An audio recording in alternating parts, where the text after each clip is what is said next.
Did we all get set. your appointment? For tonight? Yeah. You're all set, Rick. Okay. All right. All right, good evening, everyone. Got a full house. Called meeting to order for the Ware Board of Selectmen for October 23rd, 2023. We'll start with the Pledge of Allegiance. I pledge allegiance to the flag of the United States of America and to the republic for which it stands, one nation, under God, indivisible, with liberty and justice for all.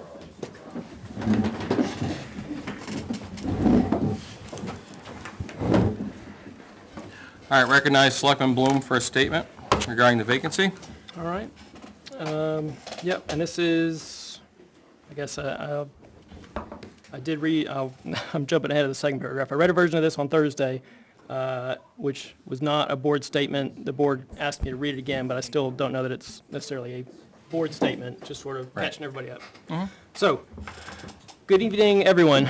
This statement is partially a recounting of recent events from my perspective and partially a set of opinions, but in total it is meant to increase transparency and accountability for this ongoing appointment and future board activities. I will request that this statement be included in the minutes in its entirety and that a draft of this meeting's minutes be published publicly as soon as possible. I read a version of this statement at the October 19th meeting, and it will be found in the minutes for that meeting once a draft is published within a few days. This version is updated to remove my proposals for the meeting on the 19th and instead includes how the meeting on the 19th transpired and what decisions the board made ahead of this meeting today. To start off with, how did we arrive here? On October 9th, there was a normal meeting of the Board of Selectmen. At the end of that meeting, then Selectman Cahill tendered his resignation, and after he left the room, the board discussed publicly how to proceed. As it was a surprise to the board, the decision was made to have the chairman reach out to town council for guidance, and the chairman expressed his opinion that a swift appointment of somebody experienced was preferable to letting things drag out as we are already in budget season. No one else on the board expressed a different opinion at that time, so we were operating under the idea that we should find candidates who could step in quickly and with little assistance. The October 9th meeting was broadcast on Channel 6, but was unfortunately not broadcast on YouTube due to technical difficulties.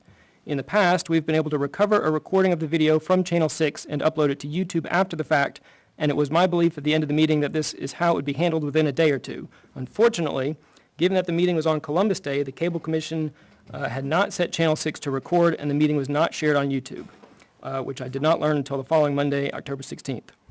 This failure of both the primary recording mechanism and its fail-safe could not have come at a worse time, but we did fortunately have thorough minutes of the meeting, and a draft of those minutes was published within the 5 days allowed by RSA 91A.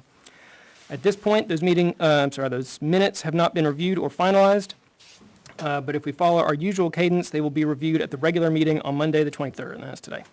If anyone has a recording of the October 9th meeting from Channel 6, please email boardmembers@warenh.gov so we can work with you to retrieve that and make sure the recording is uploaded to YouTube.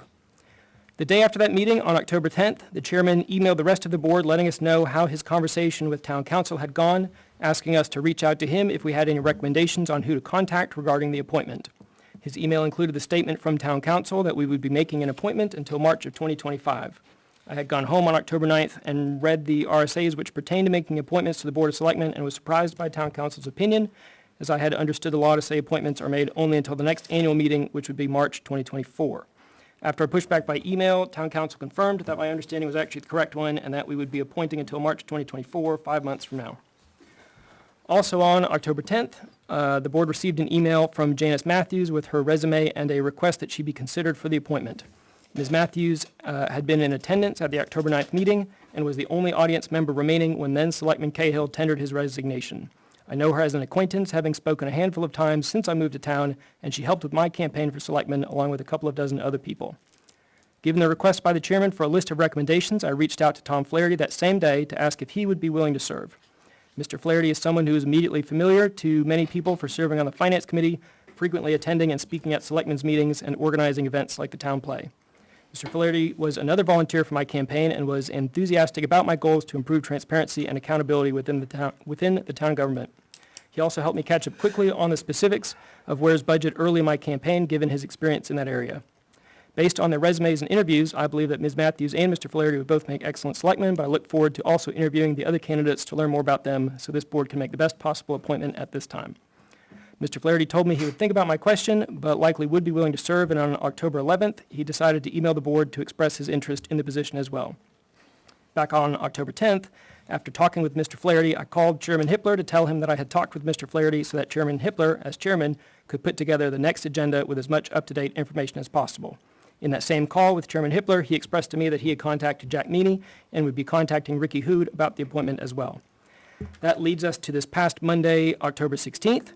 The board had not met since October 9th, and on the 9th, we had not set a plan beyond reaching out to town council, which had been accomplished. We proceeded through regular business, such as swearing in Officer Gilmet back to the police department and approving the policy on non-public minutes, which had been discussed publicly since May of this year. As a brief aside, I will be proposing an amendment to that policy, which will read all non-public minutes shall be written to the same level of detail and specificity as public minutes. Since we have yet to approve the minutes from our interviews on Monday, this will allow us to add more detail to them before they are finalized. After finishing the other parts of our agenda, we moved to discussing the vacant selectman seat. Chairman Hippler explained that we had received 2 requests for consideration by email and that he had spoken with 2 others. Vice Chairman Knapp added that he also had someone he wanted to speak with about the position.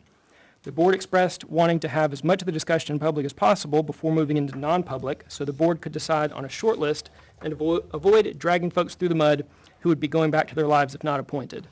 The board said it would follow that up with interviews of prospective candidates, and given that the 2 candidates who had emailed their interest to the board were present in the room, we would potentially interview one or both of them and follow that up with further interviews on Thursday. It was my understanding that this process was approved verbally by town council. In retrospect, this is what I believe was the most critical mistake the board made in this process. We used RSA 91A3, Section 3, Paragraph 2, Subparagraph C, which states that a person's reputation must likely be adversely affected by matters being discussed. But if we are interviewing people who are fit to serve on the board, then those interviews should not be likely to adversely affect their reputations.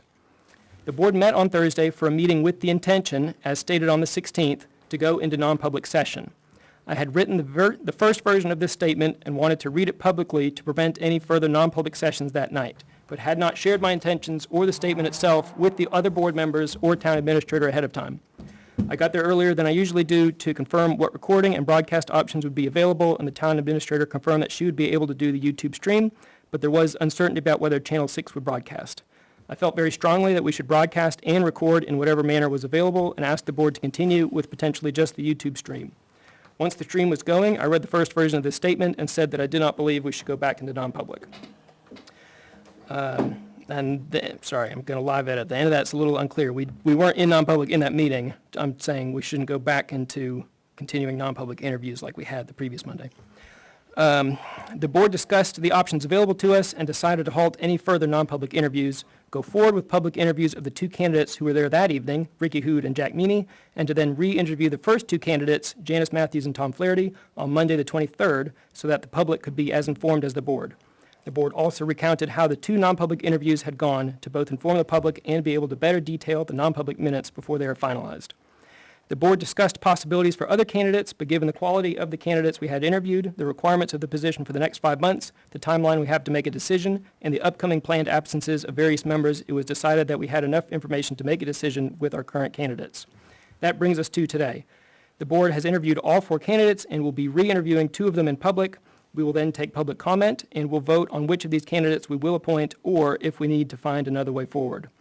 On a personal note, I appreciate the vigorous feedback regarding these proceedings and continue to agree that the town can always be more transparent. During my brief tenure, we have already accomplished much towards that end, Hired a dedicated minutes taker for much of the town. Public minutes are now being posted again within the 5 business days required by law. Minutes from non-public sessions are now being posted within the 72 hours required by law. We've adopted a non-public minutes policy, which covers how they should be written, reviewed, stored, and released. We have adopted a policy on contacting town council based on feedback from citizens during public comment. We began using town email addresses for the Board of Selectmen rather than personal emails. We are pushing for other boards, committees, and commissions to use town email addresses as well, and that is beginning with the Conservation Commission.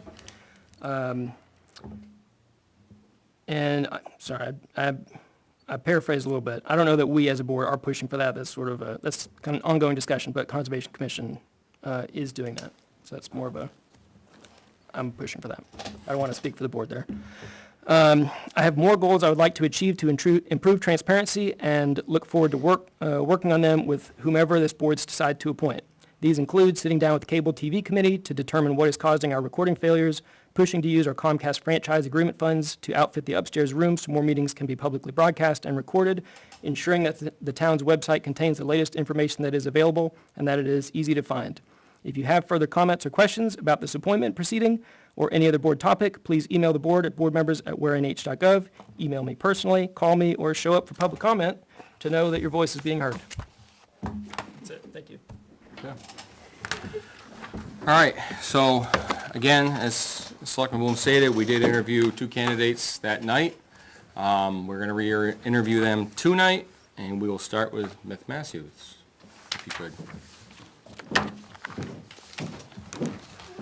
And again, Ms. Matthews, she emailed the board. As Selectman Bloom said, she was the only member of the public there the night that former Selectman Cahill resigned.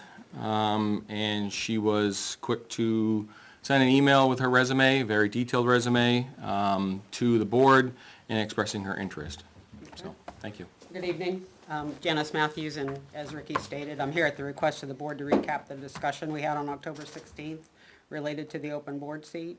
I had sent my resume, and you all had reviewed it prior to our discussion. But for the benefit of those here tonight who do not have my resume, I'd like to just give a brief statement of my professional career.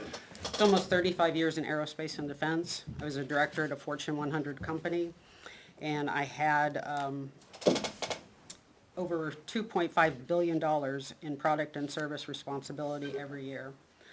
My responsibilities routinely, as they relate to this position, from my prior position, would be working within a highly regulated industry, budget development, execution, and financial analysis, subcontract management, including specification development, supplier identification and evaluation, negotiation, schedule, quality assurance, accounts payable, soup to nuts. Management of personnel across geographically dispersed locations all around the United States, including writing job descriptions, hiring, firing, and performance management of all those personnel. I develop policies and procedures with an emphasis on streamlining and waste removal in processes. Initiated corrective actions and validated that root causes had been rectified. I led failure review boards, which were related to concerns of human safety and mission failures, risk identification and mitigation, and fraud detection. During the interview, I was asked why I submitted my name as an appointee, as an appointment candidate. As you stated, I was present during the October 9th meeting where Mr. Cahill resigned, even though I didn't know who else you were going to contact and ask them to possibly serve. I knew I had the skills and experience to be an asset on the board and to do so without much of a learning curve. Therefore, I volunteered my services to the board via email the morning of October 10. It was not until October 16th during the board meeting that evening that I learned the board would be interested in having a discussion with me. I was asked if I'd be willing to run for a one-year term. I shared that I had thought about possibly running for a board seat sometime in the future. I stated there's a benefit to both a one-year and a three-year seat. 1 year gives you an easy off-ramp if you're not satisfied and fulfilled with the work. Running for a 3-year seat lessens the onerous task of campaigning again so quickly. I really don't have an opinion which way I would go if I chose to run. What is most important in creating town budgets? I believe you were the one who asked me that, Benji. Ensuring that basic services and the required services for the coming year are covered, while still planning for longer-term capital, longer-term expenses, and balancing all that with affordability to the taxpayers. I was asked if I stayed apprised of what's going on at the town level. Yes, I attend most selectmen meetings. When I can't attend in person, I do read the minutes, watch the YouTube recordings. I don't have cable. I didn't DVR the meeting that we all missed, sorry. I did share that the October 9th meeting was the first one I had personally attended in many months. I was a 24/7 caregiver to a terminally ill significant other, which did not allow me in-person attendance for many months. So in addition to keeping up with this board, I also read minutes from the other town committees. And tonight I would add, which I didn't state the other night, that I have reviewed the town budget in detail every year since 2017. I was asked what I see as the top priorities for the next 5 months. Aside from getting the budget and the warrant articles to vote, I see department head accountability, vacancy in the DPW director for approximately a year. I may be a little off on that. Acting fire chief for somewhere around 8 months, and not enough plow drivers for the coming season, as well as overall personnel vacancies in most departments. I was further asked about the plow drivers and how I would potentially solve that problem. I reiterated that we need to hire a DPW director, and I suggested that maybe we review the hourly rate posted for plow drivers to see if an offered rate can or should be increased. Today, I would add to that as saying maybe we need to look at contract plow services. There's only so much overtime an employee can work before safety becomes a concern. We then moved to the topic of social media, and I was asked what is my take on prior posts and comments made about the board or individuals on the board. We had a joint discussion that Facebook is a bad thing, Facebook is a good thing, really depends upon how you use it. I asked to clarify if they were asking me if I would initiate anything of the sort. My answer was absolutely not. And if they were asking me if I would engage in those posts, again, the answer is no. I sometimes read, but that's the extent of it. I was not directly asked, but I did volunteer that I can devote a significant amount of time, if and as needed, over the next 5 months to this position, because I'm fully retired. I further volunteered that I am a communicative and collaborative team member. Laws and regulations are not debatable, but everything else I believe I approach in a collaborative manner. I close by stating that nothing shakes me. I personally operate equally well, whether it's routine business or under significant pressure. So I think I recapped everything that we talked about, but based on your notes and your recollections, what did I miss? Nothing. I don't think anything. That was extremely thorough. Those are the questions we asked, so I mean, unless you guys got any additional new ones. I thought I asked one about any outside affiliations with political parties. Yes, you did. Thank you for reminding me. You did ask me if I had any affiliations with political parties, and I answered that yes, I do. I am the treasurer for the Hillsborough County Republican Committee, and I am also the Federal Elections Commission compliance manager for the state GOP party. Yeah, because I think we went into that a little And bit, the we talked details of a little bit that. about the fact that this is Yeah. a nonpartisan position, Mhm. that I fully support. This represents everybody, whatever their affiliation or non-affiliation, and I believe I have the ability to act in that manner. I think I further said that personally, I'm a conservative as far as finances go, and I'm not sure, that I can fully check that at the door, but that would be an element of how I approach things in this seat. And you are on the finance committee currently, but obviously would resign if offered this position. If offered this position, I would fully resign, and I do have a public comment that I would like to make when we get to public comment about Okay. the rest of that. Okay. Anybody else? No, so yeah, my questions. I think that wrapped it up. Okay. I remember. So again, I would like to request that I provide public comment short, very closely into the beginning, if not the first comment, if that's possible. Okay. I know you want to talk to Mr. Flaherty now. That we do. Okay, anything else? No. I think we're all set. Thank you for your consideration. Tom? Can we get a- So the next candidate that we interviewed was Tom Flaherty. Mr. Flaherty also reached out to us along with the lines of what Selectman Bloom stated. And we did interview him, and take it away. All right, could I take a minute to introduce myself? Of course you Is that can. okay? All right. My name's Tom Flaherty. I moved here in 2017, about 6.5 years ago. I am currently a Ware Finance Committee member, just beginning the second year of my 3-year term. I went through the budget cycle last year, so very interesting process. Learned quite a bit about the budgeting process. However, I have followed the Selectmen in the budgeting process for probably 4 or 5 years, just as a member of the audience, going to deliberatives, just studying the warrant articles in the budget in the process. And I also I have gone to a number of school boards as well in the past, school board meetings.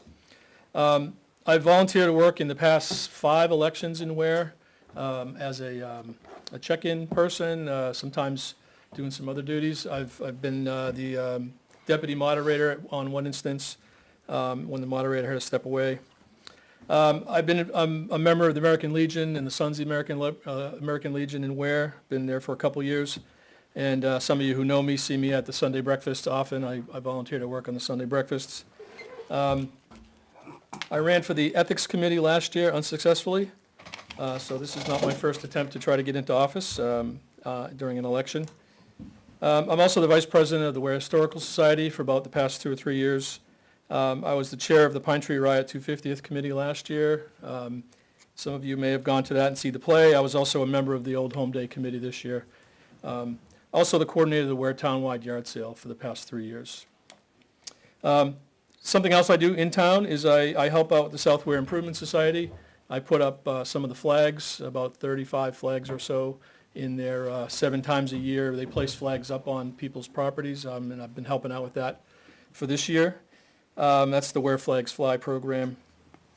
Also, I just participate in town cleanup days. I just like to help the town in many different ways, and I like to be active. So I've been around doing a lot of things for the past 5 or 6 years, and I love Ware, and I want to serve in any way I can. And I saw an opportunity here, decided to put my name in.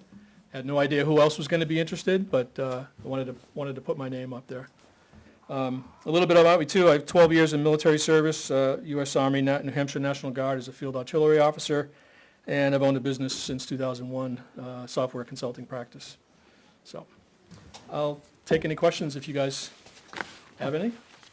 What's important to you for the budget? In preparing, coming into budget season, what Yeah. would be your main concerns and how you would handle? I think one of the biggest problems we have is retention. I think that's across the board, not just the town, but a lot of businesses. And I'd like to kind of get to the bottom of that. Is it a money? What combination of money and leadership are the retention problems that we have? It's not all money. Sometimes it's leadership. Sometimes it's just people don't want to come work for a particular town. They don't, whatever. We might just be in a bad location. I really like to understand that problem. I mean, it's a big problem. I want to, as a selectman, I want to be able to help encourage the department heads and support them in any way we can. And they would know best what the problem is, and I would just like to be, as an executive member of a board like this, try to help out to understand it. I'm a data guy, so I like to look at the trends. When a department's looking for a certain appropriation, I want to look at the past 3 to 5 years. What is that trend? Is it on a normal growth curve? Are we spiking? And sometimes that tells a story. So I always look at that. And then, is it a need versus want? Trying to separate the two.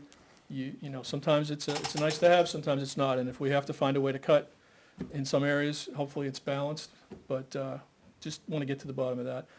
And I believe that the selectmen should spend a lot of time with the department heads, understanding their business and their operations. So.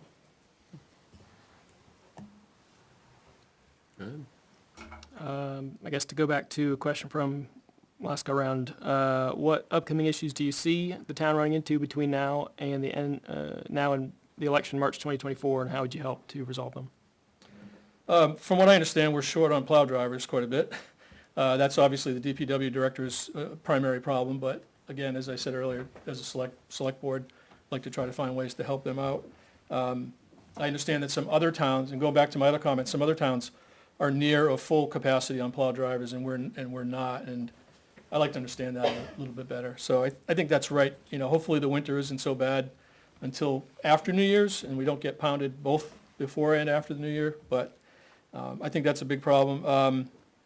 I think the fire department future, that's at a pivot point, they've had a consultant in for a while, and there's plans and there's changes that want to be made, and I want to, now that the Board of Selectmen, the fire awards are phasing out, so that's a challenge for the selectmen. I talked about turnover. I think that's a big concern. And we just got a new inspector, building inspector, and there's been some rough patches in the past with getting inspectors out and contractors waiting and things. And I hear good things about the change now, and I want to keep an eye on that as well as a selectman. That's very important to a lot of people. So there's a list of things that are just swimming through my head, town-wise. I was one to ask Ms. Matthews, so I'll ask you. The social media, what's your feelings on that as far as should the board participate, comment, and/or just stay away? Yeah, I think some board members like to watch and not participate. I would choose to not even watch. If people want to get a hold of me and talk to me face-to-face, I'd be happy to do that anytime. I think social media is just too impersonal, and I would not engage, nor would I even participate. I wouldn't watch it to track it. I know there's sometimes valuable information there that, about people, where people are feeling and what's going on, but I find that there's a lot of misinformation. More than half is misinformation, and you can get caught up in that, and I would rather talk to the department heads, work our chain of command, and let a resident come to us, or, to talk to me and voice a concern, and I would bring it to the board. So I think that's the old-fashioned way, and I think it's the best way. Any, in the past, former Selectman Van had reached out to you about potentially making a run as for the board. What's your feelings on that now, as far as if you're not appointed, do you plan on running in the future? Yeah, to Selectman Van, he asked me a couple of times to join in and to run. And as a consultant, I run about 18 months to 2 years on a project with a client. The project I was on at the time when he was asking me was very demanding. I was commuting to Boston at the time. Some of that was pre-COVID. I no longer commute, thankfully. I don't foresee having to do that for the next 4 or 5 years in the future. And so my time is more mine now than it was back then. I had always intended to run at some point. I just had to find the right time. And with this opportunity, I decided I would put my name in because I can give the time. I've been following along, and I can kind of fall into place, especially now during budget season. So, but yes, I would, appointed or not, I would run in the future. Can't say exactly when, but Yeah, we'll see your name. yeah. I like being on the finance committee as well. So if I don't get appointed, I'm in a good place, for what I want to contribute there. Do you think, Tom, the finance committee will help you with going through the finances for us? When we Yeah. start, we're gonna be starting right into budget now. Yeah, I think so. Last year, I did get assigned to the Ware School District subcommittee. So we 3 or 4 people focus on the Ware schools, 3 or 4 on John Stark, 3 or 4 in the town. Because I had spent a lot of time watching the town process and sort of being as close to it as I could without being on your side of the table, I wanted to get onto I want to look at the schools. And this year I volunteered to be on John Stark. If I stay on the committee, I will go in the direction of looking at John Stark's budgets and warrant articles. But that's just a subcommittee. We all get together and then we evaluate all the budgets together. And we do an up-down recommendation. And we spend a lot of time bringing people back in, meeting with people to ask questions and dig further. And we've negotiated with all the boards to find ways to offset their costs, to get something that would be amenable to the taxpayer, but also get what they needed. Right. So, last year was a tough one because the town had a default budget for a number of years, putting them behind, and all the costs were based on 2019 numbers, and everything had gone up. So passing the proposed budget last year was a reset, which I think helped, so you all probably all agree with that. But we also didn't want to have a dramatic tax increase because of that, so that was an interesting process. Good. Same question. Any outside affiliations with any political parties? I'm currently the chair of the Ware Republican Committee, and I would step down as the chair and not be on the board of that committee if I was appointed. This is a nonpartisan office, and it's just, I wouldn't have any time, I have a feeling, and 2 is, I don't want to mix streams. I don't want to have my focus lie in 2 directions that are, opposing somewhat. And I would step down from the Finance Committee, and as the Vice President of the Historical Society, thought that over and talked to a few people, and it doesn't seem that there's a conflict there. It's an independent organization. It's got its own system of record keeping and bank and revenue and expenses. So, looked at that carefully. Don't feel like there's a conflict of interest there. We did talk about how Sherry and I are both on the Historical Society Board, and if an issue did come up where we'd have to recuse ourselves, that would still leave you with a majority and a quorum. And I haven't seen it happen yet, so No. I don't expect it to, but worst case scenario. Anything else? Thank you. Could I add one more comment, just for your consumption? In the past couple of years, there've been some things that the board or individuals on the board have proposed, and from other boards too, not just this board, they come up through the stream. Some things that I think have been a little intrusive on the town. There's been like a rental ordinance and a solid waste ordinance that in some ways kind of pushed the boundaries of too much involvement in the government of the people, of the people's lives. And I want to be able to keep an eye on that. I want to be one member to sort of voice my opinion that, hey, maybe we're stepping over the line a little bit here and we're getting too much into people's lives. Fortunately, neither of those things went forward, and I think there was a lot of pushback for that reason, but my mindset is, let's do what we have to do, let's do the necessities, and but let's watch where that line is. So it wasn't dramatic or anything like that, but I had a couple of moments where I felt like, okay, I would be pushing back if I was sitting on that side, and I did push back on this side. Anything else? Thank you, sir. All right, Appreciate thanks it. very much. Thank you, Tom.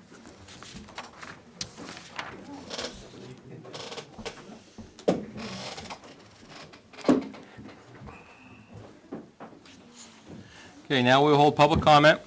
I just want to put a couple things out there. I'm going to ask you to state your name, address, and the topic, because we have quite a few different topics here, I believe, in the House. There's a 5-minute constraint, and we will be timing you. So if you see me raise my hand, you've reached your 5 minutes. I'm the timer. So Ms. Matthews, go ahead.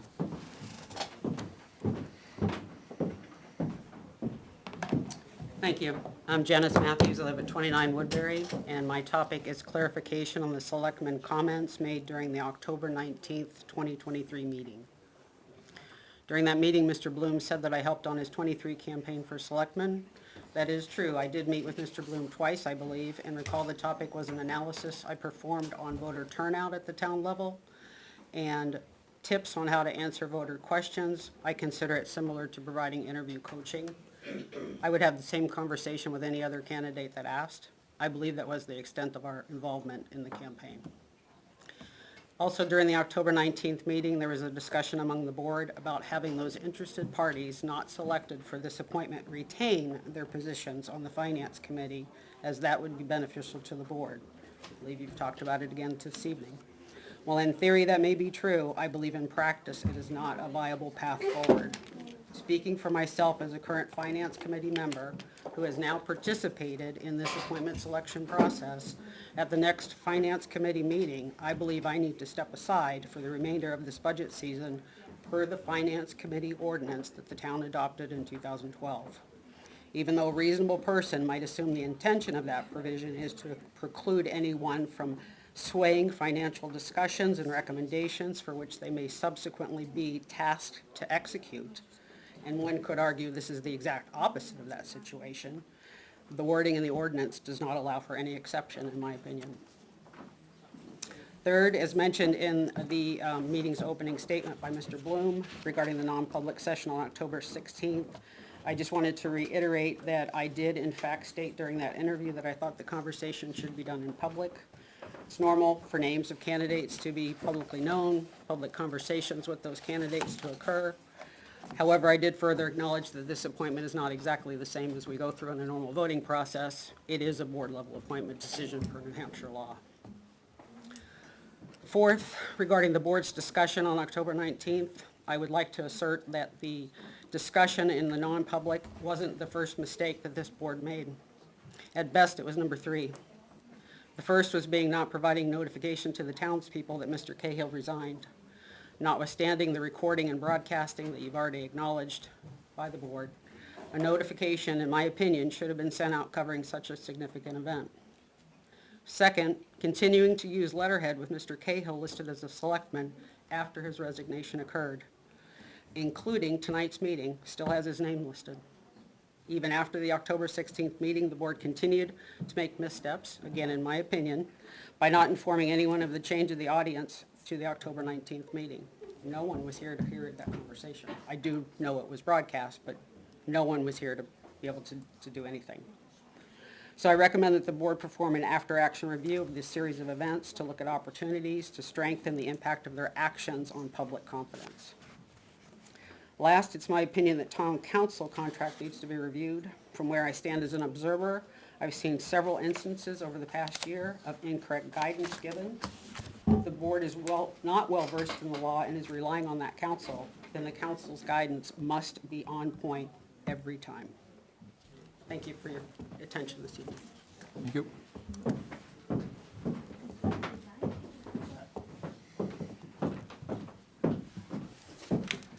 Jackie Pratt, Winter Road. I'm not here tonight to discuss the non-public interviewing of the next selectman. I sent an email about my concerns on that to the board.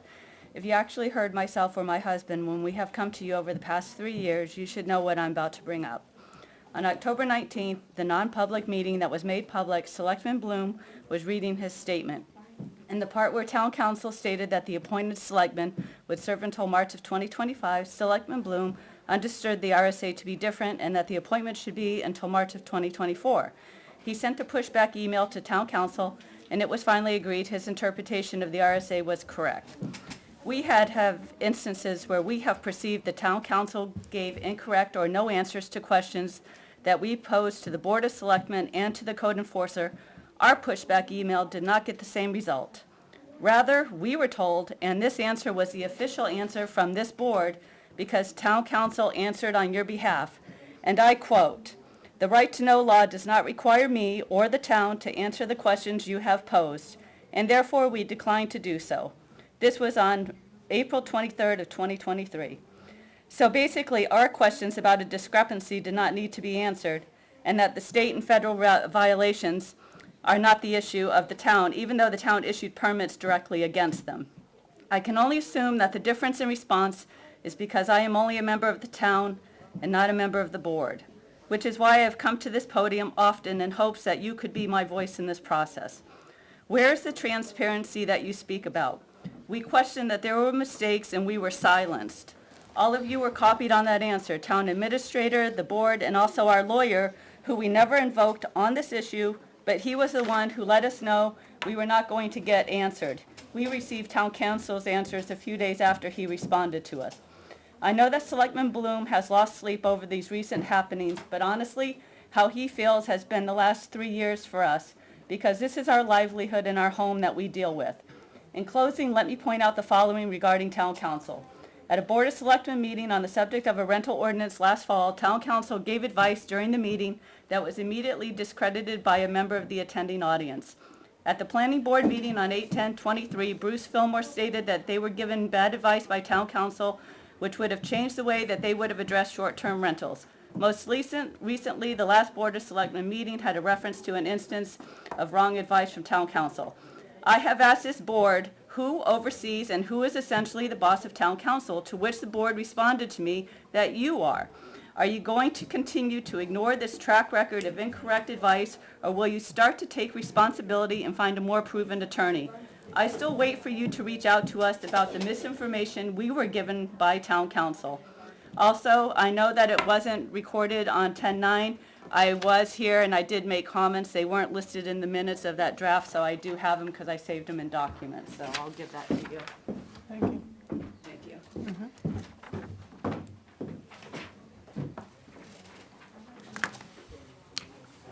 Next for public comment, Frank? Thank you. Frank Campana, 322 Quaker Street. Last Thursday, I scrolled on to Channel 6. You were in a public meeting. You interviewed two candidates. One candidate was a Mr. Hood, I believe. And he has a spouse, or maybe she's a family member, I'm not sure, who was on the Ware Fire Department at a pay of $82,000 a year. That was the town report of 2022. That is my definition of a conflict, if you should choose him. How objective a view of that budget can he have? The adage is, you don't bite the hand that feeds you. Candidate 2, Mr. Meany, I believe from the past, he's a retired state trooper. Same applies to him. If involved in the budget process, if you elect him, choose him, he may feel obligated to support his brothers in blue. How objective is that? If you appoint one of those two folks, you have fulfilled the good old boy network. The taxpayers finish last. And as of tonight, you asked the two candidates tonight, Rick, Mr. Hippler, their outside affiliations. Unfortunately, I'd have to go back after the fact again and look at the YouTube.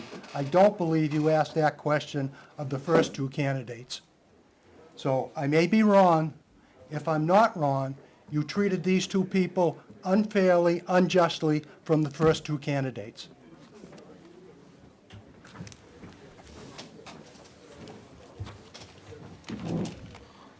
Next, public comment?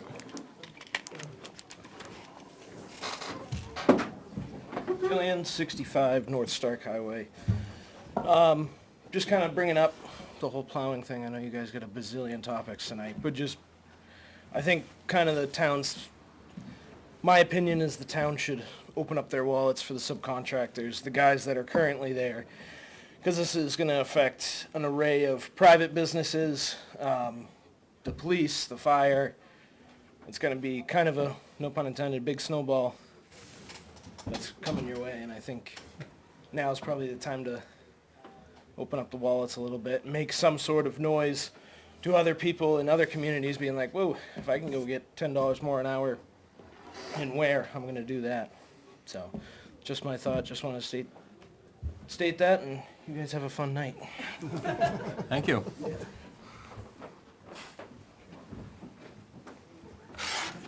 Next. Hi, Kyle Parker, Old Francistown Road.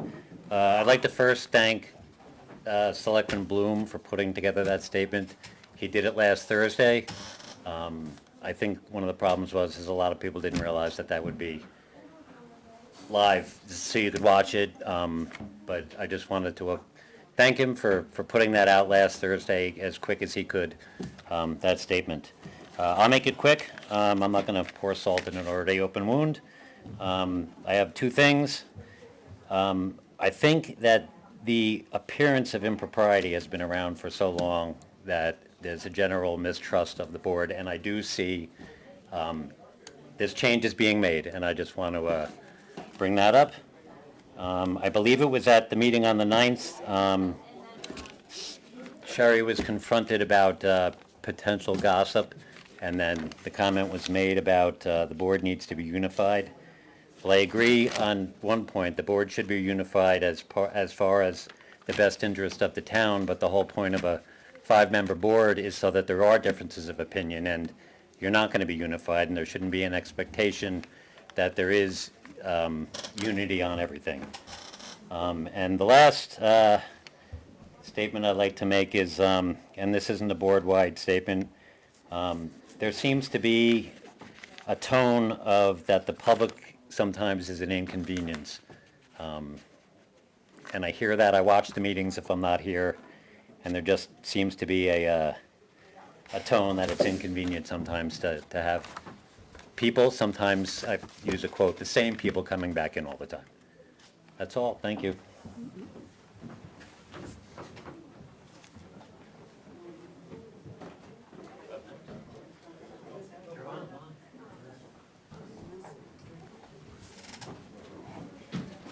It's hard to hear back there, impossible actually, so we can't really tell what's going on in here. Diana Dickinson, 45 Dells Way. Mr. Bloom had given his perspective of the events in October, so I just wanted to give a perspective of a voter who's trying to stay informed, so hopefully you can be more understanding of the public. Here are the recent events from my point of view. We wanted to attend on October 9th to talk about the transfer station, but we couldn't make it and we couldn't watch. On October 10th, I looked for the recording but couldn't find it. Brent heard a rumor in the middle of the week that Mr. Cahill had resigned, but we couldn't confirm the rumor because there was nothing, no recording, of course no minutes yet, no agenda for the next meeting, and there was no way to verify it, nothing on the website. We saw the agenda on Friday morning that the vacant seat would be discussed, still no posts on the website. Then we saw the minutes Monday morning, which I believe is as soon as Naomi can release these. And so we could finally read exactly what happened with Mr. Cahill's resignation. We attended that Monday evening. I asked Naomi what happened with the recording, found out about that. During the meeting, in a nutshell, from our perspective, the board discussed how they are talking to people privately, and then they go into non-public to figure out, to interview two of the people who came that night, and you even briefly discussed making a decision that night during the public. So we had no way of knowing if that was going to happen that night. A decision made that we couldn't even see how you came to it, who you interviewed, nothing. I walked away feeling a little shocked, to be honest. Again, still no notice anywhere on the town website. A few people I talked to in town had no idea of any of this. So where does a normal person spread the word these days? Get the word out. Facebook is the only way I could think of to get the town. There's a whole page. We are aware. They're very respectful. They keep things well done. I also emailed the board twice, once that evening and then the next day when I saw the notice of another non-public meeting. Never heard back. I understand that you're upset at how Facebook escalated, but during the week, nothing was communicated by the town that we could see. My two emails were not really acknowledged or not at all acknowledged or answered. Nothing was on the website. Things were being done in the dark. I do appreciate Mr. Knapp and Mr. Bloom's apologies, sincerely. That did mean a lot. The statement meant a lot. But they were again offered during a non-public meeting that suddenly turned public with no 24-hour notice. I'm not an expert, but from what I can tell, you can have a non-public during a public with no notice. But I can't see anywhere that it works the other way around. So there was no way for anyone to know it was streaming. Someone happened to tell me. So again, we went to Facebook to get the word out. That's how you got 18 people watching by the end of it. And then we had to watch it from the beginning to see it all. So hopefully you can kind of see why some people were getting upset about the whole process. Let's see, last thing, my final thought. You do have the right and responsibility as a board to fill this. It is completely up to you. You make the final decision. But I was hoping you could keep in mind the Ware Code of Ethics, which you signed, which in part says, quote, I serve the community with dignity and respect, as well as being an agent of the democratic process. And that Code of Ethics also states, quote, I encourage diverse public engagement in our decision-making processes and support the public's right to know. So when you make this decision tonight, do not make it just for yourself, for your convenience, for the board's convenience. Please make the decision that is right for the people that you're serving, who are all out there. And Thank you.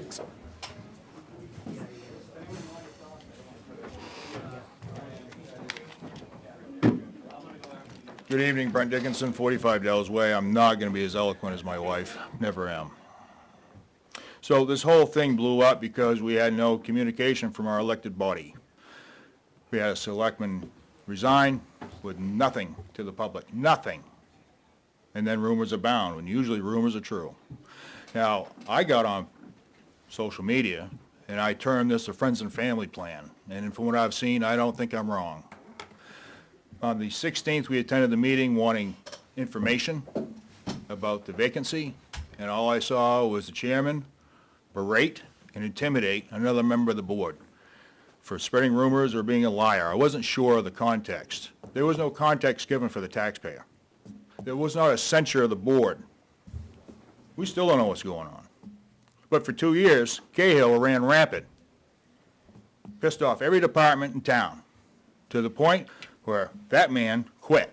Best road agent we've ever had, probably ever will. And other people, I guess, left early.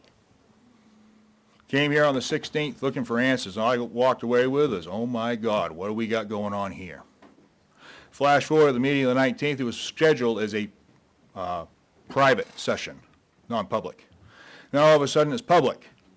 24-hour notice, he broke the law. This board has broken the law several times. Shake your heads all you want. We've got the RSA. There's too many inconsistencies. On the 16th, after public, you were going to go to private session and interview two candidates.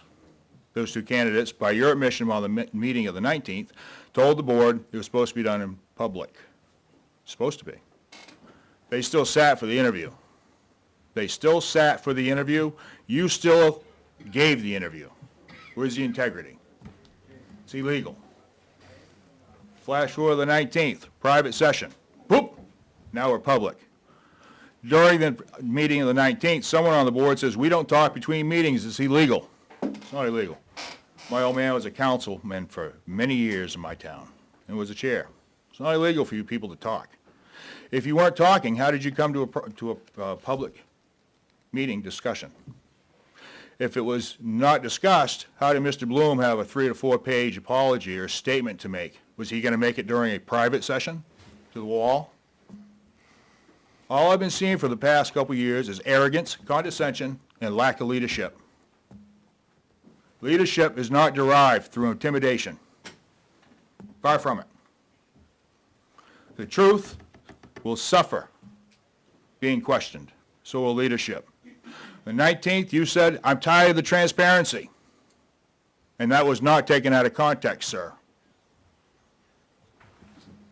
You led each candidate down the road that you don't like social media. When you guys go dark, that's all we've got. First Amendment, freedom of the press. Press doesn't care about podunk until this happens. And I'm sure they're going to hear it. If I can raise hell on social media, I can raise hell in a newspaper. There is no trust in this board. There is no honesty in this board because no one on the 19th stood up and said, this isn't happening.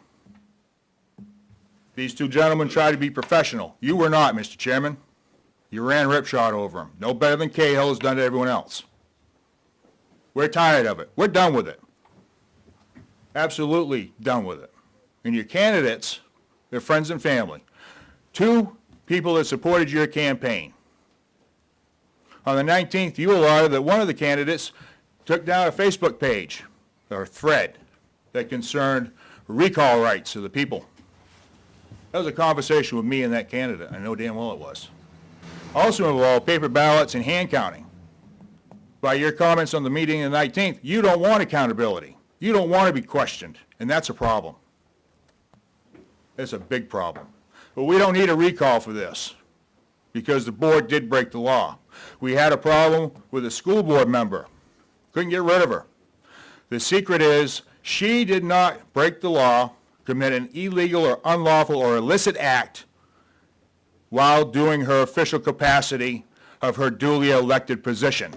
This board did in its entirety, at least 3 times. You went dark. How am I doing? 6 seconds. Resign, get the Secretary of State involved, something. Make a public statement for an apology, have an oath that you never will run for public office again, and have a meeting. Dickinson. Thank you very much, Mr. Chairman. Thank you.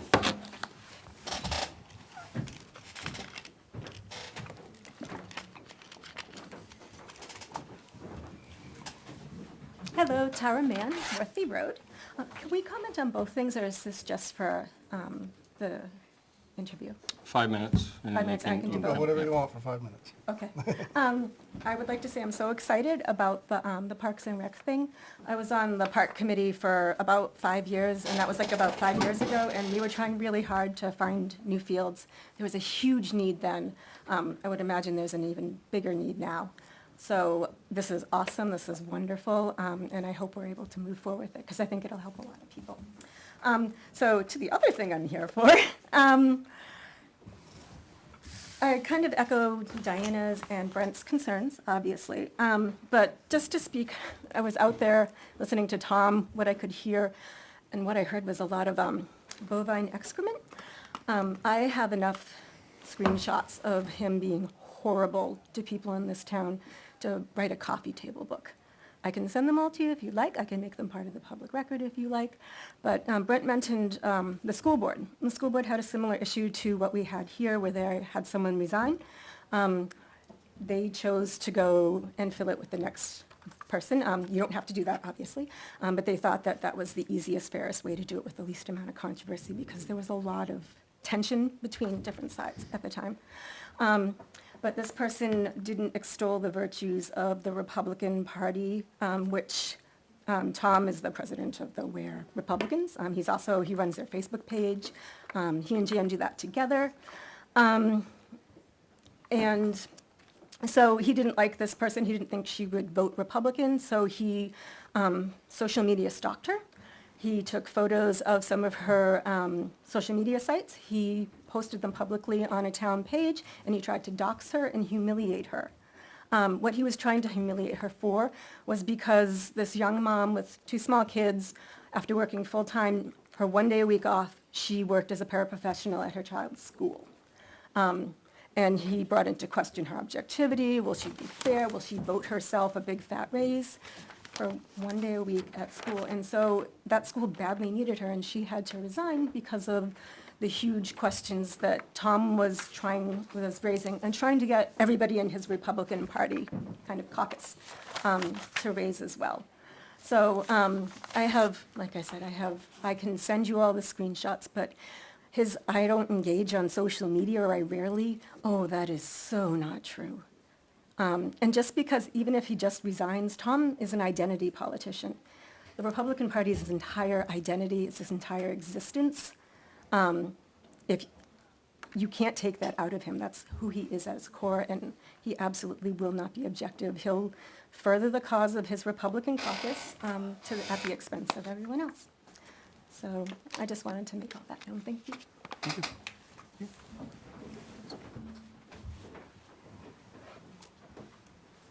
Next. Public comment? Hello, Gina Green, 137 Concord Stage Road. I agree with all the comments. I don't want to get into a long session here, but knowing that, we elect you, you all work for us, just moving down the line, integrity is important to the town. This is our town. We need people to speak for us, to do what's right for us. I just don't feel Tom Flaherty is a good candidate. He is the Ware Republican Committee, and several people have left the Ware Committee. He's very inconsistent, and I just don't want to get into it any longer. Personally, a lot going on. So just pretty disappointed with the whole situation here, and I don't know what else to say. But I know there's a whole row of people out there. We should have a bigger room. It's not fair for the town. We pay our taxes. We need to be heard. And I thank you.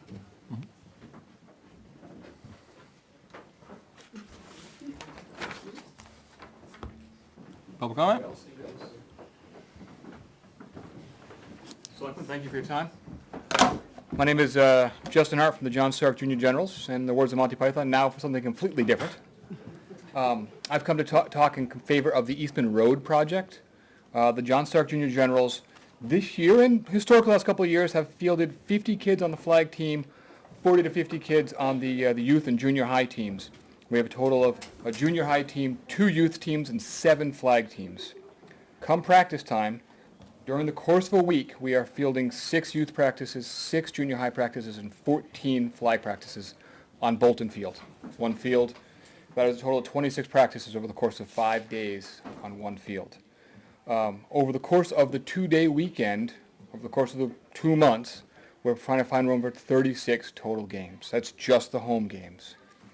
So I'm stepping up, taking a second of my time to encourage you to look strong with the Eastman Road project. That would solve our needs, allow us to not get along better with Ware Athletic Committee, but to meld in better and provide services to the youth of both groups, which if we can agree on nothing else as a town, that's a worthy use of our time, worthy use of our finances.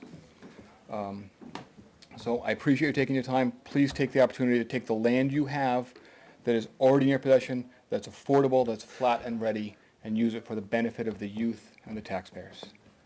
Thank you, gentlemen.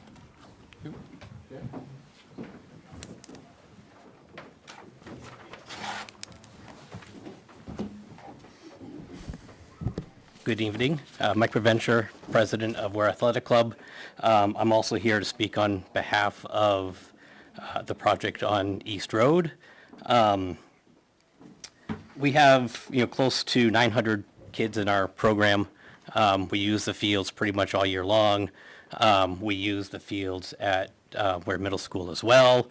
So we're kind of scattered around the town trying to figure out games and practice times, and our numbers continue to go up. I think this would be a wonderful thing for the town, not just for sports, but town in general. Like I see this as like a huge recreation opportunity, connecting to trails and snowmobile trails, and you can do snowshoeing, you can do cross-country skiing. Like, this is just awesome opportunity. I know there's a number of people out there too. Not everyone's going to come in to speak. Some of them did have to leave, but I collected signatures of everybody who's out there who are in support of this project. Thank you. Thank you. Tom? I've got three things. I'll be quick, and I will have, the first two are really brief. Name and address. Oh, Thomas Clow, 125 Concord Stage Road, Ware, of course. There's a posting, I forgot what the term is you use, but basically it's a handyman for the town for repairs and such. And I'm looking at the job description. I think you should add one thing to it, and that is a regular walkthrough of the buildings so that something doesn't get ahead, like the bathroom situation in the town hall that led to water damage when probably it could have been corrected much sooner if there'd been somebody who noticed it sooner. The second relates to the issue of your selection. And I'll just say one thing. I think you're fortunate to have a person on your list who has served 6 years in this role and could step right in and know what he was doing, and has pledged not to run in March so that there'd be no bias. Now, my major thing is to speak on the East Road project. And I just want to emphasize, although I'm on the Finance Committee, it's a personal opinion. It has nothing to do with Finance Committee. Okay? And I have a statement, and I'll leave a copy of it. I've supported every conservation project that's been brought forth in the town of Ware for the last 50 years. However, there's a time when we have to find some balance, and I believe this is one of the times. Granted, the original proposal was to mine the gravel and then convert the area to athletic fields. As a selectman, I supported that proposal, but was doubtful when I toured the area, which was hilly and strewn with boulders. My support was done more out of emotion than practicality. I recently toured the site again with selectmen and Parks and Recreation representatives. Needless to say, the boulders are still there and the land has not become flat. It could cost a fortune to ever try to turn that into athletic fields. In addition, the area would be hidden from sight, and I shut that off once. Spam, of course. It would cost a fortune to ever try to turn that area into athletic fields, and also it would be hidden from sight and be ripe for vandalism. I believe it's a better solution if we could reclaim the gravel pit area as best possible and practical, include that in the conservation easement, and free up the fields for recreation. The site is ideal for that purpose, just down the road from the middle school and visible from the road. In addition, although the library expansion is likely in the distant future, it will eventually happen. So relocating the tennis court to free up space for in-town parking makes sense too. I love the fields along East Road. They remind me of the Northeast Kingdom in Vermont. Athletic fields will change that, but not destroy it, and the whole area will still be protected from residential and commercial development. I respect and appreciate the Conservation Commission for everything they've done to preserve and protect open space in town. But as I said earlier, there are times when we have to find a balance for the good of the community, and I believe this is one of those times. And I'd like to submit this, and if you'd like, I could send it electronically.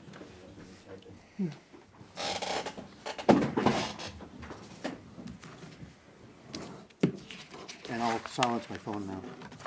Thank you, Tom. Thanks, Tom. Steve? Steve Najar, 138 Pondview Road. just a quick question for the board. I got kind of like a short notice, hey, come on down here, there's something going on with this whole East Road thing. So is the intent to have discussion under the agenda item? Do you need anything from the Conservation Commission there, or just say whatever we got to say right now, or how do you want to handle that? Because I just don't want to miss the opportunity. And I know there's some other people that are here that, you know, that were involved with that project that might want to say something, so just want to make sure they have their opportunity, whether it's now or if you want, you know, if you'll hear from them when that comes up on the agenda. No, we should hear from them now, as far as I'm concerned. Again, board can change their mind, but it's an agenda item for Denise to bring it up as far as an update. No action that I know will be taken, just an update, probably from the visit from the Conservation Commission. Do you want the Right. so the Conservation Commission now or during the update? No. I would say now. Okay, I don't know, Andy's probably lost out there in the crowd.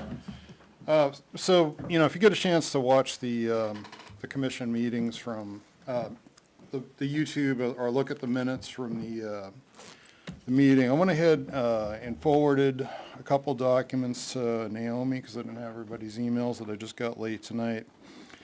So, you know, just so everyone understands this project, this was not a Conservation Commission project to start with. It was a group that was kind of a diverse group looking at opportunities for fields and conservation, and the Russell Foundation facilitated it. The Society for Protection of New Hampshire Forest had members that were involved with it, and we were just like a minor part of the funding originally. And there was a warrant article, if you go back and look at it, we were supposed to have only 50,000 from conservation. Something fell through on the funding, and conservation had to put 180,000 into it. I believe Mildred Hall put a bunch into it as well to save it. And the original article was the way it's worded, there's about, I think it's just 20 acres that talk about the pit and turning that into fields. You can look at the exact wording. Not really trying to be exact with it. And so that was our understanding. The Banks family, Ray Banks is here tonight, sold that parcel to the town, and there's a purchase and there's an option that the town assumed from the Russell Foundation that really clearly has the intent in there of conservation. And Ray Banks' father, Ray Banks, was in the conservation meeting, was pretty upset about the idea of those fields being developed. You know, they still own property there. So I would have, you know, suggest that the board take a look at what I forwarded from Ian McSweeney to Naomi. She's got that. I know Sherry, I had her email, went ahead and said that to her. Interesting project. They also went into ZBA at the time because the Banks family owned a multi-dwelling unit right there, and that I think would have required, because of the zoning, 5 acres per unit. Went to ZBA and got a waiver, got a variance for that to subdivide it to much smaller residual, you know, for that purpose. So also ZBA's minutes are something that need to be looked at to see what the intent was, and to figure that, you know, so the complexity of this whole thing is, I think the other thing that I'm a little disappointed just on the, you know, what's happened tonight, because I think not all the facts are there. You know, I just took a look myself at the acreage. Now, if you go out there and walk that field and you don't know where the boundaries are, they run through the middle of that. We don't own the whole thing. No way. It's about 6 to 7 acres. Hang on, Ray. Yeah, hang on. It's about 6 to 7 acres of an oddball shape. All right, so people just need to be aware of that. So, you know, if you look at, depending on what size baseball field you're after or what kind of field you're after, that really isn't conducive to, you know, much more than 1 or 2 fields. And just looking like at what's behind John Stark, the 2 baseball fields, it's about 7 acres. And that's, you know, not figuring in parking and everything else. So I think, you know, to me, like having a big 20-acre, having an engineering firm take a look at that 20 acres to say, you know, is it possible to go in there and mine that, you know, level it, what are the costs, and just be over, you know, follow through the original intent. But I think this is kind of a knee-jerk meeting here that I don't know how that all got going, I guess Facebook or something, and, you know, kind of got dragged into it. I'm not real excited to be dragged into it, to tell you the truth. I just think, you know, as a Conservation Commission member, the thing, you know, we voted as a commission to recommend to the selectmen not to develop those fields. And I think, you know, we're all, like, we like to be, follow through on our promises, right?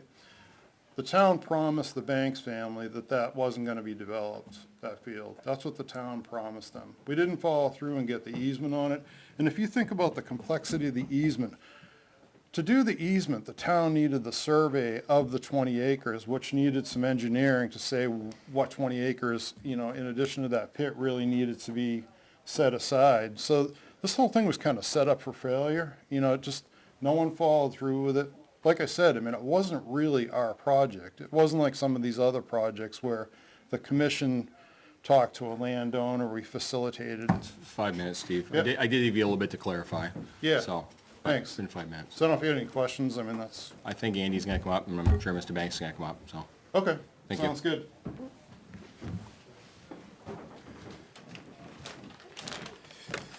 Busy night, huh?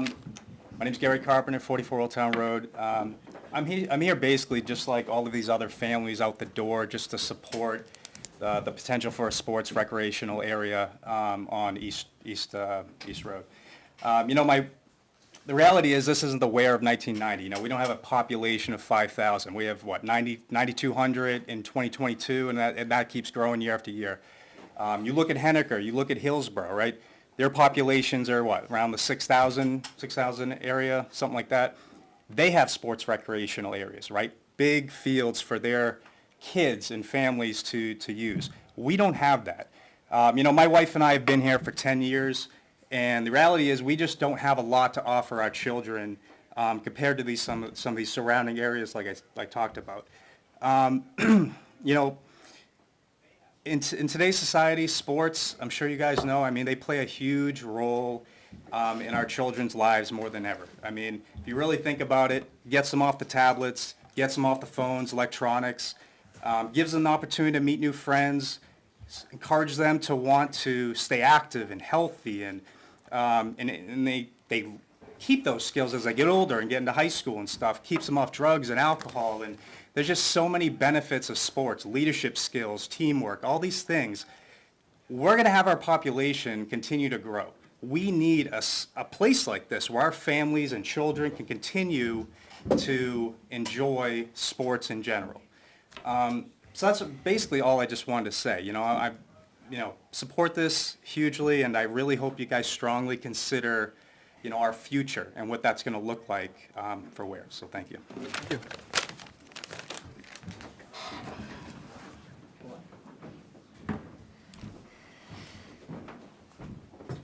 Good evening. My name is Raymond Banks III. We've been here for 5 generations in this town. Worked hard in this town. My aunt, uncle ran this town for many years. So we have given back to this town here over and over and over repeatedly. We have given up when you guys were running out of gravel in this town. We have saved all of you taxpayers thousands and thousands of dollars on the backs of us, the family of the Bankses and the Schmid. It's time for you guys to start taking a look forward and put that agricultural land back to agricultural, leave it there, and use the back area like it was demanded, set forth. If not, my lawyers have already looked at the paperwork. If we gotta go forward, I'll put a GoFundMe page out there for myself, and I will put a lawsuit on the town. So, For what purpose of the lawsuit? Sorry, to regain? no, it's not to regain it. Okay, I just want to know. The fact is, the front field, agricultural. Okay, the back of that was set for agricultural, for 4-H, hiking, anything to do with that. It was not set forth for soccer fields, baseball fields, diamonds, and all of that other stuff. You guys went forward and voted in a firing range. So you're gonna put a hiking trail and a firing range in the same area? I don't think that's too smart. When you guys had an area that was actually at the dump. So you're gonna have bullets flying at people walking and hiking. How smart is that? I don't think it's too smart. I'm coming here today to speak my mind and let you guys know enough is enough. Came to you guys before, we've asked for many different things, and still never got any answers. Fence? Oh, we don't have anybody that's on the cemetery committee. People falling in holes. There's a hole that's over 6 feet deep at the cemetery. People can fall into. My insurance company's ready to cancel my policy. Over the years, you guys took Buzzell Hill Road, widened it. There's a stone culvert that runs underneath that road. You guys keep pushing gravel over the edges and turn my land into wetland. I've had enough of it. You guys, I've talked to many of you, face to face. A lot of people know me in this town. What I say is what I mean. Thank you. My email address is wildandfree68@yahoo.com. If anybody wants to get a hold of me, I will gladly talk it over with them. I'm not against anything outside the field. Leave the fields alone. The gravel pit, we can discuss.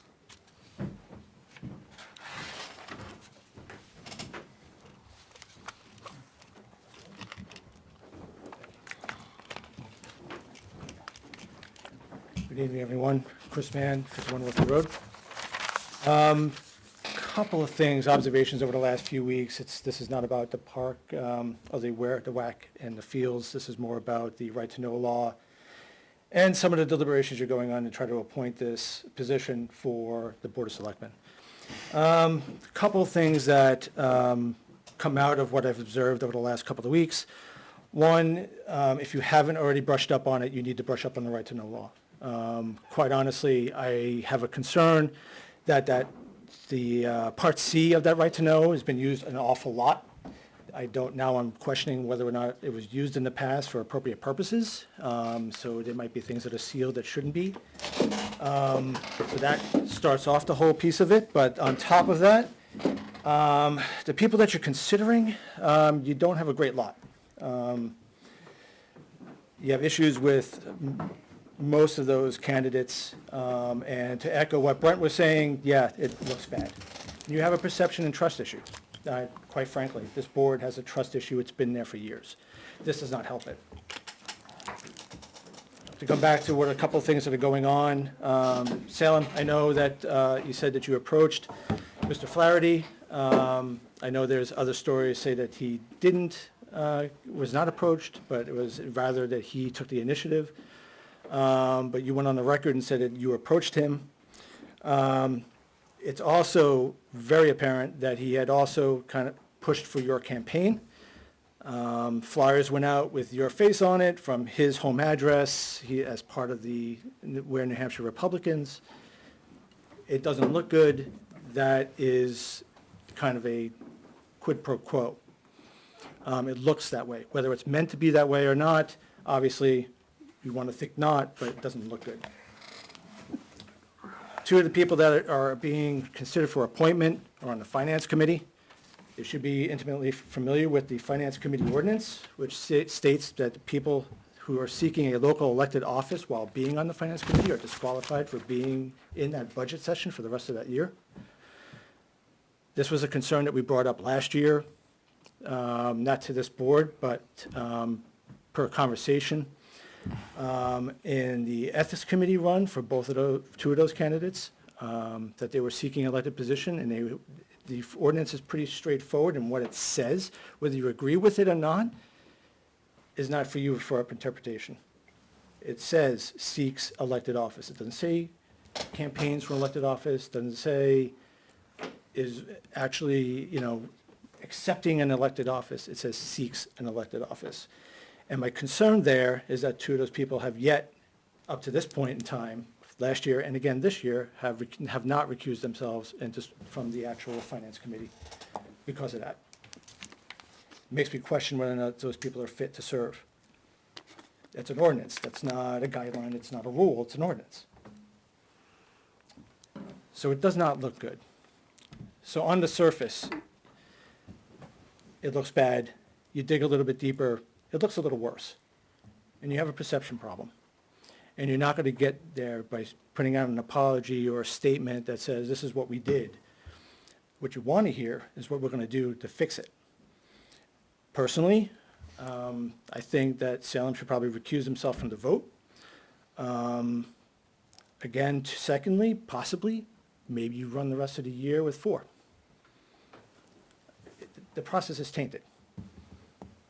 The whole right to know piece, you went into a non-public session without properly noticing it in a public meeting.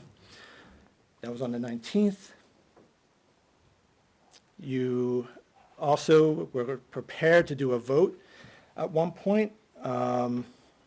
I think it was, you're talking about on the 16th, I believe, where you were talking about why wouldn't we have a vote tonight? And then you went into non-public to do interviews. There is an RSA that basically says that if you're going to go for an appointment to an elected office, it has to be done in public. Familiar yourself with the law. There's comments that have been made, we're all volunteers, we know, we get it. We're not lawyers, yes, we know. But not knowing the law doesn't mean you can shoot somebody and get away with it because you didn't know the law. It was illegal to murder somebody. You took a fiduciary responsibility to this board. That fiduciary responsibility means you have to take care to do it to the best of your ability. You're not just accountable to the town, which doesn't, by the way, it doesn't exist. The town is just on a piece of paper for legal purposes. This is the town. And everybody else, all the residents are the town. 5 minutes. Thank you. Appreciate it.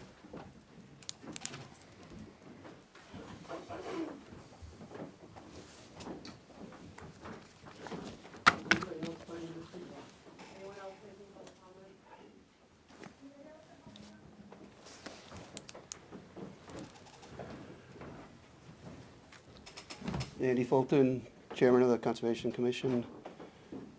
First question, are you continuing the discussion on the proposal for repurposing the hay fields under department heads or just in public comment? Under department heads, we were going to discuss an update. Okay, I'll wait for that. I thought you just told Steve he could. We did tell Steve we were going to There's discuss no, public comment is now. Public comment is now, if that's what you wanted. Or did you want to do it as a department head? I mean, not department, but a committee member, chair. That's, if possible, as a commission chair. Okay. But Right. if that doesn't strike you as the right time, I'll take my few minutes now. What's the board want? Well, if he's a chair, should be allowed to speak. I would think so. I guess, you know, coming into this, an individual was looking at that aspect of that and went to you folks to ask your opinion, and that individual was just coming to give us an update. There was no, Yeah. this blew up on Facebook. I have no idea, there was no discussion or vote going that we're gonna vote it in, vote it out. I don't know if we have that power, but, still welcome to comment. It was an update. Right. Okay, and I've corresponded with you. Hopefully you received my correspondence last night. regarding the position of the Conservation Commission. We got it last night. Okay. Yep. But you're still welcome to speak there. All right. Still hang looking around, for your 5 minutes if you'd like. In the spirit of public comment, I just want to enter into the record a portion of the November 5th, 2012 meeting of the Ware Board of Selectmen. And this is just a little bit of background. In talking about the Bank Smith parcel, a significant portion of that was purchased with funds from the Mildred Hall Trust. And just a little bit here about Mildred Hall. John McCausland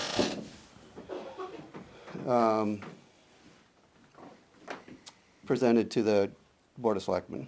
As a resident, chairman of the trustees of the trust fund for the Emma Sawyer Trust, which made a $30,000 donation towards a different project.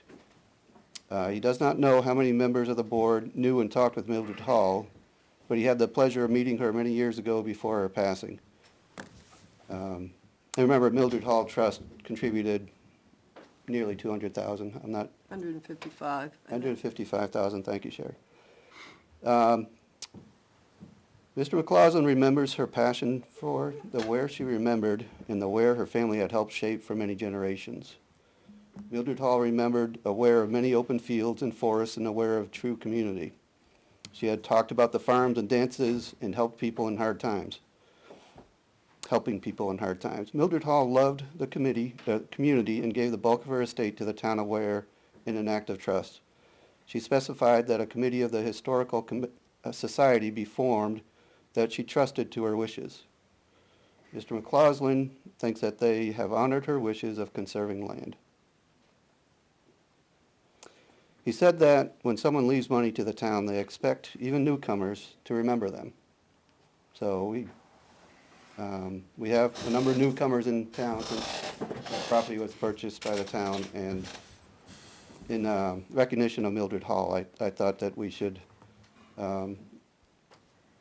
acknowledge her contribution. He said that when someone leaves money to the town, they expect even newcomers to remember them. In remembering Mildred Hall, he asked that the board approve the request from the Mildred Hall Trust Fund.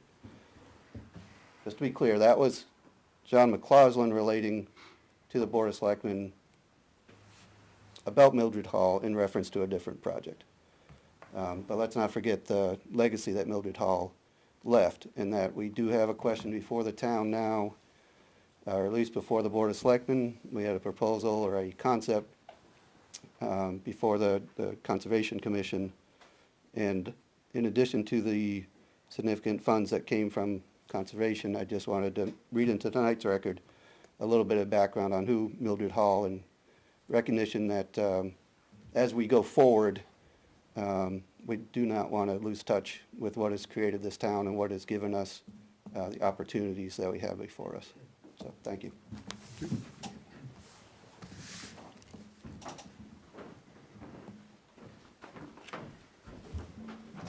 Hello, my name's Tracy Carl. I live at 147 Ridgeview Road. I'm new a resident to this town. I've been here for about 4 years. I have 4 children of my own that attend the schools here. I'm also a new teacher in this district. I've been shocked at the lack of communication and support from the town people, as well as the town's community. Everyone says the town needs to be more involved. Well, how are we to be more involved if we are packed into a small room, or in tonight's situation, we can't fit the community into the room to be able to hear what is going on, to participate in meetings? I went outside. There are people in the foyer all the way to the front door. Since I have moved here, the town has suffered public office, the school board, the teachers, the public offices, because the town does not support any of it. The people don't seem to understand if we continue to contract out these positions that everyone talks about, it costs us more tax dollars. We see it every day in the school building. We are understaffed. We have people that are in unsafe conditions because we have no paras. Not only the teachers in this district, but also the students. I would implore anyone to volunteer at the schools in this district. It's sad. I moved here after living in Merrimack for 13 years. I moved to South Carolina for 2 years before I got here. I moved out of Merrimack because of how big it was grown. My public water supply was contaminated with PFOAs because of how fast the town grew. When I moved to this town, I tested my water in this town. They thought I was crazy. Sure enough, PFOAs are in my well. I want people to understand, no matter how much you conserve and how much you do, it's always going to be there. Development is going to be there. It's how you handle it. The people in this town need to come together for the children. My child, my youngest daughter, joined cheer team. Cheer team last year was 40 kids. It is now doubled. One thing I found in this town is the town does not support the kids in this town. Schools, athletics, scouts, anything. It is very hard for our children to do anything in this town. One of the questions I have about the fields, because I am new to this town, and I heard a little bit tonight, who owns the property? Where was the property purchased and under what circumstances? Was it under a trust? What did the trust entail? I know from past experiences, trusts are usually says, this property was purchased by this amount of money and to be used for this purpose. We have yet to hear that. I don't know how many people here tonight actually have seen the property plot. I haven't. Mr. Banks came up and talked about his family. Completely understand the family. He also mentioned there was a firing range. Did anyone know that before tonight? I did not. These are things that the community needs to know. The community needs to be the ones to vote these things in. But yet, we're sitting here at a board meeting, and it's the board sitting in front of us. We have not been told, you mentioned tonight that this blew up. Well, yes, it blew up because the community wants to be involved. We want to be involved. We want more options. Having a little room like this to have the community come in is not okay. The new fields that are proposed on East Road, I am in favor of for. But we need to find more information out. We need to do more information and communicate that to the community so they can make a better choice. The new fields proposed on East Road are not only for the kids, but from what I understand, for the families. It is not just for WAC, it's for the communities. I saw things including there's a pond on it for ice skating.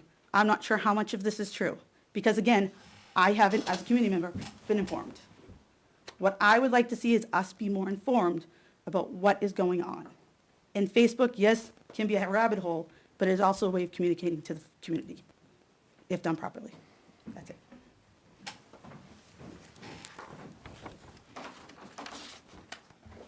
Use up all my time? You did. Okay. I'll see you at the next one. Thank you. Anybody else for public comment? Is there anybody in the foyer? No? Okay. Okay, thank you. All right, thank you, everyone, I appreciate it. All right, we'll move on to the deliberation of the vacant appointment, swearing in potentially. So, we've heard a lot. Roughly an hour. Hour of public comment, different topics. So I guess I don't know where the board's at, so I kinda wanna get a poll. Sherry? I've thought about it all weekend. I listened to all the four people that came up and talked to us. I think that we are in a crunch time as far as coming into budget season. But I think that we had I think all of the people that came in really did a great job, and I think a lot of them have the potential to do the job and do a good job at it.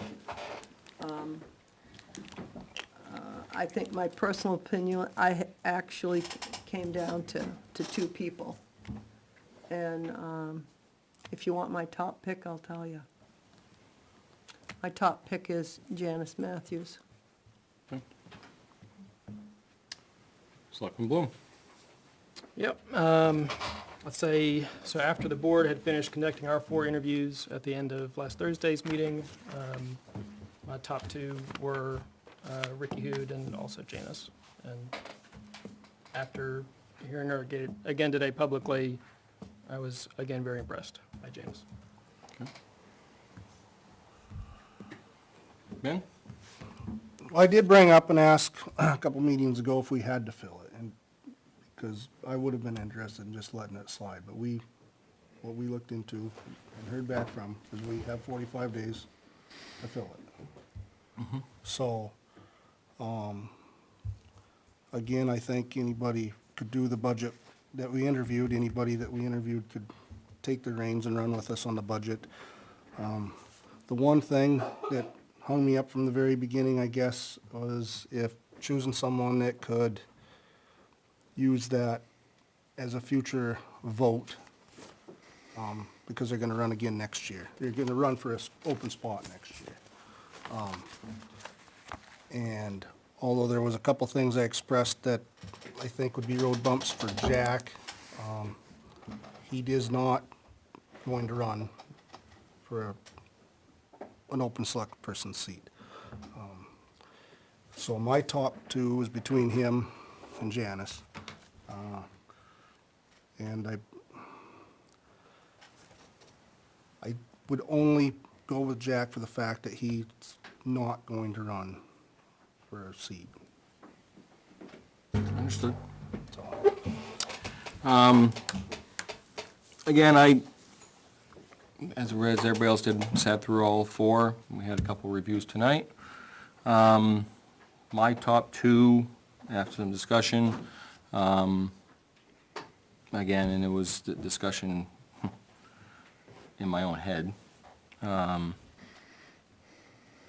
was moving into, and I've stated before, moving into budget season so swiftly and quickly. We already did the first step by setting the fuel rates. To try and get somebody up to speed. If this was April, it'd be a different story, but to get somebody up to speed in the budget process, and be comfortable moving forward, I'm between Jack and Ricky Hood. Again, because like Ben said, Jack has the experience. And Ricky also has some experience from the Board of Fire Wards in budgetary. Not to say that the other two don't have budgetary experience with the Finance Committee, but again, it's to me is that whole kind of where the budget's coming up. Again, just my feeling.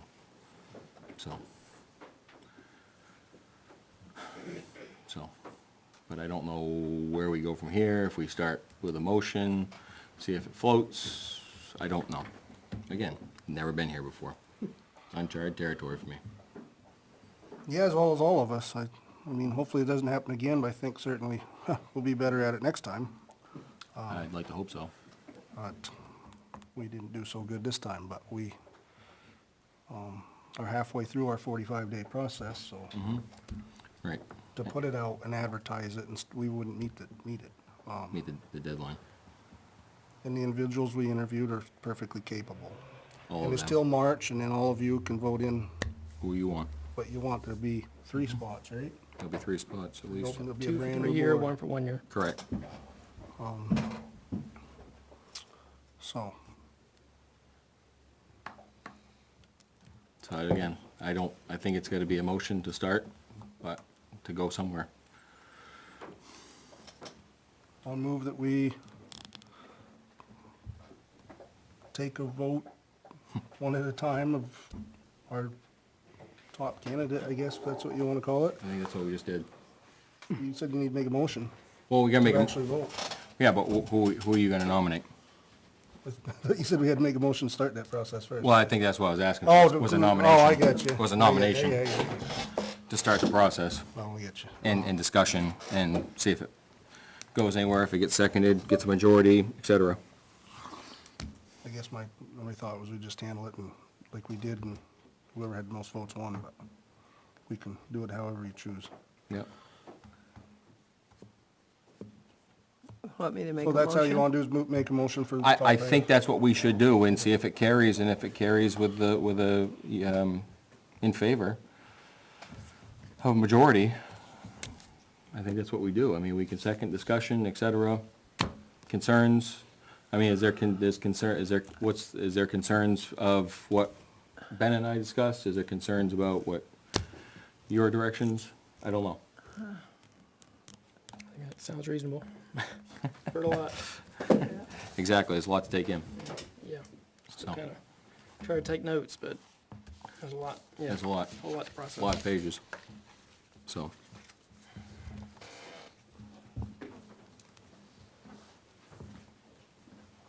All right, I'll throw a motion. I move that we appoint Jack Meany to the vacant spot on the Board of Selectmen. Is there a second?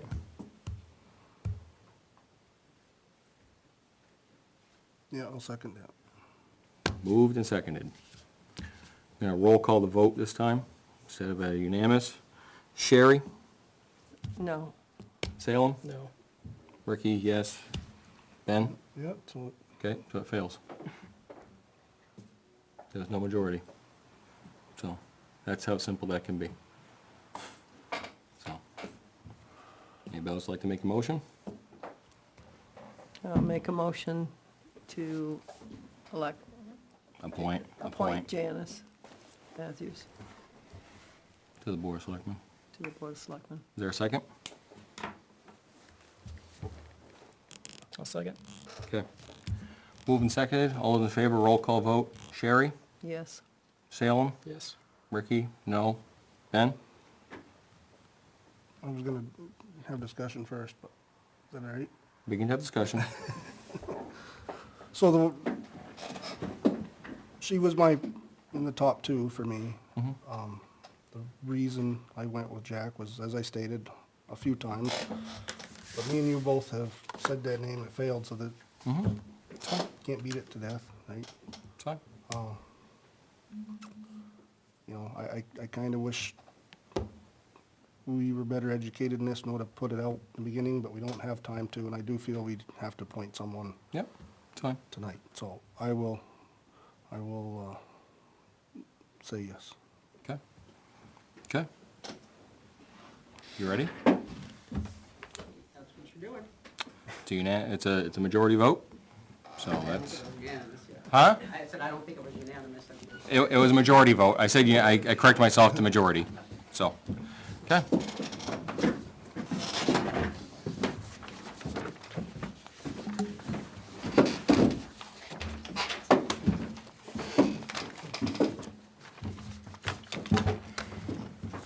Raise your right hand, repeat after me. I state your name. I, Janice Matthews, Do solemnly and sincerely swear do solemnly and sincerely swear and affirm that I will faithfully and impartially and affirm that I will faithfully and impartially discharge or perform discharge and perform all the duties incumbent upon me all the duties incumbent upon me as a selectman as a selectman according to the best of my abilities, according to the best of my abilities, agreeably to the rules and regulations, agreeably to the rules and regulations, the Constitution, the Constitution, and the laws of the state of New Hampshire, and the laws of the state of New Hampshire. so help me God. So help me God. Welcome aboard.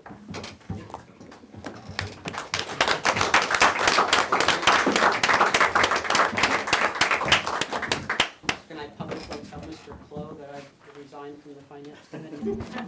Yes.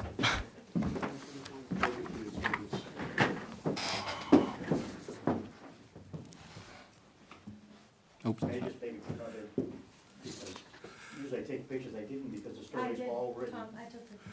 Oh, but we're not gonna use it because it's all written, it all is in English. Congratulations. Maybe congratulations, just tell us later. Need a signature where I scribbled out because I thought that was my signature for some stupid reason. You want me to address the firing range, because that's inaccurate. It's just the old reason. I don't mind. That's up to the chair. Nope, okay, that's town clerk at the bottom.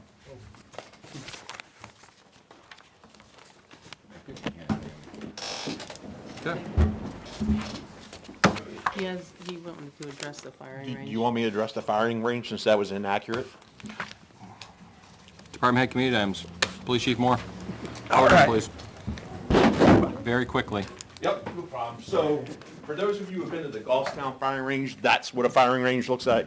We have a pile of dirt that we put temporary targets up in and we shoot into. It's got a 30-foot embankment. It's very safe. We have policies and procedures. What's frustrating for employees of this town is we make ourselves very available and transparent. No one contacts us prior to making statements in public and putting out bad information, which, as you could see, fires up somebody else. Now, she's already left, but this was a topic discussion. Oh, you are here. Yes, this was a topic discussion 5 times last year. I go to the board 5 times because what we look to do as a police department is to save the town money, number one. If we don't have a location in town, we have to go somewhere else. We have to pay that range for their fees. We have to pay overtime at least twice for our instructors to take and go somewhere, as well as for our personnel. And we have to make sure we maintain coverage in town. So it's a very common sense approach to find a location which saves the taxpayers money and gets our job done, because we need state certification. And that's all I have to say about that. Yes, Is it only ma'am. used by the police? Correct. Yes. Okay. It's not open to the public. We put up no trespassing signs because it's an open mine. We don't want anybody falling in the mine. We pick up our brass. You could take a picture after the day we shoot. There's nothing left there. We shoot into a dirt pile, and we get the job done. It's as simple as that. Thank you. Okay. You're free to go. All right. We'll move on. Rick, he's all set to go. Yep. All right. Yes, ma'am. Chief Rourke. for an updated disposal list from the White Farm. If you could. All right. I emailed everyone on the board a list of items that got sent to the White Farm for auction. I went on the website today. I didn't see anything, any kind of results as of yet. I'm expecting to either see something or the town would just receive a check from the auction company. Some of the equipment was, the highway department came down and was able to utilize about 18 shovels and numerous lengths of hose. So all of it that we got rid of, some of it was quote unquote recycled into the highway department, so they had some use of it, or they could have some use of it. I had a couple other things too. Yeah, that was just the first thing. Second thing was the, what do you have? Because we have a list. What do you have? So, warden appointment? That's the next one. That's on my list. Okay, look at that. You are the next contestant. We're rolling right along. So the Board of Fire Wards met last week and was brought up to them. They do not have the authority to appoint a forest fire warden. It is up to the selectmen to do that, and then the city or town manager for a signature also, and then it goes to the state. The position has been vacated by Chief Richards. He is now the chief over in Deering.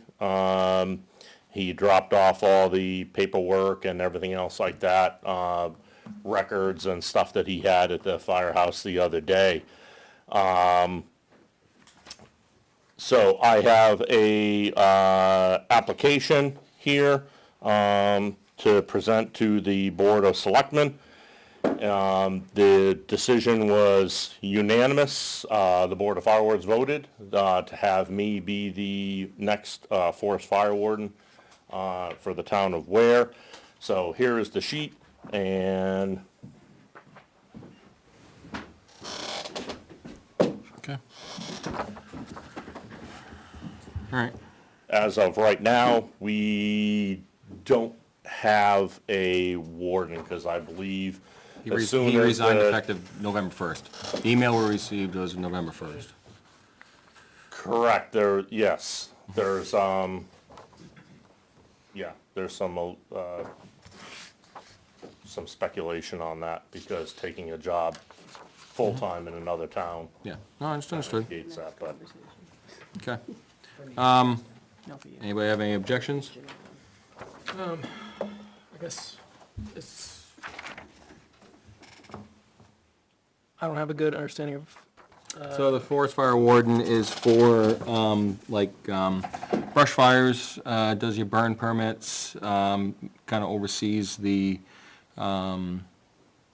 deputy wardens. deputy wardens. Deputy wardens can also enforce the rules of, and the laws of the state, when it comes to forests and lands and, fire permits and, also management on scenes of brush fires, large scale. There's also some responsibility as far as inventory. If it was intentionally set, then the warden is responsible for keeping track of how many trucks were there, how many personnel were there, how many wardens, deputy wardens, special deputies, state members, et cetera, how much foam was used, time, et cetera.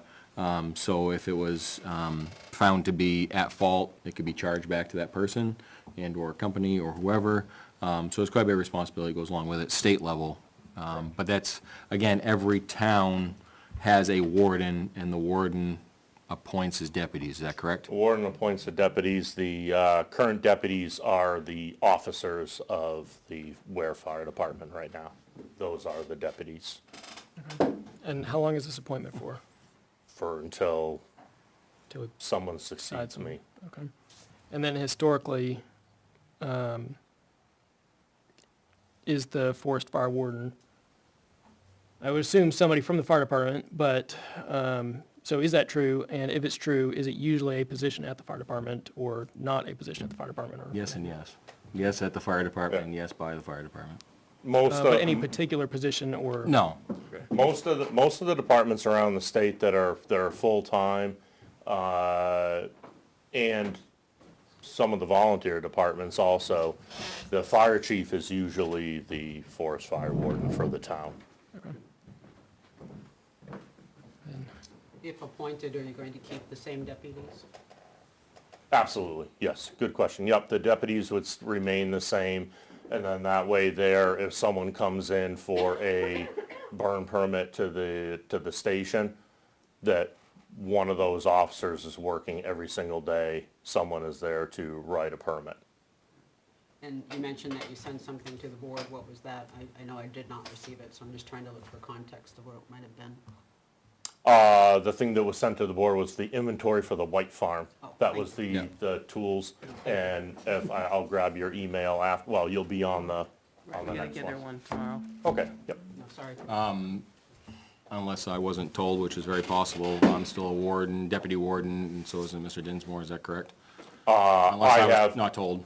I have no idea on your status or Dinsmore or anybody else. I just know that the officers Current are yes, yeah. are yes, the deputies. Okay, I don't have access to that okay, paperwork. okay. Could you let the people that are still here in town know when they need to get a burn permit? Do they need it when there's snow on the ground, or do they need it when it's raining? Do you have to do it online? I had to do mine Yeah, online. it's online based. So just to clear things up, and this is actually, thank you, Sherry, for bringing that up. It's a good opportunity for me to tell the people. In the past, we had Ray, okay, sat out back at the firehouse forever, years and years and years, and wrote permits and told wild stories, okay? And they were wild stories. I don't know how much of that was true, but they sounded really good. Anyways, the town of Ware, back when COVID happened, okay, we decided to go to the online version of the permit system, okay? There was some misinformation out there, and I will be the first one to say that the information that I got was you can only attain a permit online. I had a couple folks come into the firehouse and I said, hey, listen, you can only get it online. That is somewhat true. We do and we will write you a permit, a handwritten paper permit, if you show up to the firehouse, and it will cost you nothing, okay? Chances are, there's different logins and stuff like that I don't have, that after I become the warden, I will now have the secret squirrel password to get on the computer. And if you come to the firehouse and I'm the person behind the window is going to ask you for your driver's license, and they're going to ask you for all the information, and we are going to type it into the computer and print you out a permit and hand it through the window. It will not cost you the $2 or $2.50 or whatever it is to get your permit. The reason why we like to have it go into the computer versus a paper version is that it gets recorded by the state, and especially if you have a seasonal permit where you have a campfire ring in your house or at your property, and it ends up being a red flag day because we haven't had rain for a couple of weeks or something like that, right? The state will then email you, or there'll be a blast out that it's a red flag day. So that's why we take down your email, we take down your phone number, and everything else like that, okay? So if you want to not spend the $2, you could drive down to the firehouse. I can't guarantee someone will be there because it's only a couple of us during the day. And if we're out on calls, then there might not be anybody there. But you could stop down, we'll write you a permit, it will not cost you anything, but it will go into the system, and that way there, it's all recorded through the state. Or you could go online at your house and blast out, and it's $2 or something. $5.50 online, just so you know. For a seasonal. Yes. Seasonal permit, all year long, so yes. But a matter of fact, there was someone who couldn't get online, and I went online and did mine right there and shelled out the $5.50. That's more than a mocha chocolate latte or whatever you're gonna get. So, but the permits, I think, is $2 for the regular burn permit. One-time event. For just to burn brush or something like that. To answer your question, Sherry, that you had before about the snow cover, if you choose to, you could cover your brush pile so it's nice and dry. And once there is significant snow cover around your property, you can torch that off and light it up, and no one's gonna say a word except for possibly your neighbor that calls in and says, "Oh my God, there's a huge fireball in the sky," and we will go out and look at it and say, it's just a huge fireball in the sky and someone's burning their brush. As soon as it snows, it now becomes air resource. So just to keep in mind, that doesn't mean that you can throw tires, mattresses, furniture, anything that you didn't want to have. That's still, if we show up to your house and you're burning that stuff, you will get fined because of that. It still needs to be just brush that you're burning, okay?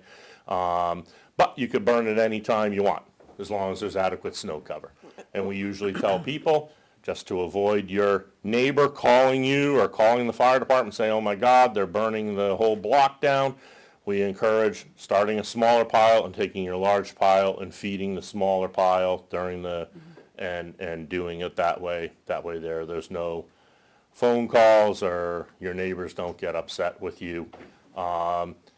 And the one all done all is if someone complains of smoke, whether it's spring, winter, fall, any season at all, okay? Someone complains of smoke and coming into their house or anything, you have to put that fire out. By law, you have to put the fire out, no exceptions. You can't say, "I'm gonna keep it burning," or "I'll just finish burning it." It has to go out ASAP, just so that's out there so people know, okay? So hence why it might be better burning a small little pile than a big pile. Anything else on brush burning? Rain, it has to be consistent. It can't be Like rain a little Saturday. bit, and Yeah. that was kind of inconsistent. Saturday? It rained most of the day? It rained most of the day, but And people have the misconception that if it rains, I can just burn.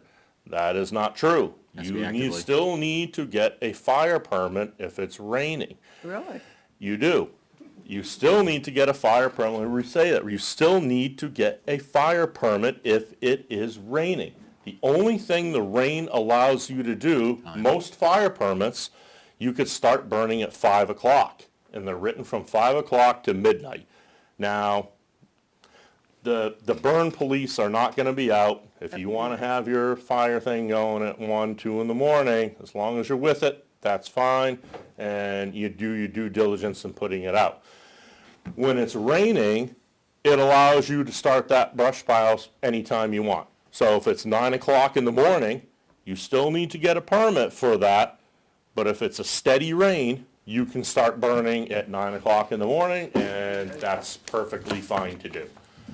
Some people think that if it's raining, I don't need a permit, and that's not the case. Okay. You still need a permit. Well, you educated me. rule of thumb we always used to snow was 100 feet around the pile. Adequate, but that was rule of thumb. Yep. I mean, a lot of it too is, in the wintertime, again, or anytime, it's common sense. I mean, don't have a super large brush pile that's 25 feet away from your house.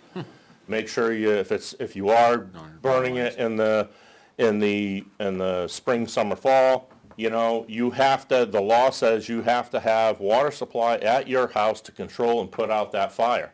Hence, if we show up in this room, the size of this room is a brush pile, I don't know anyone's garden hose that's going to put out that fire.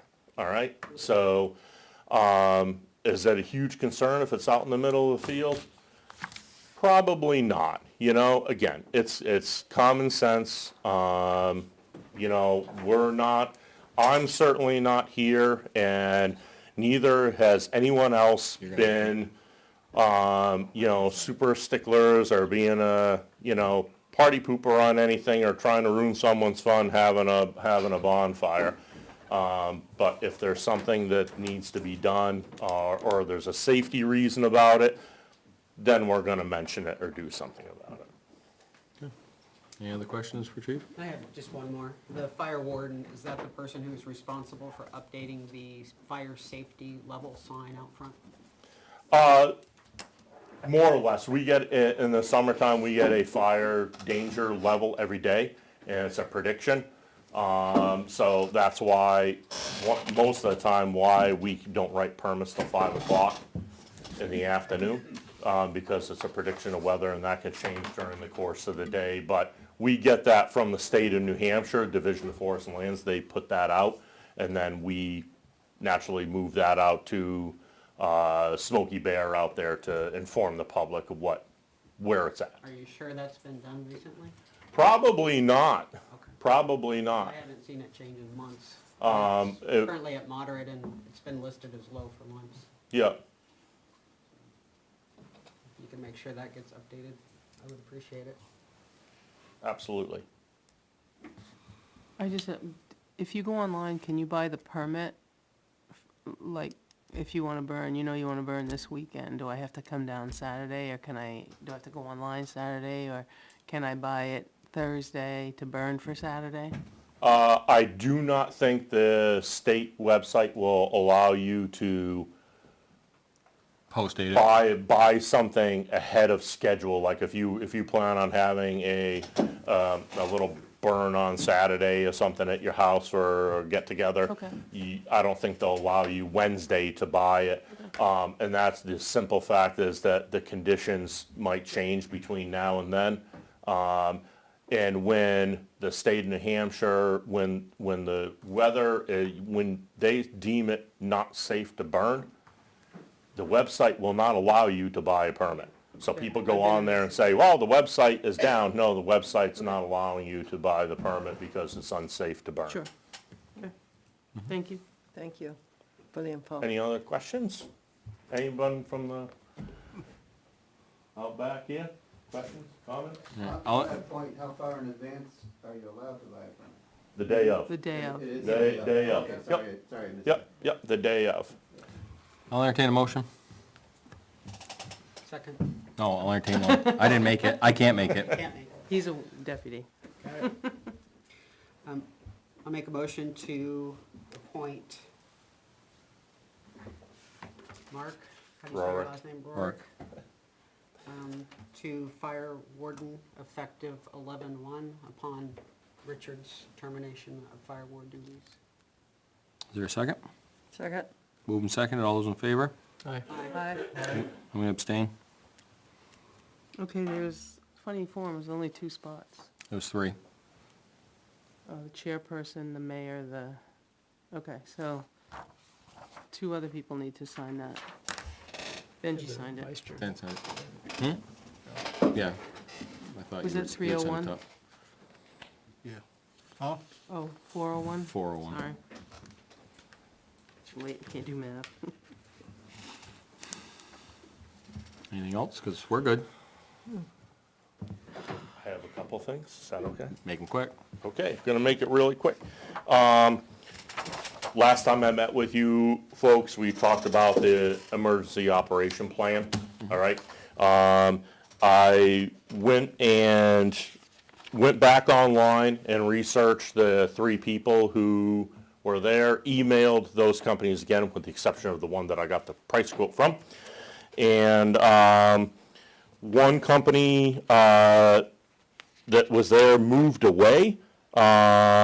So he actually recommended another company to like take his place, and that quote,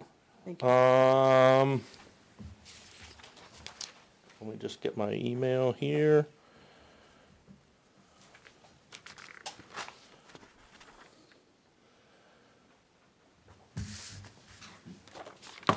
That quote was for $4,800.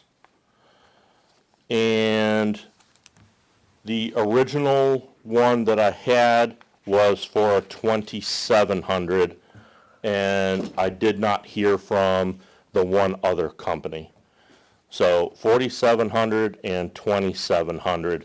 The reason the $2,700, the big difference in that is the $2,700 one, they take care of the federal grant. So they will take the paperwork and they will submit the grant for that. And the other company will not. Okay?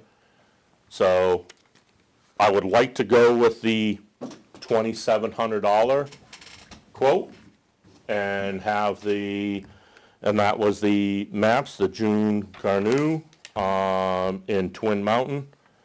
And she forwarded me a thing and just said, actually, how did the select board feel about doing that option? And if she wanted me to forward her to forward me an agreement. So, questions? Sounds like the chief did his diligence that we asked him to do if we're getting 3 quotes. So, if one won't reply, one won't reply. That's not what you can do about it, so. Anybody have any objections? Make a motion? Any other questions? We talked about it pretty thoroughly. Yeah, Last go around. last go around, yep. So, I'll entertain a motion. Do you mind, just the paperwork to get. The name and everything for the company. Get the motion correct. Either one, well, it's on there like a bunch of times. Maps is the name of the. And I probably really butchered her last name, and I'm very sorry about that. If you could try to.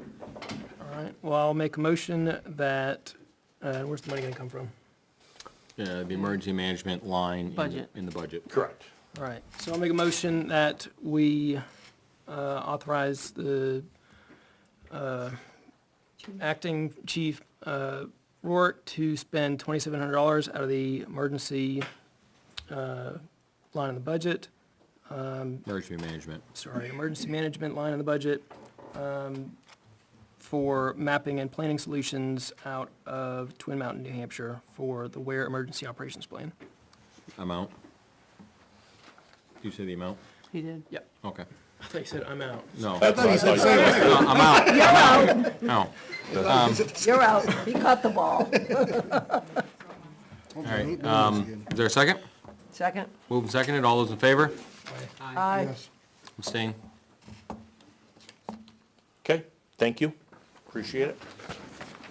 That will benefit the town and us and the police department a lot, because now we could, after that's done, we can start applying for some grants that's a pretty strong piece that we have to have. And one last thing, I'll make it super quick. Please do. So I talked last meeting also about duct cleaning in the safety complex, okay, for us and the police side. This is not the furnace or anything else like that. That's being already handled by the town. The furnace filters and cleaning of the furnace. Now, this is actually the ducts that have never been done in the safety complex. I reached out to 3 companies, because again, you guys wanted the 3 quotes. One did not get back to me. Cornerstone does not do any bathroom vents, and Armstrong, when I called up, they actually said, hey, you guys called us back in 2014 to get this done, and you never followed through and you never did it. So they had our whole entire duct system on record. They already came out and did an assessment on it. and that price is $3,750. And I don't, I have 3 copies here. This is what they want to do. I didn't get a chance to email these to you guys, so I apologize. The other, again, the other company, does not do, the not dryer vents, I'm sorry, the bathroom vents, and those are another thing that we really need to get cleaned out. And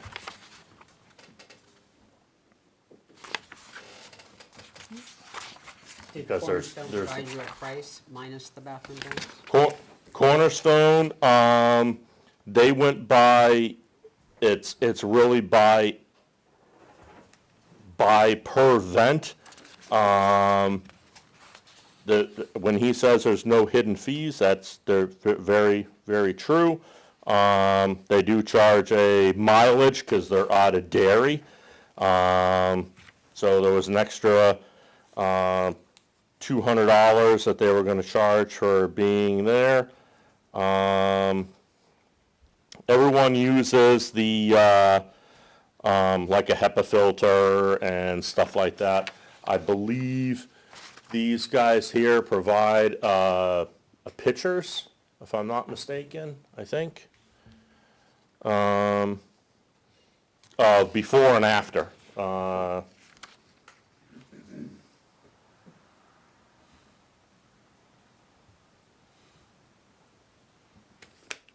I just want to confirm, Chief, this is the entire building, right? Because this contact is the other side of the house. So I just want to make sure it's the whole thing. Yep, when I talked to them, he stated that there's, I believe on there, they list 5 furnaces. 3 commercial HVAC systems, 7 bath exhausts. Yeah, so, yeah, 7, so that's the entire building. Okay. That's the entire building, because originally I was, I came and I was like, oh, I'll just get it from our side, and then, I don't know, I think I talked to you, and I think you're like, well, if you don't do that, do the whole building. So, that's the price for the whole building. Okay. And again, to my knowledge, it hasn't been done, and they said that they came out in like 2014. Took a gander. And did an assessment of the building, and gave a price, but we never followed through on it, or never got done. Well, I guess to follow up with what she asked though, is that, did you get a number from Cornerstone, they just didn't do the bathroom vents, but I guess I could add up here now how many runs there, I don't know how many runs. They didn't come out and do anything. They just said they're gonna charge, $500 covers the first 8 vents. And, I mean, we have 8 vents alone in the training room, I think, just alone. So, and after the first 8, it's $25 for that. It's 25 for each vent after the 5? For each vent after that. I don't know, honestly, how many vents are in the building or how many runs. I didn't even know we had 5 furnaces in the building.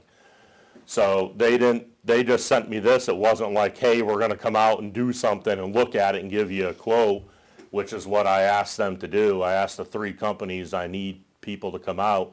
And again, that place was they said, hey, we have your place on file here, that they came out. Yep. And the other company never answered me back on the email, so, and it's been since I did it the next day after I saw you guys, and you guys said, get the 3 quotes. So you and the police chief splitting the cost, or does it come out of your line? So here's the thing, I don't know if that's available to use out of the grant money for. Chief and I had a short discussion about this, and I mentioned the ARPA money because of the health concern, the air quality. I thought it might fit in that window. We'd have to ask Beth. Yeah, I just gotta ask the finance director. So, yeah. I guess if it fits in that ARPA money, and it fits in the grant, then that's awesome. If it doesn't, then, yeah, I would ask just Chief Moore to split it, or whatever. Or at the end of the year, if we end up having enough money to cover it, honestly, I guess it doesn't really matter. We're all in the same building, and it just needs to get done at this point. We're well past the time that it needs to. I just remember that the ARPA was very focused on air quality, Yeah, we water Air and quality. water quality, Right, correct. so that to me would be Air quality. air quality. So it would fall under that, I think. So to go back to something Ricky said, you've mentioned 5 furnaces a couple of times, but it does say 3 HVAC systems. I don't know if there's 3, if there's 2, if there's 1. I don't know what's in the building and what services the PD side compared to our side. Hence why I said I wanted these people to come out and do an assessment of, I'm not an HVAC guy. I turn thermostat and it goes to warm or blows cold. I don't know how many runs are up there. I don't know where they go. So when you said 5 furnaces, that was just, That there was, 5? it was whatever was on the thing there. I don't have a copy of that in front of me. I because gave you. it says 3. Okay, So I just want so to make 3 sure, furnaces. to go back to what Ricky was asking, is it going to cover everything or not? Well, yes, because they mentioned 8 bathrooms and we don't, or 7 bathrooms, and we don't have 7 bathrooms on our side. We only have 2. So the other one's is Are a there public act- bathroom, and then the other bathrooms and the locker room is in, the PD has a locker room, we do not. I don't know if they have a bathroom off of that, but So did Yeah. someone say that's 5 furnaces in there? Did someone tell you that? I thought that that's what the sheet said. I Oh, don't have no. the sheet in front of me. No, If it it says says 3, three. if it Yeah. says 3, then Okay. there's 3 furnaces in there. I don't know. It does list an assumption that no changes have been made since 2013. Do you know if that is a valid assumption? As far as I know, nothing's ever changed As in far that as I know, it building. hasn't changed. No. Yeah. You know, I don't, I've been in there for the last 13 years and nothing's moved, so. No, nothing heavy Nothing's lifting been anyways. added, put it that way, you know, there's been I'm no, good to go along with the company, but I guess we can't really do nothing until we find out where. I just think I think it falls well within that, I'm fine with that. that grant. We just can't really make a motion on it till we hear. No, back. I'd like to hear from Beth on it, but yeah, I think that I think it falls right into that. Either way, that I'm okay window. with going with them, but. Yeah, I don't have a can problem make getting it done. motion. I'd like to contact finance, and if it can be the ARPA, I think this is a perfect use for it. Yeah. And actually, a real intended use for it, so. We could actually bring it up at our work session. Yeah, we could have it next work Next- session. Yeah, I don't think next that'd be a Monday. big issue. if you want, I could email that to Beth, so she has a copy Yeah. of it. Sure. Yeah, please.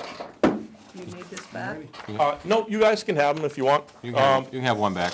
I got, oh, thank you. It'd be impossible for me to try to find it. And That's all you said, you had to add it. that's it. That's it. Thank you, sir. Oh, Appreciate thank it. you, I appreciate it. Congratulations. James here. Oh, okay. Yeah, 'cause that's gonna roll into a big thing, so, we're gonna inject one thing in between. There was a appointment, request from, Park. Yep, and she filled out her ethics and her form. Pam, can you come in? Right there? Yep, she's there. So this is an appointment as a full member? Yes. Full So- member? So we talked today, she filled out the forms. Yep. Her term expired in '22, and she was gonna give it up, but she reluctantly Right. filled out the forms. No, I'm just kidding. She filled out the forms and the ethics and is looking to be reappointed. And the chairman actually is amongst you guys.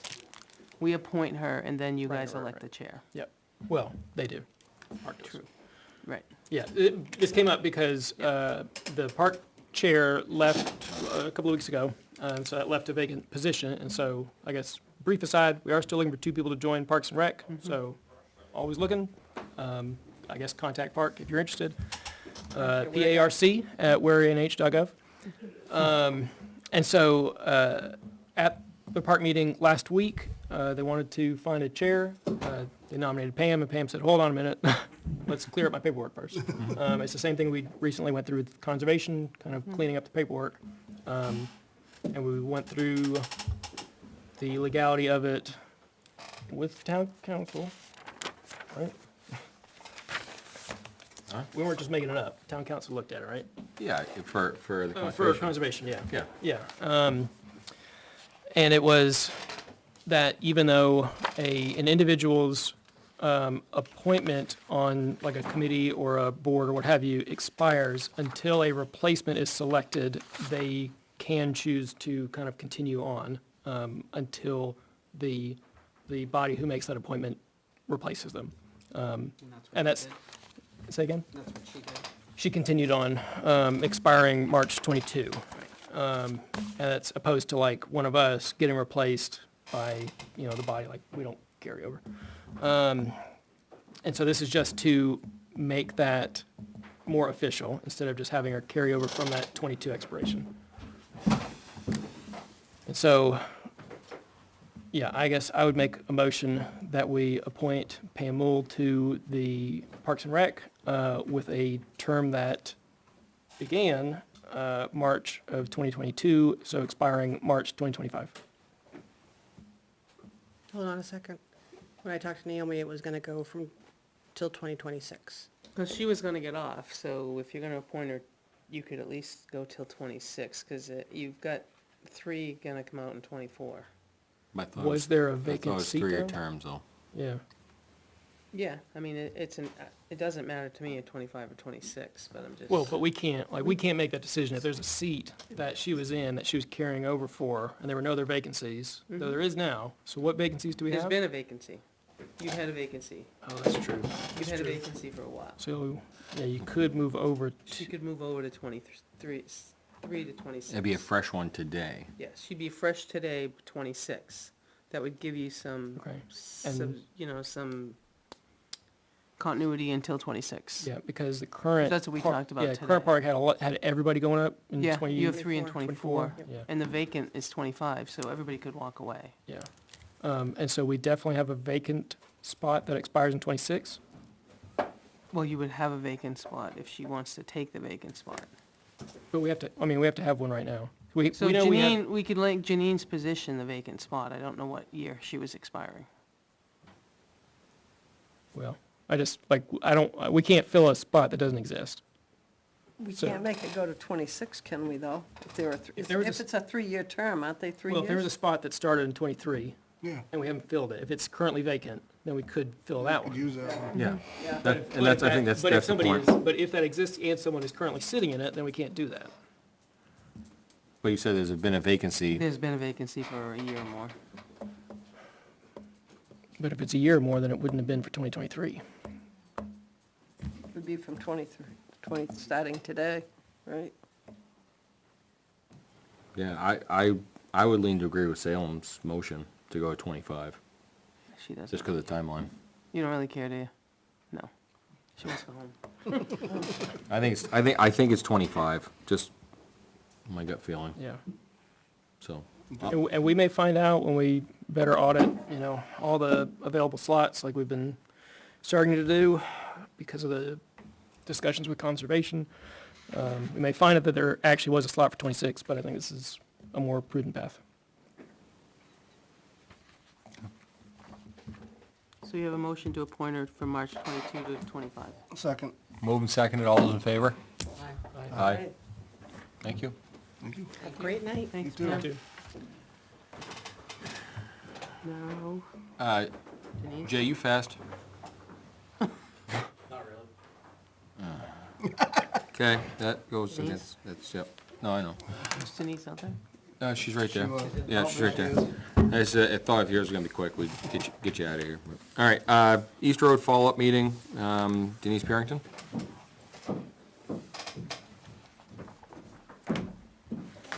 Just here really as a follow-up in getting some guidance. You just mentioned the budget cycle. We only meet once a month, so we just need some guidance as to where we're gonna go from here. So I just wanted, the Parks and Rec, we just wanted to do a quick update. And then I think I left something in each of your mailboxes. That way you can at least, I know it's been a long night, wish I had a basket of chocolates. But this would allow you to just go back and do a recap. So we got here because Ware Athletic and the Generals Football came to you guys and was looking for fields. And as you can see from tonight, you know, they have an interest. We have kept them updated. They've come to our meetings. So that's kind of how we got to where we were. You guys asked us to explore the East Road property. In doing so, I think, you know, Mr. Knapp, you mentioned that the land might not be as viable as we thought, so that led us to all do a walkthrough.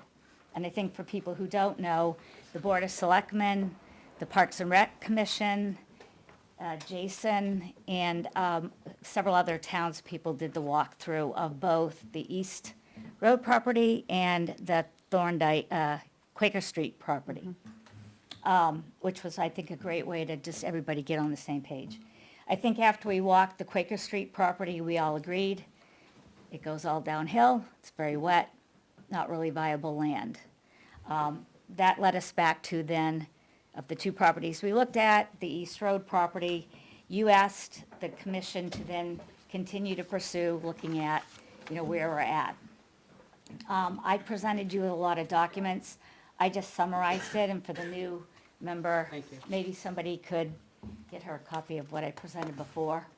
But the property was purchased by warrant vote in 2014. I pulled the deeds, tax map, warrant articles, meeting minutes, conservation meeting minutes, and presented it to the board. I also contacted the Society for the Protection of New Hampshire Forests just to get some background information on it. They were very kind and taking some time to research it. As I mentioned to you, they reached out to the Granite View in the state of New Hampshire. It lists all the conservation lands, and it was determined that the property had never been put in, it was listed as unofficial conservation. And then I just reprinted for the sake of new folks or anybody in the audience that may not have heard it, but there was a deliberative session. We were able to pull back that information on what the taxpayers discussed at the deliberative session regarding the purchase of the 137 acres. There was this discussion on 8 acres for gravel pit, 12 acres for recreation, and 117 acres going into conservation. I think Parks and Rec wanted to point out, and one of the reasons we continued to look at this is that, you know, one of the town's folks at that meeting mentioned 3 reasons. She was the chair of the Finance Committee, that this property was reasonable for purchase. It had the gravel pit that could pay the town back in cost of gravel. There was 12 acres to be set aside for recreation and future ball use. And third, some could be set aside for conservation. So I think there was a lot of discussion in the town about the different uses. And then you see in front of you the warrant article with a vote to authorize the selectmen to move into an agreement. And again, discussion on the various uses of the property. As I mentioned before, and as you saw in some of the documentations, there's a lot of intent there. And I did meet with the Conservation Committee last week, and I'll mention those findings.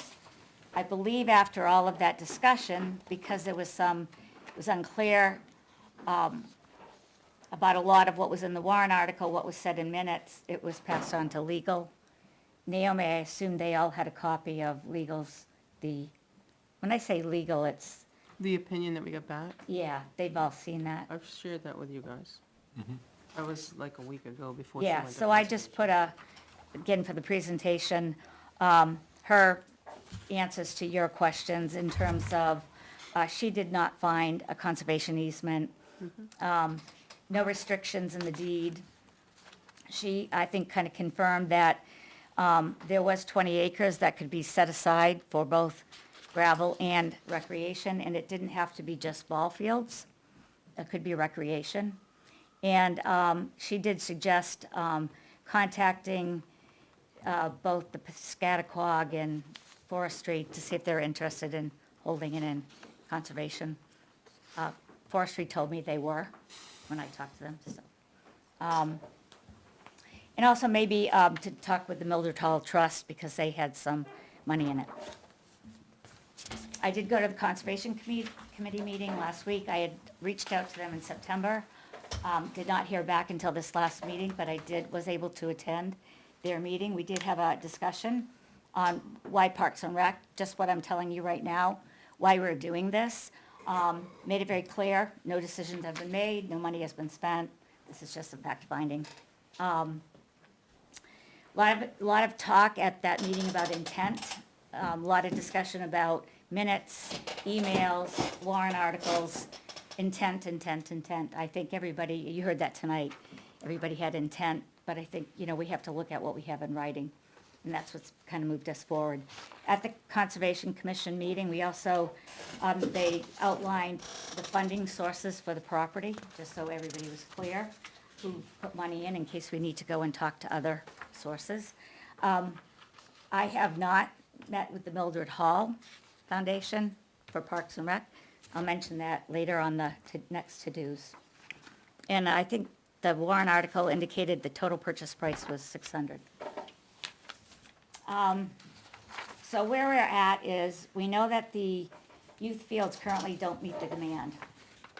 There's overusage, lack of practice fields, and I think you heard some of that tonight, but I do know we were contacted this weekend. They had to cancel all play on the Bolton football field because of overusage in the mud situation. It was unsafe, so they had to move it to the soccer field. So we're just seeing a lot of usage, and it's difficult to keep the fields up. WAC, Sherry, you asked me how much they spent at the commission meeting. I was Yeah. curious, that was all. They spent just shy of $4,000 this year in rental fees in Henniker for renting fields for sports that they couldn't schedule here in town. We walked through the East Road property. I got the sense from, everybody who was there that Parks was to move forward. I think there was a feeling that the further you got beyond the fence, and Benji, you had verbalized that. I think Jason had, between boulders and cutting and gravel and all of that, it would be very difficult to use that piece of the property. Hence why we're here talking about the front half, not because we ignored the back half, but I got the sense, and so did the commission, that we were to, look at what some of our options were going to be. I was able to find, I just threw out some other statistics. I found a natural resource inventory summary on the commission's, Conservation Commission's website. They commissioned that in 2011, really to do an assessment. Just for the record, there's 65 properties. Back in 2011, there were 65 properties, either in restricted conservation, a use, or held in fee by a town or government. 8,500 acres were in conservation.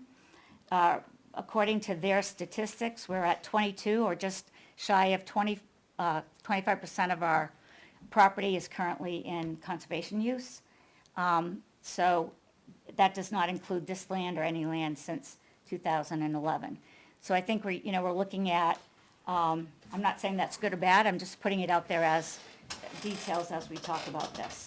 And currently, we have no other options. I don't know, nobody's directed us to any other property other than purchasing or hoping somebody donates something. We don't have any more contiguous land on our current field, so this was the property that I think we were directed to look at, hence why we're here. As I said, most of our fields are maxed out, overuse. There's a huge value for Parks and Rec in consolidating the venues, reducing the cost for porta potties, trash, maybe to get vandalism under control. One of the nice things about the front part of this property, if we go back out by the gravel pit, I think we all saw, it's another Bolton field, even further out. We're gonna have to deal with vandalism. How do you patrol it way that far out? It creates a whole nother set of issues that we currently have. Looking at the front part of the property would help to reduce that. Having a site central to town, I think I was out in the hallway, couldn't get a seat, but somebody mentioned that it would be nice to have something closer to the school and more central to the town. This would let us do that and still continue to have Bolton Field in the southern part. We've seen increased growth. We already talked last year about the decaying tennis courts. You asked me last year to look at the East Road property for that. That could be rolled into that and really create a nice nice park for the town. So I need some guidance, so does the commission. As you probably know, I was tagged to look into this, so just want to make it clear for all those people who had a lot of passion tonight. I'm just here doing my role on the Parks and Rec Commission, and what you asked me to do. So I'm not giving an opinion, I'm just asking for guidance. But I have put many hours into this, and I just need to know where to go from here on behalf of the parks, because this is still my assignment. I've been in touch with 3 engineering firms. I've heard back from all 3 of them. All 3 are working on getting a price that I could stick into a warrant article if you guided me to go in that direction. I'm waiting to get all 3 because I'd like to take the average of the 3. So if we're not to move forward, I would love to give them a call and tell them to stop working on it. If we're going to move forward, then I will wait for them to get what they need done. We do, like you said, the budgets are coming up. CIP is looking for stuff from me. You guys are going to be looking for whether we're going to do a warrant article. We need some guidance from you guys so we can start crafting that and plugging things in. So that's kind of what we're here for tonight. I think what I'm looking for on behalf of the Parks and Rec is, and I think it was mentioned at the commission meeting last week, the town has an obligation by vote to get 117 acres into conservation land. I think we all agree to that.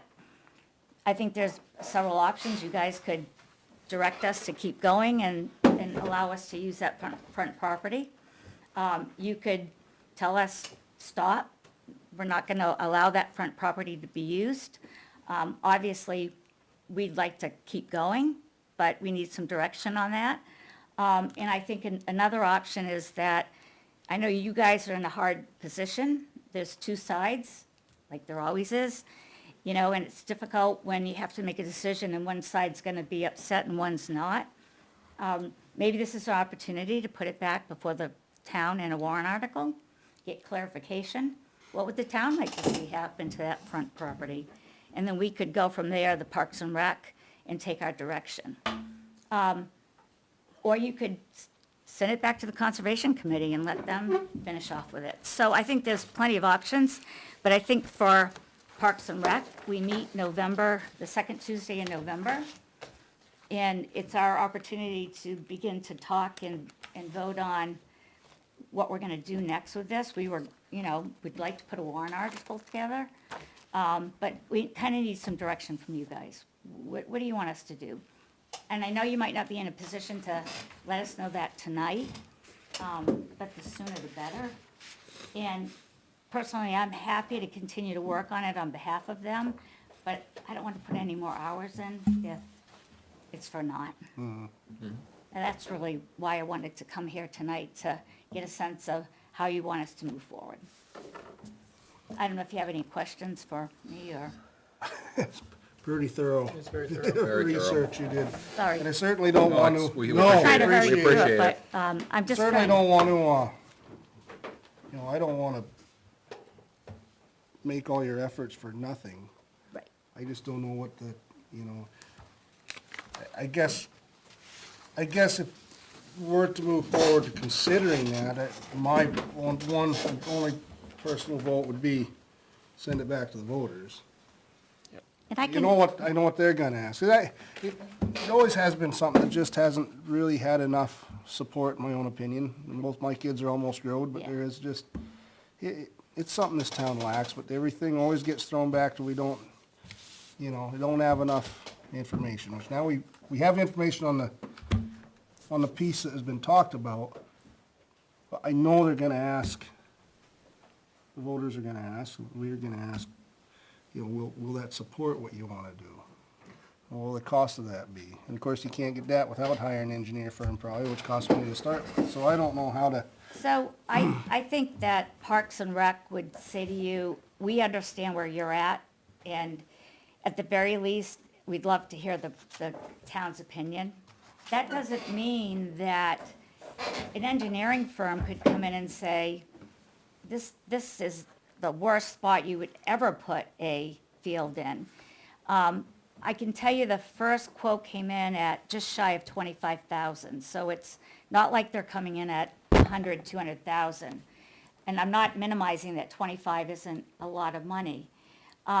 However, we have opportunities to put this to rest one way or the other. Right. And to say, let's ask the town, first and foremost, when we use the word intent all the time, let's put it to the voters. Let's say, we can make copies of the warrant article available to them, the deliberative session, what options we have on the table, and let them vote.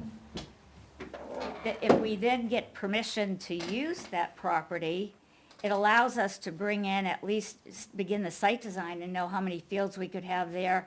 We might come back here and say, it's only 2 fields, is it worth doing it for that? But we keep swirling around this property, and it keeps coming back to us.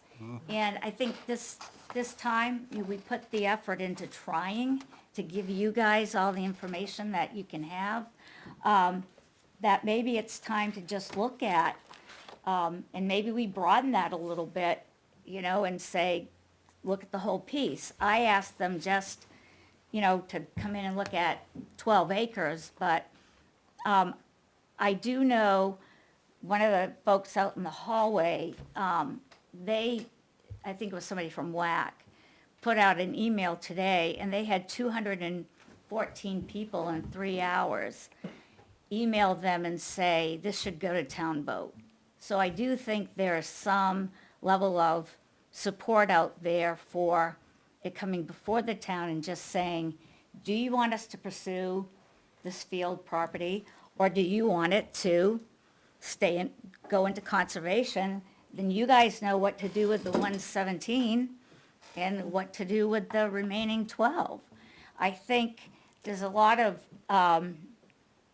people have documents, but we all have documents, and they support both sides. So maybe it just goes back to the people. And let's get some clarification. I think that's where we're kind of at. And then we would just work with you guys to draft the warrant article, to put it to the vote of the people, and then move from there. one thing that Steve mentioned that I suppose ought to be looked in is something about zoning for the apartments. I mean, I think they got a variance. I think they got a variance, so instead of the 5 acres per apartment unit, the whole building went on, I don't remember the number of acres, but it was way smaller than it was supposed to be. So, You're supposed to have per so unit. if you changed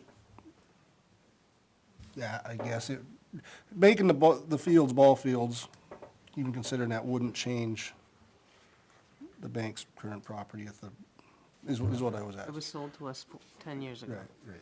I think the other option, if we put it before the voters, and we have the deliberative session, it gives everybody, I think I heard somebody in here tonight talking about educating. That gives us between now and then to make sure we have all our ducks in a row, Right. both sides. It gives all parties an opportunity to speak at the deliberative session, to put their information in front of the voters, and I think allows for everybody to be educated Okay. and make a decision. And you know what? Because what we've been working on, well, you've been working on. So if they say no, then we're back to square one, and we're gonna have to figure out what we're gonna do. And if they say yes, well, then we're gonna come back here and talk about engineering and funding and all of those other things. But then we're all comfortable that everybody got all the facts, it went back before the public, and we, like, we're in America, whatever the majority says, the majority goes. So, it's your decision. I think I mentioned to Naomi, I'm headed out of town for 3 weeks. I have to do some disaster relief. I'll be back. I can work on it from there, but I don't want to if I don't have to.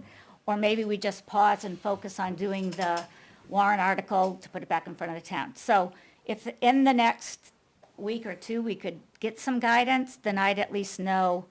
And I really have these engineering firms, you know, they're trying to get me some quotes, just so I have an educated number to put in CIP. So I would like to say to them, stop, or at least continue, and then we'd have some sense. Where we're at. And I do think there are, I know WAC said that they would contribute some money to the engineering, but I think that would still have to go before the town. I don't know if they put in part of that money. Would have to be accepted. We'd have to accept it, Yeah, that's all. I mean, that's far off, because that would be done next year. But the engineering firms still are working on that. And I'm still trying to collect data when I talk to people, and I'm happy to go talk to Mildred Hall on behalf of Parks and Rec. But again, I want to make sure I have your permission to do that, and that it's the right thing to do at this point, or do we pause? You know, so if I could just get some guidance that I could take back to Parks and Rec and know where we're headed. And again, just for public record, our intent as a commission was not to offend anybody, but just really doing the job we were asked to do. Yep. And I think you understand that, you go through that every day, so. I appreciate all the work. Yeah. Yeah, definitely. It's clear you put a lot of work into this, and I haven't even read what you Yeah, provided in yeah. terms of the detailed background. But just for my clarification, not having read the Yeah. detailed background, you're saying put it before the voters, are you talking about how we use those 12 acres, or whether or not those 12 acres are used as recreation? You could, I don't know how you, I have written What more. are you asking? I'm asking if we put it before the voters, you could be as simple as saying, should we take 12 front acres used for athletic and recreation, 8 acres of gravel where it currently is, remaining land in conservation? Or, no, we do not use the front property for recreation, it is to be put into conservation, and we continue to pursue the gravel pit and recreation area contiguously together. Because that's what's been a piece of being unclear. Some people say 8 acres of gravel, 12 acres of recreation. Yeah, that's- And if you put the two together, it equals 20 acres, yes. But when we walked out there, I think many of us said, this is gonna take years, lots of money, lots of equipment. I think we have the opportunity, if you read the warrant article, to decide where the 12 acres is, where the 8 acres is pretty clear, it's the gravel, and then what becomes the 117. So I think it's the opportunity to say to the people, what do you want to do with this front property that we think, without any engineering, is pretty viable, knowing they should be hearing from the Conservation Committee, they should be hearing from the homeowner, the property owner, what he thought the intent was. They should be seeing all the I get findings. what you're saying. Yeah, I and just- then let's just put it out Answer there. my question. Thank you. Yeah, there's a couple of things, though. One is, there was conservation money put in, and I don't believe that the conservation can put conservation money in. I mean, I guess we can still look at different land out there, but Can I ask where conservation money comes from? it's from when people Timber take their harvest, current use. current use. Actually, timber harvest goes to the forest, it's current use, current land Yeah. use. So when you take out your current land use, Okay, 75% so it's goes there. taxpayer, whether they negotiate it with the seller or buyer. No, no, No. current use, if you had a large piece of land, or whatever, 10 acres plus in current use, you take it out, if that land's valued, say, at $100,000, you have to pay 10% of that back to the So town. it essentially is money coming from taxpayers in town Right. that goes into the Yep. Conservation Commission. Okay, Same thing if people have a harvest, a Okay. timber harvest, yep. That goes it's a into the percentage. The All right, harvest I goes had into- been asked that question and I wasn't sure, so yeah, thank you. So, I wasn't able to do the walk that day, but my concern is that, from what I've heard from Ray Banks, who owned the property, the Smith Banks property, that the fields were all supposed to be left agricultural. That was what was presented to the Mildred Hall Committee, which I was setting on. And I don't know if there's another 12-acre section of woodland that's not too far back that could be cleared and used, because Ray came to the meeting last Wednesday very, very upset because he said that was agreed upon, and it was also agreed upon that the selectmen would put that into conservation land, would put a conservation easement on it, which they didn't. That fell through the cracks. Right. So I would say two things to that. When we did the walkthrough, as soon as we got through the gate near the pond, I think it was, people started saying this is all boulders, this is, and so it became, was presented to us by the people who were there and knew the property, that when you went too much further down beyond the gate, it was going to cost a lot of money, a lot of time, and I was told there were boulders there that would be difficult to even move. So, so that was part of what we went on. One of the things I found in my research, and I'm not saying right or wrong, but when I started to look at conservation land in this town, there was conservation land that people gave to the town Right. and put easements on it when they gave it and said, this is what I want, it was in writing, it's in the registry and all of that. There are other properties that were purchased by the town, but at the same time, the deed and the purchase and sales agreement contained the lease, the conservation language and all of that. When I looked at this property, that trail, I'm not saying it doesn't exist and I'm not saying it's not right, but it was very difficult to follow that trail. The deed doesn't say it, the warranty deed, the fiduciary deed, you each got a copy of that. The Warren article didn't say that. Even Mr. Sweeney, I think I'm pronouncing his name correctly. McSweeney. McSweeney, yeah. He was quoted in the deliberative session, and he never spoke to that in the deliberative session. So it's been difficult. I'm not saying that wasn't, and it was in minutes of conservation meetings. I think that, they spoke tonight about the selectmen talking about that. But I also think at the time there were people that didn't realize how difficult that back property would be in looking at what it is. And here we are, 10 years later.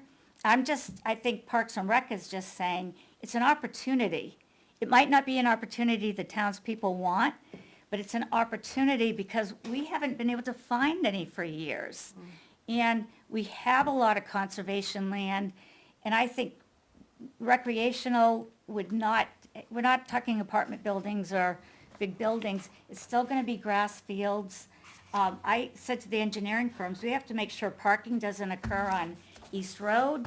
It doesn't infringe on the neighbors, that we can look at parking further out on the property so that it's not, obstructing the view. So we're trying to say, can we keep that agricultural look, but still put athletic fields and potentially tuck a replacement for the tennis courts into the corner? This property could be used for parking, for expansion, for the library. So I think it's been difficult to follow the trail. I think you're absolutely right that things were said. Yeah. But when you Lot was really said. try to put that documentation out, which is why, put it to the townspeople. Let each party go say, this is what I thought was gonna happen. This is what I was intending to have happen. And then let the town decide, hey, their money went into purchasing, the land, let them decide on what they need to do. If you don't feel like you can take a vote on that and guide us one way or the other. Well, I'm just thinking if you got a 20-acre parcel down there with a whole lot of ball fields, where's all this parking gonna go on? Where are you gonna put the So cars? when we did the walkthrough, we talked about right beyond the gate, that area is somewhat level, and we'd probably have some adequate parking there. But much beyond that and the pond, that it would be difficult. It begins to get hilly, a lot of road, even down where the gravel is. We stood on the edge of a gully. Not that that couldn't be filled in, but I think we saw what happened at Bolton Field. We got into that, and we got drainage issues. And I'm telling you from a Parks and Rec perspective, to put another complex that far out, it's further out than Bolton. How are we gonna protect it? How are we gonna monitor it? Why does it have to be that far out? Yeah, I'm only saying because I've listened to all sides Yeah. here, that's all, and Yeah, and you know what? Ray gave us a break, he took $60,000 off the payment. It was with his understanding that the fields would be left agricultural, and he was very upset last week. I just think we have to really try to be respectful for him, you know. I totally get that, and I don't want to be disrespectful, and I've been in this town a long time, and, you know, a lot of this property belongs to, you know, relatives and stuff, but I do think 10 years down the road, and Parks and Rec, we have to do something here. And this is an opportunity, possibly, so, All right. that's my pitch. All right, so you can, Yeah. can I sit? Yep, absolutely. We'll hear, conservation. If I may, a moment, just welcome our newest member. Thank you. I'm Janice. Amy Fulton, Conservation Commission. Commission. I think we've certainly been at some of the same gatherings now and then around town business. Let's be clear tonight in talking about the Banksmith parcel. What's being proposed as a way forward is breaking an agreement. It happens, people break agreements. But let's not do that lightly. We put in a very significant chunk of conservation change for a purpose, in accordance with an agreement, in accordance with the discussions that we can abundantly document. And let's not poo-poo this idea of intent. You know, people are put in jail for intent. So the intent was very important. There was an agreement. We did not, as a town, with the Board of Selectmen being the prime driver of it, get the work done. We did not complete the easement as we indicated in the warrant that we would do. That's on the town. That's on, you know, a warrant that was put out there by the Board of Selectmen. There's lots of discussion from the prior members of the Board of Selectmen of what was going to happen, and it's well documented that what was going to happen is the easement was going to include agricultural fields in the front. There aren't many agricultural fields remaining in the town of Ware, and there is some value to them. Understand times change, people desire different things, but let's not dismiss that for the expediency of, well, it's the only option, or, well, it's the only thing that we can focus in on right now. So if we go down this path, we're breaking an agreement, we're revising our intent. How does that affect us as a Conservation Commission working for the town going forward with potential future projects?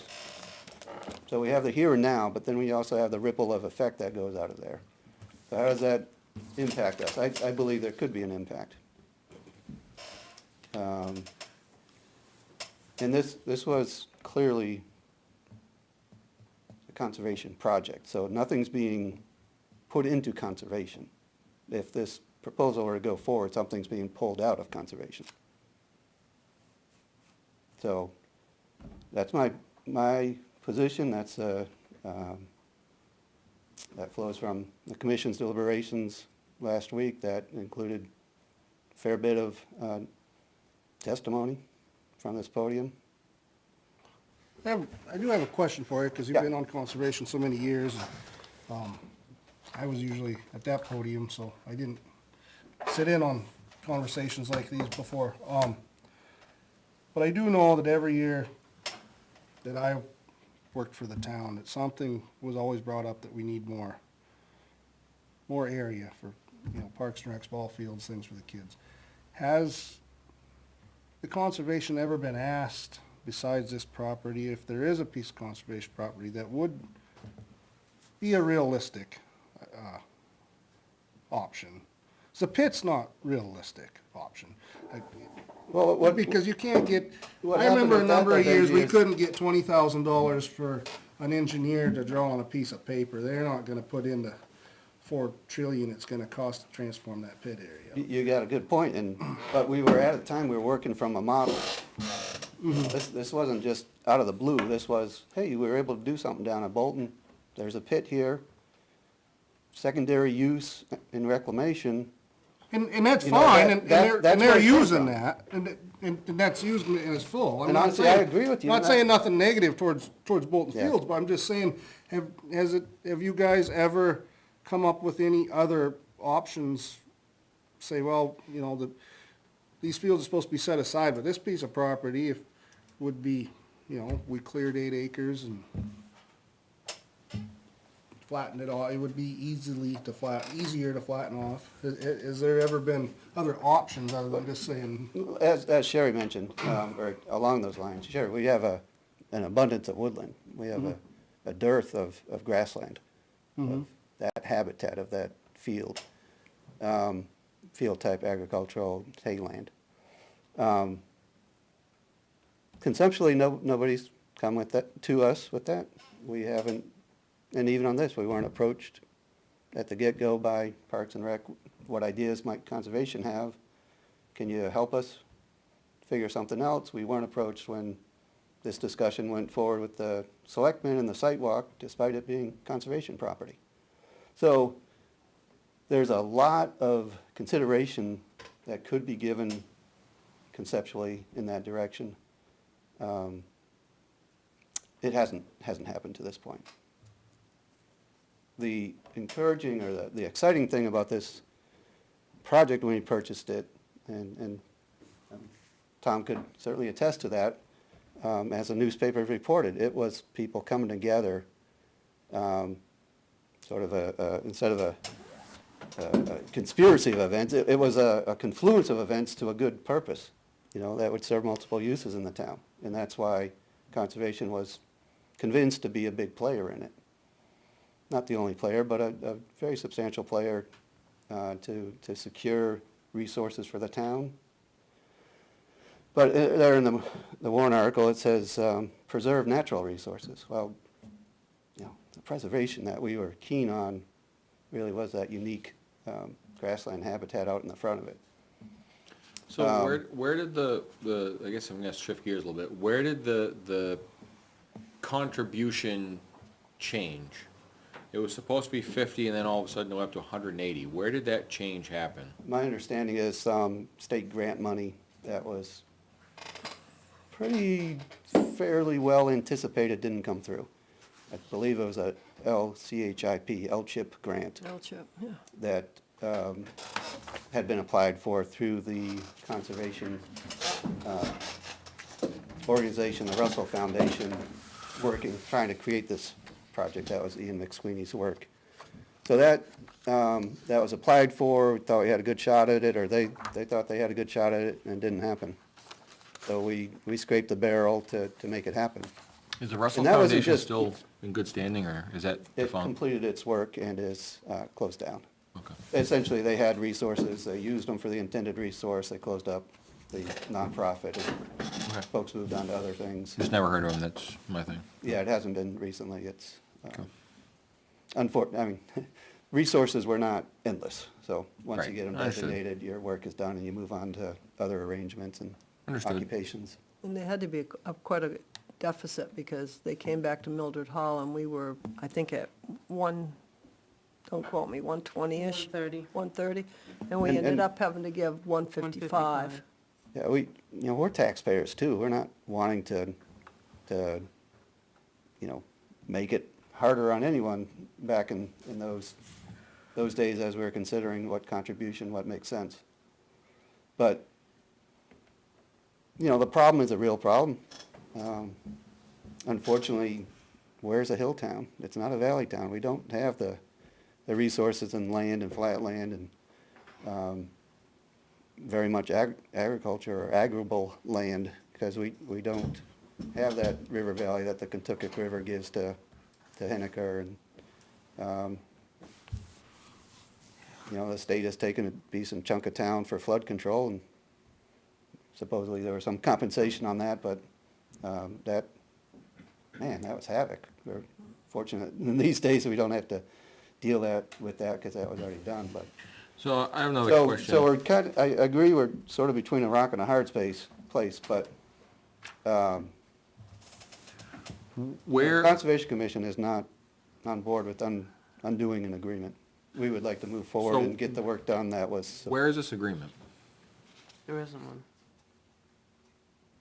As That- far that's- as, Is When- there, is there when- minutes supporting the agreement? I'm not trying to discredit What- that, I'm just asking where it is. A sale of property is an agreement between a seller and a buyer. There are lots of different things that go into that agreement. But by the records that we have in front of us, I don't see where it says that the town put our foot forward and said, we're gonna keep the front side agricultural. I just don't All see right, it. I don't know, I'm asking. I can I'm present asking. that. I could present that now, or we could decide this needs further discussion, and we can present that later. But absolutely, we have that. We've shared that. Okay. I'll give you, I can give you the minutes, but Okay. Tom was a chair of the Board of Selectmen. That Board of Selectmen meeting, he's like, oh, obviously, clearly, the intent was that the agricultural field would be protected. It's that word again, intent. All right, and That's I'm what not, that's I'm what not I'm trying to saying. discredit that, Andy, I'm just asking because at the end of the day, it's, if there's minutes that support it, if there's, discussion, Absolutely. and that's I fine. could go on for a half hour with that. I understand that, and that's what I'm saying is if there is a reference to say September of 2011, this is where this was talked about. September 9th, 2013 Board of Selectmen, September 11th, 2013 Board of Selectmen. There are lots of other Board of Selectmen. We've scoured it. We know the record because, you know, the chair and the vice chair were part of the project. So if situation was different, yeah, you'd be hard pressed, because then you would only have whatever the written record is. You wouldn't have the recollection from the folks who were part of what I'm calling the agreement, which is the purchase of the property. So you mentioned the chair and the vice chair, was the commission involved in that? I'm sorry? You said the chair and the vice chair were deeply involved in this, the commission was as well? Myself and Steve Nager, we were on the Conservation Commission Okay. when this purchase occurred. Okay. Yeah, that's all I'm saying. All right, okay. But you guys worked as a commission towards this? It's just you guys are the two last on the board that have been seated the longest? Yeah, George Millet's no longer in town. Okay, all right, that's my question. That's my question. So, yeah, it was a commission, Okay. a commission project, not an individual Okay. project. That's, Yeah. it just that was the way it sounded, that's all. That's why I wanted to make sure it was a commission project. Lisa Grolian was on the commission at that time. A lot of my thinking hinges on the deliberative session and what the people Spoke of. said, like, it ultimately came down to that vote. And we have the minutes of that, and the YouTube videos don't go back that far, but do those videos exist somewhere? Channel 6 archives or something? could be. 'Cause I think that would be enlightening.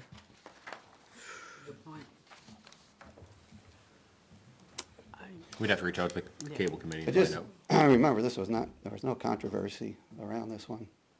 No, I'm not, This- I'm just this looking was- for information. yeah. Absolutely, yeah. Could I ask a quick question, just clarification? Yeah. Yeah, when it went from 150. You gotta come up though, because we're not gonna be able to hear you. Sorry. Minute taker won't be able to hear you. I don't know who can answer it. When it went from the vote at 150, and I think you said 180 is what the commission, 180,000 the commission put into it. When that changes, because I wasn't able to find, does that go back before the voters? Would I find a warrant article? Again, I was trying to collect all the data. No, that was probably a vote just amongst the commission, if I had to assume. So that doesn't Right. have to go, when it increases by that amount, it doesn't have to go back before the voters? I don't believe so. Is that correct? Correct, when it's not from the when it is from the Conservation Fund, it does not have to go to the voters. Okay. Thank you. Okay, that was the answer to the question. All right, no, I would agree with you, that would clear up a lot, especially discussions if they're televised. Yeah. Or recorded somewhere in the Yeah, archives. because in the minutes, we see the article was changed. by the people at the meeting. And so it doesn't, a lot of the intent and whatnot hit the paper, and the people said, no, we're changing it. And so I'd love to be able to see the whole discussion about it, if possible. So I guess, Salem, have you had a chance to review the minutes that yes, we've talked about? but that followed this, right? We have minutes from before the vote, we have minutes from after the vote, so before and after deliberative and the second part of town meeting at the vote. So I guess I would ask the town administrator if you could reach out to the cable commission and find out. I would agree. And, I mean, I think that in Denise's research, it sounds like legally we can do it. Now, with that said, I don't disagree that intent does play a role in this.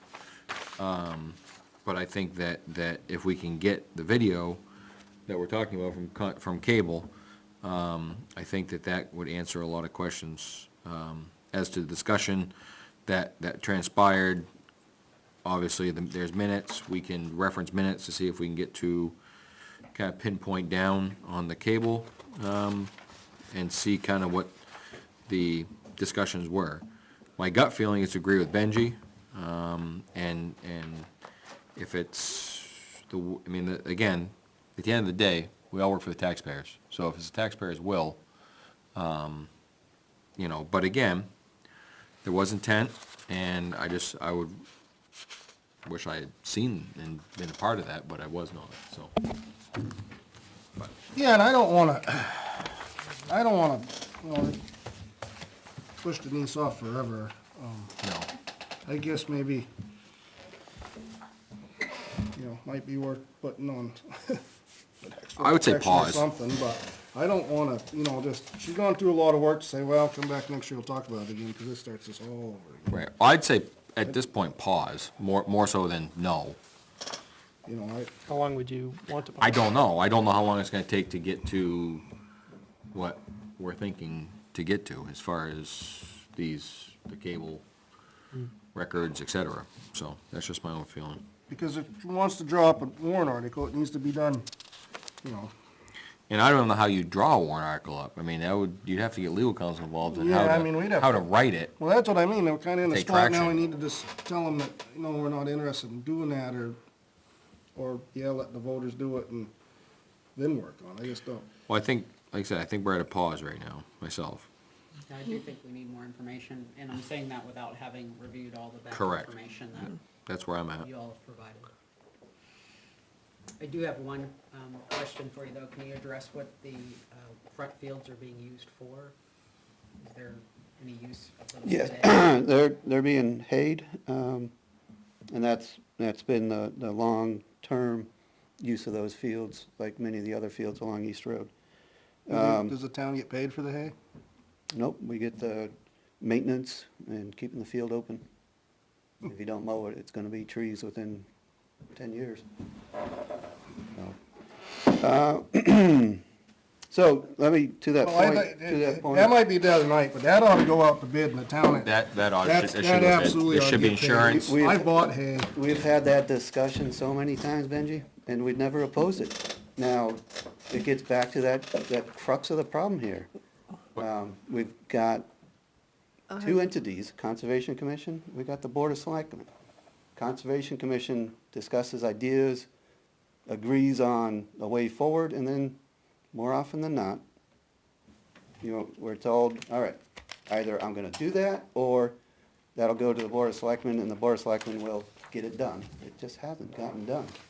We've had that discussion right from the get-go, we've had that 5 years later, and now here we are 10 years later, and it's still the situation. But if I might, this is from the March 25th, 2013 Selectmen meeting minutes, March 25th. To that point, that question that you just asked. Mark Anderson, New Boston veterinarian, explained to the board that he came to the Board of Selectmen, before it was purchased. That he has always hayed the fields. He would like to know if he could still do this year and if there is a possibility of having a lease to continue to hay the field. It was discussed that it is likely that the ownership would not change until the end of the season. Mr. Anderson said that those fields are very heavily drained, sandy soils, and as a result, he applies fertilizer up to 3 times per year. He typically parks equipment there between haying those fields and moving to the next fields, and wants to make sure the equipment is not a problem for the town. Ian McSweeney, Russell Foundation, said that the terms of the conservation easement allow agriculture by the town or lease to a third party. He has not done anything further with funding since last meeting with the board. Mr. McSweeney said that there are grant funding deadlines coming up in the next few months. The selectmen need to know the status of the purchase by the end of August before setting the tax rate. Mr. McSweeney said that prior to that depends on how successful he is at getting the money. Mr. McSweeney said that the town-owned land can be leased out for agricultural purposes. Now, this is presuming that the easement that was intended went forward and got completed.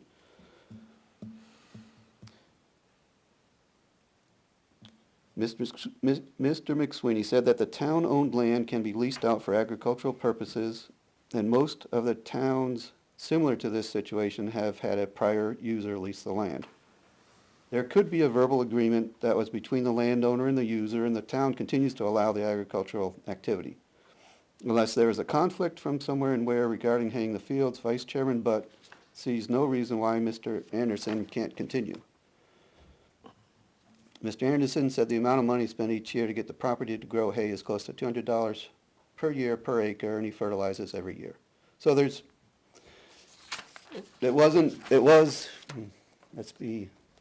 was addressed at the time of purchase, at least the deliberating or intending the purchase. And at that point, the representative from the Board of Selectmen said, please keep haying it. We've had other discussions since then when this has come up and said, Vice Chairman Nager, I remember very distinctly within the last few years saying, we should get that in writing, this agreement. At minimum, we need to have a liability insurance binder with it. At So, minimum. Is So- Mr. Anderson still the one that's? I believe so. Yes. So we need to have So some kind of this insurance is, binder with it. this is a Minimum. long-term involvement with the land.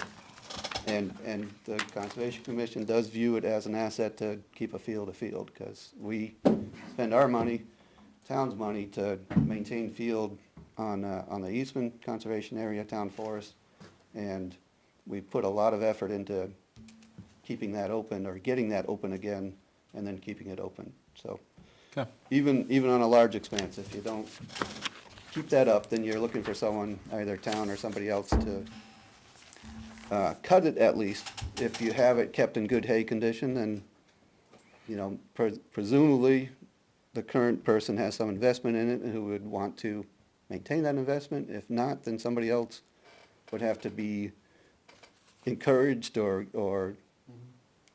given that as a task to do.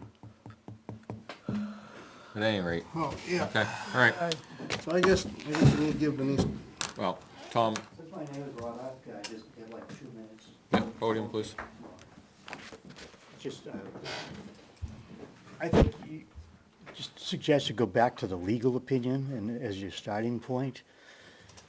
Denise talked about the opinion that she got from town attorney after looking through the papers, so it might be a good starting point and work from there. But as far as, I went back through the town report for the year that this all was put on the warrant, and it really was confusing. It seems like the warrant article, the discussion at the deliberative session, and there was another piece of it there that seemed to be in contradiction. So definitely there are some hazy parts to this. But I know that when I was sitting on the board, I know there was a piece of land that included the gravel pit that was put aside, and there was the discussion of ball fields. I made the assumption then that they were talking about all the same piece of land. But, we walked it, it's impossible. So that's what my statement there was about, that I delivered tonight, which I gave to Naomi in writing. you know, if we're looking for ball fields, the gravel pit's not the place where they're gonna be. But, thank you. Thank you. All right, I think it's a pause right now. That's, Table this until we hear But back for from. what information though? Because this does kind of bug me that we asked her to get information. I don't think there's 3 more letters she could drag up. no, so, well, again, we're looking, the consensus is, I thought, was to look for more information. Janice wants it, Salem wants it. As far as No, the I know, cable committee, I don't know what no. other information there could be. Because it'll get paused and we'll talk about it 3 years from now. That's what's gonna happen. That's what I do happened. have about 5 or 6 more emails I found from conservation. I will forward to you just so you don't have to dig through them. Okay. But I did find a few more, if it helps. Okay. I think the other thing that might help too is he was the front person on that whole project, was this Ian McSweeney. He lives right here in town. Yeah. And he had a folder like this that he came in with, page after page of documentation last week. You might want to have him come in. That's fine. But I think he sent the pertinent parts to Steve, and Steve forwarded them to everybody, or just to me. I guess he didn't have your email addresses. Yeah. He said that earlier. Okay. Just the 3 or 4 documents, and that was it. Oh, he had a All whole right. stack. Well, we'll take that and go from there. Yeah. So, all right. So pause? Yes, please pause. Andy, real quick, please. Yeah, just one little bit for the record here. We had a Conservation Commission meeting on December 2nd, 2013, concurrent with the Board of Selectmen. So we attended, as we have done this year, the Board of Selectmen meeting. And there's just, from our minutes of December 2nd, 2013, Board of Selectmen Chairman Clow confirmed the understanding that the existing fields are to remain in agricultural use, and advocated a meeting of all parties in order to address the expectation of each party. Okay. Did that meeting ever occur, do you know of? I cannot say, I don't know. Okay, thank you.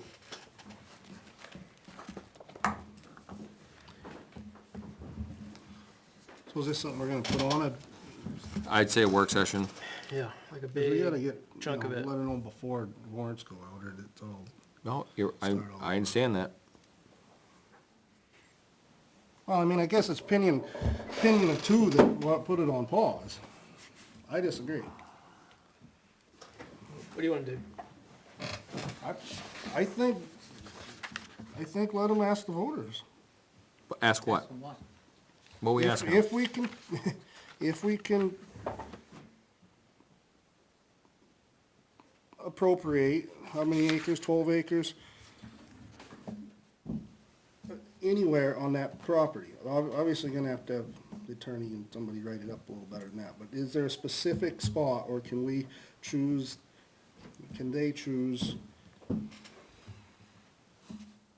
to have an engineering firm come in and look at the entire property and cut out the best 12 acres? So that's ultimately what I want. I want this to go to the voters if that's what we can, if we can do it. And so that's the information I'm looking for. We got a legal opinion. I mean, I don't care as strong about it as someone's put a ton of work into it and don't wanna put, my kids are grown. So it's not for a personal benefit of myself, it's just I've never seen a volunteer come in with that kinda effort and stuff. So, hey, I'm okay with pausing it for now to get the information that you guys want off YouTube and stuff. I just don't, or look for that information. I just don't wanna say it's paused to. I don't want it to drag out. I want it, and part of why I think it's okay to table it is. And she needs to catch up on it. 'Cause it's a Sure, lot. and Denise said she'll be out for 3 weeks. Sure. So we have a ton of information spread all over the place, and we have got to just, in my opinion, have one meeting. Yep. Put everything, and it'd just be this, but for 3 hours or whatever, and then Yeah. come out the end of it. Yeah, with no, a- I'm not with a saying written warrant vote article tonight or on it, but realize- yeah, that's fine. I just think don't our wanna table it indefinitely. No. I think her 4 options were the options, and I think we're gonna have to come out of that and say, okay. also think there's more than just what do we use, where do we put the ball fields if we're putting ball fields there. There's a lot of other things that need to be unpacked around Sure, this. sure. Like getting the deeds correct and putting the hay fields under the right contractual obligations and those sorts of things. So there's a lot to discuss. It's not just that. Oh, I agree. I know how sometimes things get tabled indefinitely, so, and I just want to recognize Denise's, and it's no fault, because nobody, it's just a lot, and it's complicated, and it's easy to, So what's the deadline for getting something on the warrant? I usually have to about the end of the year. I don't have the date on top of my head, but it's about by December, the end of December, because we're putting together our warrant. Last couple weeks at the December moment. usually. It's usually just around Christmas time. She just left. Yeah, 'cause do you she remember when thought she's we coming were- back? What's that? Do you remember when she's coming back? 3 weeks. weeks. She said 3 weeks. Yeah, but she gave us actual dates. Yeah, she at some did. point. She said the next meeting of their commission is, the Parks and Rec Commission is second Tuesday in Yeah, November. it's the second Tuesday. That's the date I recall her giving. I don't know if they call it commission, but the next Parks meeting. Park meeting. Okay, right. all right. So, did we make a decision? I guess How long, like, I just think we need to put a date on it. Give it, I mean, if it's October 23rd, She's going 4 to weeks. deploy whatever. October 29th through November 18th. 18th. Want to put on a work session in December sometime? Well, what's the Monday following when she gets back? Or really, maybe more accurately, what's the work session following when she gets back? 27th of November. And that's a work session? So if you stick with your schedule, next work session, so your work schedules are gonna be 13 and 27, and she doesn't come back till the 18th. So we'll rehash all this and probably nothing else on November 27th. That's what I would propose. Sound good to anybody else? That's what I'm understanding. Okay. I can live with that. Okay. All right. You're up.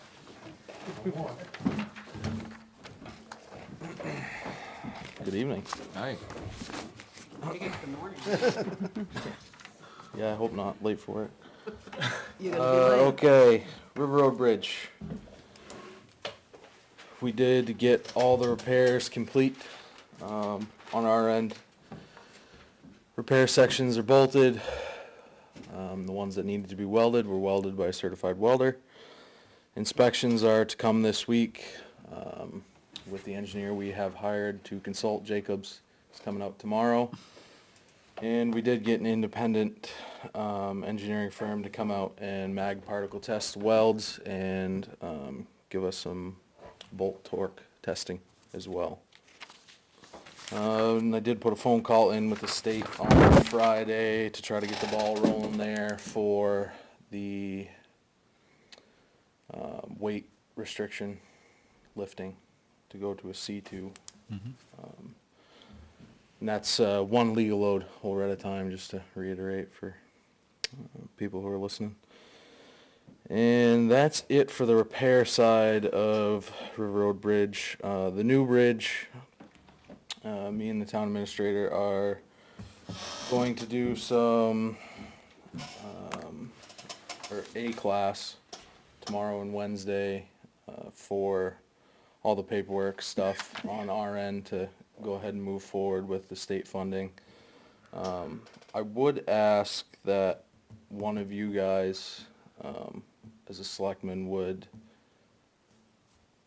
kind of be a little bit more involved in the project. I know the former selectman, Cahill, was kind of on the bridge committee, and he was involved a little bit more than just every other week getting an update. I think it would be good for me and the town administrator to have one of you guys to bounce some ideas off of, or keep some extra tabs on what's going on. I think it'd be good for the taxpayers as well, get this process moving, and I don't want 2025 to come around and all of a sudden the money is appropriated somewhere else and we miss out on that opportunity. So I think amongst yourselves, maybe you can figure out somebody who's willing to do that. So that's it for River Road Bridge. I have a question on the River Road. Yep. Bridge repair. What kind of notification went out about the road detour? So we had a sign out, electric sign right at the bridge. Did put it out on Facebook, kind of shared it around. So that's, Had signs made up, more permanent signs than the blinking sign. They displayed 6-ton limit. oh yeah, Mhm. that's been, Yeah, I know the limit was put in place, but just about the detour itself over, last 2 weeks or whatever it was. yep. Yeah, that's pretty much all the notification we put out. The sign was out there for 3 or 4 days Before him. beforehand. We put it up on Friday and started work on Tuesday, so. Hopefully getting everybody coming home on commute on Friday and then all day Monday, whatever traffic was out there on the weekend. Thank you. Yep. You said it got tested, what, the welds and the torque?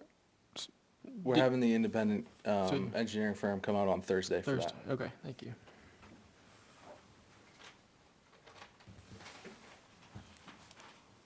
Will they have results like that day, or do you know when you'd hear something? Yeah, so they'll send us a report hopefully within a couple of days. But one of us will be down there with them, obviously. We do have the lift down there and we're giving them use of that, but we'll be down there with them while that's happening, so. Very good. Any other questions on the bridge? Yeah, next. Winter sand, put out a bid. We received 2, one from Towns Excavating, one from Mount Williams. Mount Williams came in at $6 a yard, and Towns Excavating came in at $14.40 a yard. There is a little bit of difference in the material. The material that Mount William offers is not exactly what Towns offers. Towns would be offering something that's similar to what we already use. Mount William's a little bit different. It's my understanding New Boston uses the same stuff. No, well, they might have used to, no, we had our own pile last year, but. Okay. What is it, the washed stone dust? Yeah. Yeah. Yeah. Yeah, all the fines are washed out of it. It's a 1/4 inch minus. Like I said, it's not exactly what we use, but for the price, I think it's fair to the taxpayers that we Will go be, ahead I and mean, it use will be it. acceptable. Yeah. So it's washed stone dust? Yeah, I've never used it. When they first used stone dust, it froze up tight because it wasn't washed. And now they call this manufacturer's sand, and I guess lots of places do use it. I personally haven't. Washed, manufactured, 1/4 inch minus coarse screen sand. It'll be gray. Yeah. Yeah, it's like the gravel we put out. It's the same material, essentially just smaller. But you feel confident with it? Yeah, I went out and checked it out and. Okay. I think it'll work. It'll work fine. Yeah. Only thing I heard my guys say about it when they did use it was a few extra phone calls because people notice it on their cars more than the sand, but. I expect to have that, but. They did say that. I said, well. Yep. So. Okay. That would be my recommendation. Go with Mount Williams, $6 a yard, 3 to 4,000 yards. So you're looking at $18,000 to $24,000. Coming out of our sand and salt line, we had $111,000 in that line a couple weeks ago. I went ahead and ordered 600 tons of salt, filled up our salt shed, and our mix bay is up 95 out of 100 feet. So those are good for the first few storms anyway. That ran us about 40-ish thousand, so roughly 70. So we do have the money there. But you say it's an estimate from 18 to 24? I put the bid out for 3,000 to 4,000 yards. Okay. So that is the price range there. Okay. All right, I'll move that we accept the bid from Mount William for up to 4,000 yards, up to a price of $24,000 to come from the, what line was it again? Sand and salt. Sand and salt line within the DPW, the Highway Department budget. Is there a second? Second. Move. Well, as long as you're sure the Ford will do it. Would we rather make a motion that we just accept that per yard, as long as you stay within your budget? I don't care either way, I'm only asking. I think we have 1,500 to 2,000 yards of usable I think you do sand too. still. 4,000 yards on a bad, or on an average year. I think there'll be enough of a buffer there. You could always come back to, if needed. Yeah, he stated to me that that pile stays open all year round, because he does sell to other people. Okay. He knocked off 50 cents off the price. It's normally $6.50. So if we had to go back, I Might be suppose that'd be the worst case scenario. Okay. Right. Still seconded? Seconded, yep. Okay. Any other discussion? All those in favor? Yes? Yes. Perfect. Transfer station, we are on track, making improvements with the issues that we were having.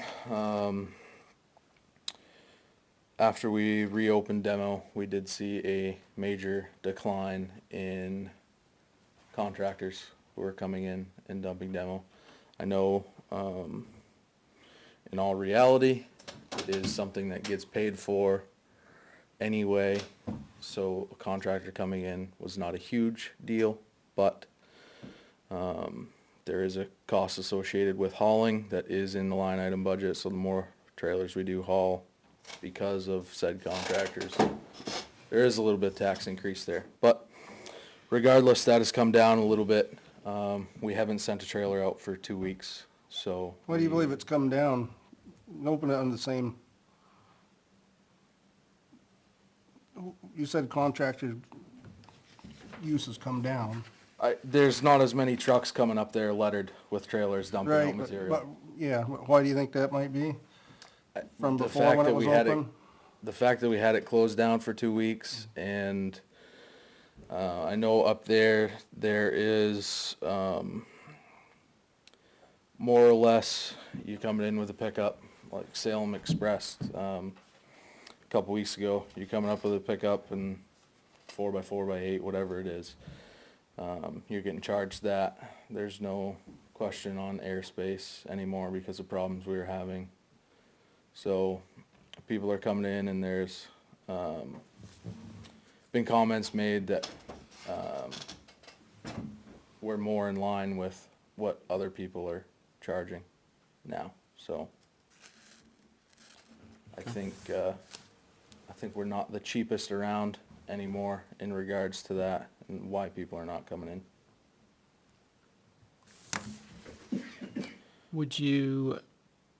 Can you say whether or not we're still declining, or we're at least holding even now? I think we're holding even, yeah. That's what it's supposed to be. Yeah, exactly.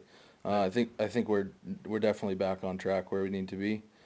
We're keeping daily numbers right now, how many loads we're getting in, what we're getting in, bulky items, stuff like that. But like I said, we haven't sent a trailer out, so I don't know 100%, but the numbers are there supporting it right now.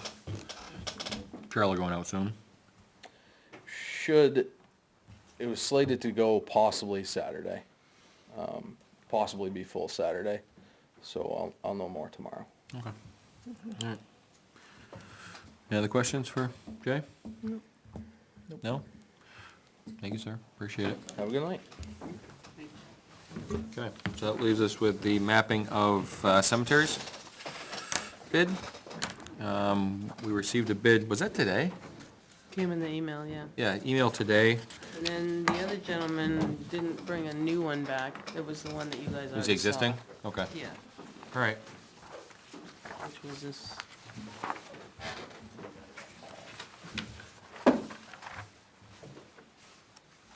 Right. It's a new one. I have to make another one. Yeah, you can have that, yeah.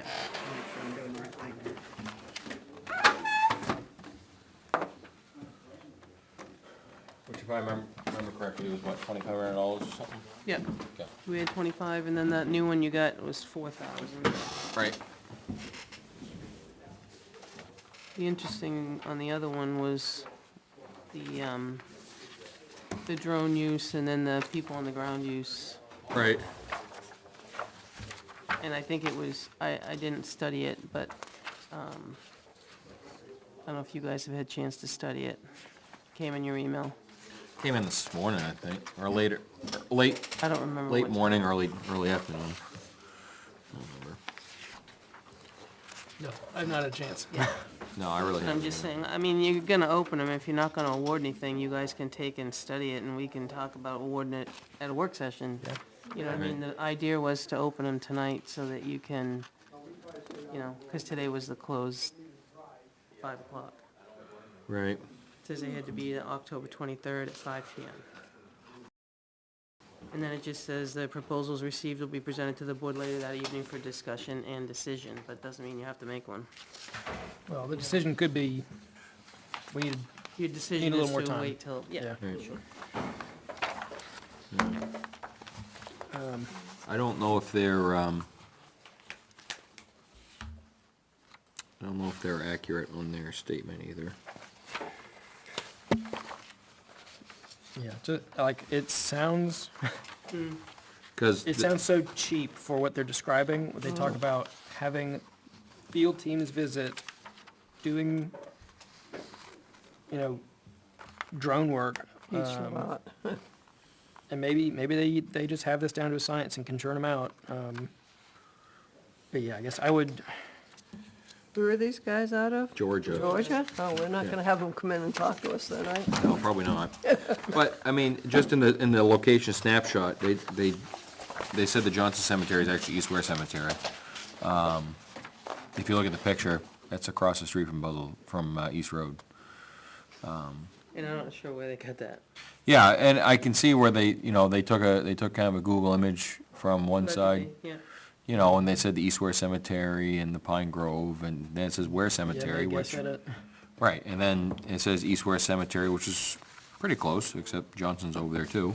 And then Pine Grove, it's in the Pines, but yeah, Johnson Cemetery doesn't Doesn't line up. exist. What, huh? Doesn't exist, does it? Johnson? Well, they marked, Not in the they pictures. marked Johnson, They- they marked they that mark- one as Johnson, the Ware Well, no, Cemetery. they. No, that's no. Ware Center. Yeah, That's Ware Center. but on the next page, No, but they got it on wrong. the next page, Ware Center is listed as Johnson, on the next page. Oh, this page? Yeah, Oh, I didn't that's Ware Center. Oh, God. So, Yeah. I don't think it's not accurate, No. so I don't think it's, you know, Which was kind of the the point of point. getting somebody to fix it. We need accuracy. Yeah, because it won't do us any good if they're doing the wrong cemetery with the wrong No, people. Right, so, Was that for you, show Ricky when he? Yeah, well, that's the gentleman that you guys talked with a long time ago, and Oh. then because of the amount, you put it out for an RFP. Yeah. well, whoa. No, there was a first one of 2, and then you went back to do all 3 cemeteries. Okay, all 3. Yeah, I gotta say, because it says right here, it just says East Ware. I'm like, whoa. Yes. Yeah, so, okay. All right, so, Yeah, you can shut that, that's all. You can shut it if you want. yeah. So that went, Yeah, it's kind of tough. says, yeah, no problem, but revised estimate for all 3 is 2,500.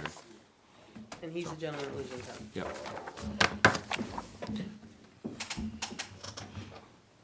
Now, can that 25 come from Cypre? It's work being done inside the cemetery. That's my point. I It's would within the just- walls. I would just ask, I would probably just ask Terry about that, Okay, because there's been some lawsuits on what you can and can't do on the inside. yeah. I mean, to me, that would be, I think anyways, or my interpretation, Makes that the most. makes the most sense, is to use the Cypre money, where it's within the fences, Right.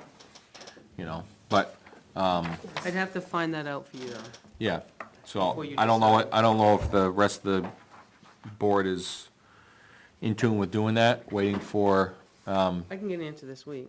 yeah, we can get an answer this week. I don't wanna say table it, but I mean, I'd rather give it to the in-town individual. Well, me too. It's cheaper. I'm just thinking that, where's the funding coming from? Because to me, it matches what the Cypre is for. Yeah, it's Especially, there's inside. things misspelled on this already, I mean, and it's not even the right map. So, I mean, you know, I mean, I make as many mistakes as anybody, and want to be forgiven, but when you're sending an RFP for mapping and your map is wrong. yeah, That's good. makes it a little difficult, Yeah. so. Speaking of cemeteries, boy, I just was down in the Center Square one the other day and walked through part of it, and what a mess. There's a mess. more stones down almost than there's up. It's a mess. It's really disrespectful that we're not taking care of those. And it's not just that one cemetery, they've got some down over there in the East Ware Cemetery too. So, I guess my question is, there's gotta be some kind of restoration service out there, I would think, for this. Maybe they give you a per headstone price. Yeah, Maybe maybe. that's something you can research. Because if we're gonna put a warrant article forward to do that, I don't disagree with the fact that it's, I think that to respect to the, you know, the people that are in there, that we do repair it. But I just don't think, you know, again, I don't know how to go about that. I'm sure that there's companies that repair. Maybe it's something you can look into. Sure. Okay. Clarification, there's 4 cemeteries or 3? 3. Well, 4 really. Oh, I guess it's technically 4. You got Johnson, East Ware, Pine Grove. Yeah, Ware Center. Center. But Ware Center is full, correct? Where's Center's across the street, right? And that's Right. full. That's pretty full. Yeah, I was gonna say, we've never, just like any of the other ones, we've never. So the only ones we're actively in right now is Johnson, East, and, yeah. So I think we wanted to map the 3 active ones, so it would be 3. We listed them on there for the 3 of them. Right, it would be. Johnson, It would be Johnson, East, and Pine, Right. just because And of, it's the old section of the Pine, the new one's done, because of activity, yeah. yeah. Because the new sections have the things opposite of where we were last night. Some are there still, some aren't. I'm just saying, The- the the yel- things with the- the number. The yellow spikes, And the yellow spikes are still there. some are there, some are not. Okay, but the rest of them should have the spike with the number on Yes. the saucer. When I probed for Bilodeau, Okay, there was only 3. I couldn't find the 4th, okay. so. Yeah. And the one we did, Saturday? Sunday, Sunday. the Sunday. one last night. Yesterday? That one had, yeah, yesterday. Oh my goodness. Yeah, that had granite corner markers in it. But one of them was missing, the front left. Yeah, the front Yes. left was missing, Yeah, so, we looked around for that one, yeah. yeah. Yeah, and I don't know if it gets filled up, I just like the cemetery headstones falling over, I mean, that material's like dust. It is, It's and, sandy. and I don't know how to, it's- yeah, how do you even start? I don't know, but they may have some miracle Yeah. product to glue it back together, I don't know. That's true. Or something they can coat it So with. I'll ask, can I send that back, and you can have that one, but I'll ask, and let you guys know if yes or no to Cypher. Okay. Does that sound reasonable, everybody? Yes. Okay, thank you. All right, the next one you have is, this is what you got for plumbing, electrical. We didn't get an electrical? We didn't get any plumbing. Oh, we got electrical, Okay, okay, you got 4 electrical, I think? okay. All right, I guess we're gonna open them. Yep. 3 or 4, I can't remember, but there was nothing for plumbing. We used to get the guys down there down Yep. toward Riverdale, didn't we? Yeah, Grant State, but Grant- Unless you call and ask them for a price, I mean, they've got enough work that they're busy. okay, so yeah, it was for the, electrical, there's 3 here. A couple of them may be opened, No, yeah, this one's open already, okay. they didn't say. Okay, so, we have, the first one I opened, not in any order, is from Carol Johnson, from Ware. Labor rate 65 an hour, and is the same for after hours and weekends and holidays. Can you repeat that name, please? Carol Johnson?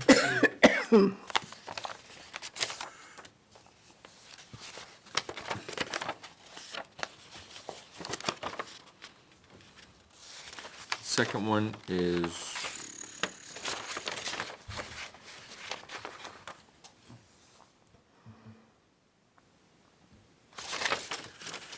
from the response comes from a Jane Ash at ACSES. administration. And it's, There's a list of them. huh? There's a list of Yeah, different Ash hours. Communications Security Electrical Services, that is the name of the company. And it says, please see the attached rates. In addition to the many years of electrical experience and having a master's electrician's license in multiple states, Brian's expertise extends beyond electrical work. He's proficient in configuring network equipment, telecommunication, data equipment, as well as cameras, card access, and knowledgeable about electric vehicle charging stations. If the town is interested in acquiring charging stations or units, we can offer a discounted rate, let me know. And the rates are, it is for 9/1/23, it changes 9/1 and 24. Project foreman's 120, general foreman's 115, foreman's 110. Crew leader is 105, journeyman's 100. First year apprentice, it goes from fifth year to first year. Fifth year is 75, fourth year is 70, third year is 65, second year is 60, take a guess, first year is 55. And then in 24, they go up all by $5 apiece. And it says, any worker who exceeds their normal 8-hour shift will be paid time and a half. Overtime rate is 50% of their hourly rate. Any worker working on Sunday is paid twice, their hourly rate. Second shift is between 4:30 and 1 a.m. Workers on the swing shift will receive 8 hours pay plus 17.3% for all worked hours.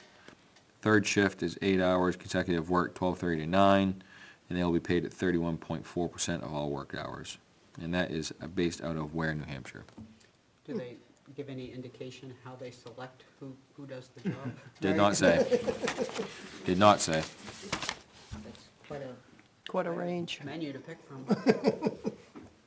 Yeah, there's a construction summary attached to it as well. Yeah, because they grab our RFPs. Yeah. Electrical work on A-Town building, locations where, note is Naomi, submittal of the hourly rate, so it's just like a cover page, so. There's that.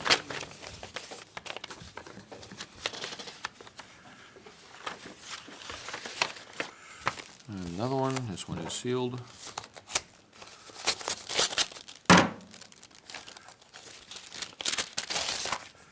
And this is from Liberté Electric. Who is it? Liberté, Liberté?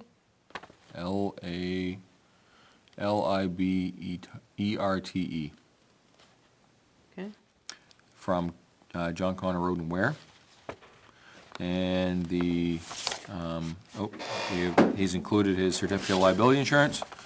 And our rate for master electrician of over 25 years' experience in troubleshooting and installing new installs to work on a town-owned building, it'll be $75 an hour.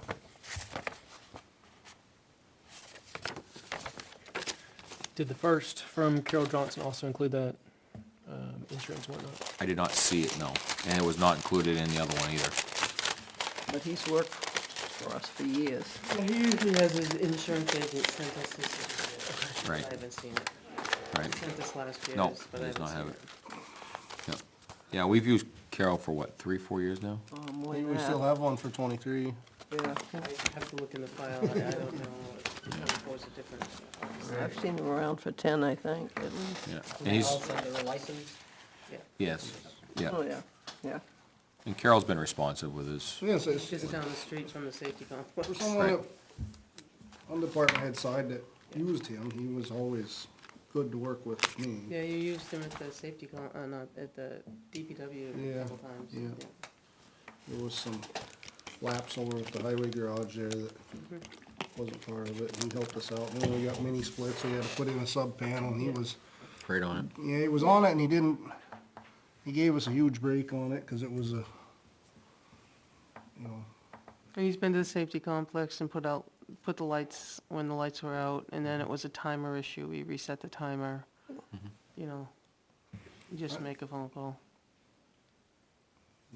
I'm all set with, I mean, he's got the historical knowledge of some of the silly stuff that maybe, you know, new person steps in,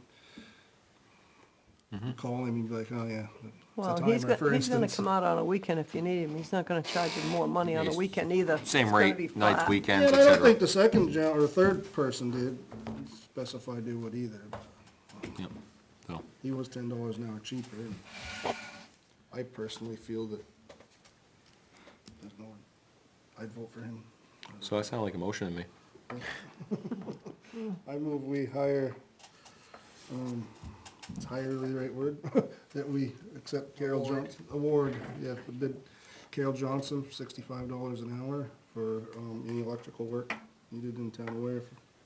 Second? When did we put the timeline to? Was it to 2024? It's for 2024, if you look at it. Yeah, the year of For the year 2024. of Right. 2024. And the 2023 price, if you're still using them, is the same.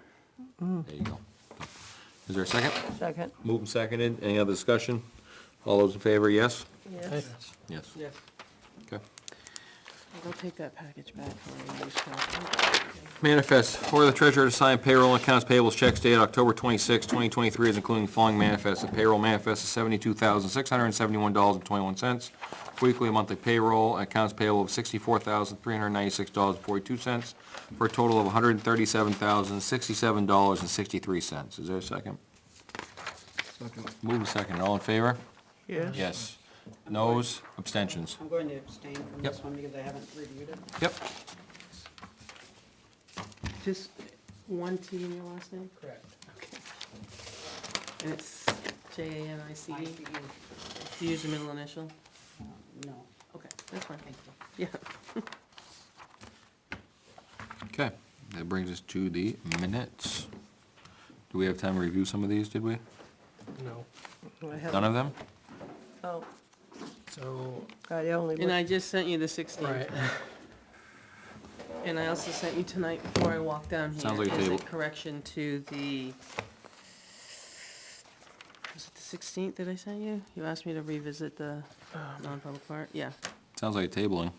To me. On the 16th at the bottom, I'm not, you know what, we only put down a one sentence and then Yep. he asked to do something different, which I sent you guys. Yep, so that's the before. one, so we have it by email.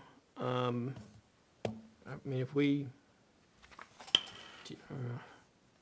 I haven't looked at it. yeah, I'd like to get that out so people could see it, but I think that, I literally, I got it as I was walking to the car to come here, and I read it like walking down the stairs, so, Yeah, that's not enough time. yeah, I mean, it looked, I feel like we covered everything verbally that people will see in that writing.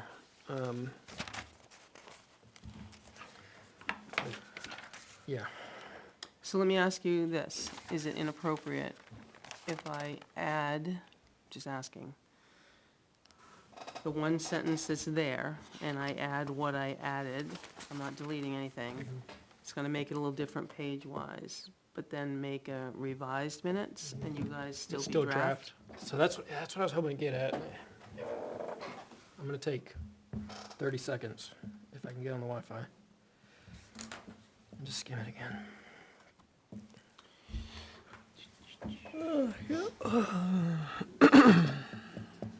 Which one are you looking for? The one she emails about 6:15. I don't know if I even downloaded I it. didn't see it tonight, 'cause I just left before it got emailed. I didn't, No, I didn't, it's I didn't yours. download it. 6:06. I made copies of some things. That's fine. Just want to make sure I'm not supposed to push things down. No.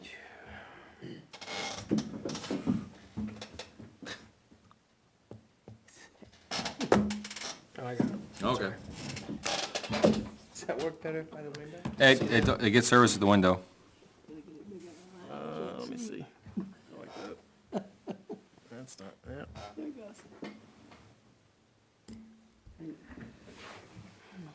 So are we looking to approve these tonight? Is that what we're trying to do?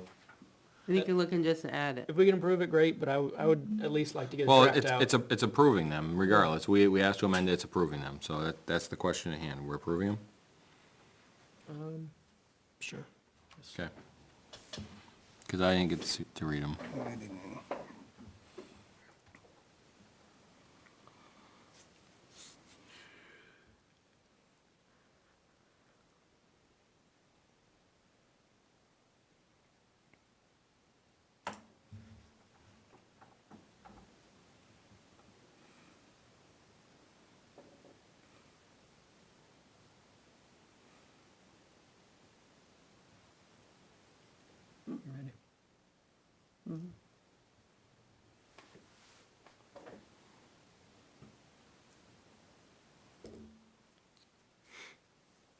feel like we should cue the Jeopardy music. Might put me asleep, though.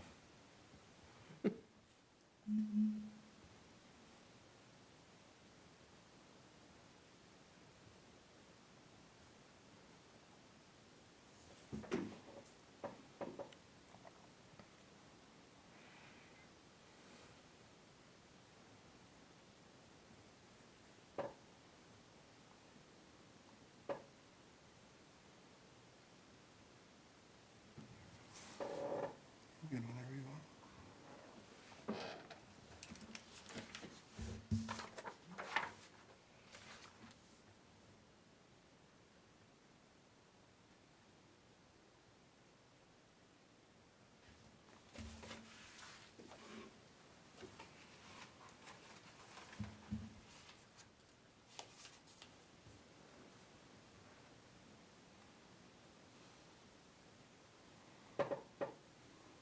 Yeah.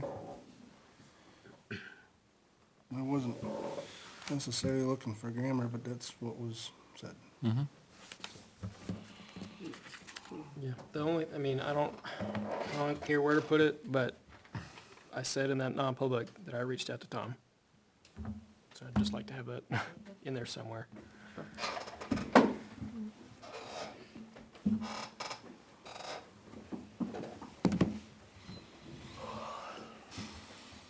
Okay, so, what, I'll entertain a motion. Make a motion that we accept the amended minutes of October 16th, with the one additional correction to include that Selectman Bloom reached out to Tom Flaherty about about, I guess, getting involved in the appointment process, or something like that. Sorry, that was not formal. Okay. Anything else? No? They getting involved with a vacancy. The vacancy appointment Okay. discussions. Is there a second? I'll second it. Any discussion? No. Moved and seconded, all in favor? Yes. Yes. Abstentions? One.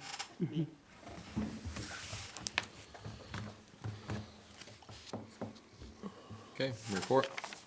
So you do the other ones. So I'm just gonna add that one paragraph, or two paragraphs down, but include the one. Thank you for doing that too. It was really thorough.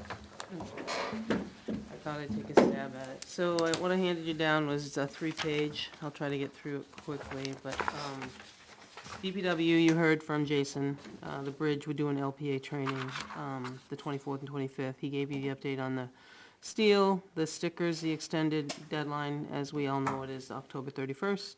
And he also gave you the update on the transfer station demolition. Police Department, the radio communication project, Chief Moore and I have been working together to try to get the project underway. They're waiting for the foundation plan before you can pull a building permit, which has not been done yet. Not sure if we're gonna try to get the foundation in this year, or might have to wait till spring. But he's waiting on a plan. And as we make progress, we'll keep you guys moving. And he's waiting for the There's subcontractor. another, two-way communication is got someone else that's doing the foundation plan for their tower, and we're waiting on that. Jason and the crew are actually gonna do the site work. Correct. They're gonna take But the we're whole- waiting for a plan in order to pull a permit. We can't do that They're until. not waiting on us, they're waiting No. on the subcontractor. We're waiting on them. So are we going with a smaller foundation, the 8.5 by 8.5 I- by 6.5? It's somebody's engineering the foundation, Yeah, not it's us. engineers, not us. Parks and Rec, nothing's really changed. Like I said, the minute taker, she hasn't decided that, she's still on maternity leave. I don't know how far the water's gone down yet, to see if Jay can do anything on the ramp. Conservation items, asbestos, Mr. Lemay didn't make the 10/18 meeting, so they didn't have the RFP for the asbestos of that building. IT has set up all of their accounts. I've given them credentials, and that was done on 10/18. They're using their Ware and H.E. Mills. I received the letter, and I did, town council's available on 11/2 for RSA 91A training or 11/28. Conservation consensus was 11/28 worked for them, so I'm hoping it works for you guys. I just wanted to pick one night, but make it for everybody. And then I received an email from Vice Chairman Najar with a signed forester contract signed by Mr. Turner today. It was signed on the back page today, and on the front of it says 8/14. What are we doing with that? Are we talked about an RFP? I thought we were RFPing it. That's what I thought I too. thought that the board had, the consensus of this board was to RFP it. Because so much time had elapsed, 2.5 years or whatever it was, had elapsed. We haven't had a signed contract in 15 years. Perfect, there it is, 15 years, so. We've never had a signed contract. As of 3 years ago, we had rehashed it out. We've talked about a contract. Right, but there was some serious substantial ground made on it as far as moving things around and, and I say 3 years ago. And then there could be was 3 years ago. unfolded some events that Yep. we talked about And then putting what- out to RFP or not? Well, there was putting some numbers that were changed and it didn't get signed. That's where I'm back to. out? Okay. Wasn't there some numbers that were red pen? Yeah, I mean, I think I gave you guys 3 or 4 drafts of it when we first started. Right. I mean, you can look at it again, but I brought it here if you had the inkling to sign it, or if you're looking to just bring it on a work session and, Or you can work session it. I'm not confident signing it right now, myself. We also had a request to town council when we were in the thick of it with conservation about, Roles and authorities. right, Right. So. As far as who actually locks into that contract, yep. Right. where it's a contracted vendor to the town. well, the other thing is, it's $30,000 gets spent a year, so do you RFP it or do you not? But do we RFP it or do they RFP Yeah. it? Correct. Right. Yeah, whose authority is it? Okay. I'll move on to town office, joint loss, yeah, see the contractor's still open is what I have. Ethics, their next meeting is the 25th. They met on the 18th and finalized their forms. We're gonna be putting up the forms now. Can we go back a little bit? Sure. Sherry, as sitting on the conservation, did the Conservation Commission, move or discuss the signature of Mr. Turner on that, I don't think so. I don't remember it. on the forester contract? I don't No, remember no that. conversation. I don't think so. Thank you. If they did, I missed it. You were there at the Yeah, last meeting. do you remember it? Them saying it? I don't remember anything. Okay. The next meeting is not the 18th, it's 25th for ethics, as I made that change. Finance Committee, gonna meet November 1st at 6:30. That's basically to go over the schedule, which you're gonna see further down. Perambulation with Dunbarton, I know Salem took some nice pictures and a report was done, but I don't think it's been sent around to be signed, has it? No. Okay. And Fred said he wanted to come to one of our meetings. Yeah, he wanted to come in. I haven't had him reach out to see when we meet, so, okay. That'd be awesome. The perambulation, I did send the letters out to the other towns. So New Boston was done in 2018, so their 7 years isn't up until 2025. But I did send letters to Goffstown, Hopkinton, Forest, Francistown, and Deering, so we'll see what they reply back. It probably will be spring, though. At this point, it's a little late. Yeah. I'm not here tomorrow. Tuesday is my regular day off, and I am going to leave town sometime Thursday afternoon for Friday. Deliberative session, we've got scheduled Tebow gravel. You guys all signed the permit Thursday. I just want you to know that I did send a reminder for the 45 days that you made a motion for, which expires on Thursday, the 26th, and that Tony has it on his schedule to go out Friday to verify that all materials is gone. Okay. Okay? Eviction notices, there's petition notices that were prepared by town council to be sent to Goffstown District Court. I have them here for 3 properties. She typed my name in, but I was just gonna ask who is signing, myself with board authorization, or with you want the chairman? I have them right here. Last time, didn't I sign them? If I remember correctly? She sent them with my name, but if you want, I can have them redone. It's not a problem. I'm Yeah. just, I- it's I- late too. I so. think it should, myself, I think it should come from the board. Okay, That's That's just fine. me. I'll just have her rechange my name to your name. All right, so, Bring them back. I'll entertain a motion to have those 3 eviction notices signed So be it, by the chair. Madam Chair. Okay. Second? Moving second, all in favor? Aye. Yes. Abstentions? Me? All right, I gotta change it, it has my name on it, though. So Yeah, we'll that's fine. change it. Yeah, just let me know when they're ready to sign, I'll Okay. come by. Chair. Was that 5-0? No, it was 302. Thank you. I sent you all a letter that I received from the resident on 10/18. Chief and I talked about that letter. You probably saw that.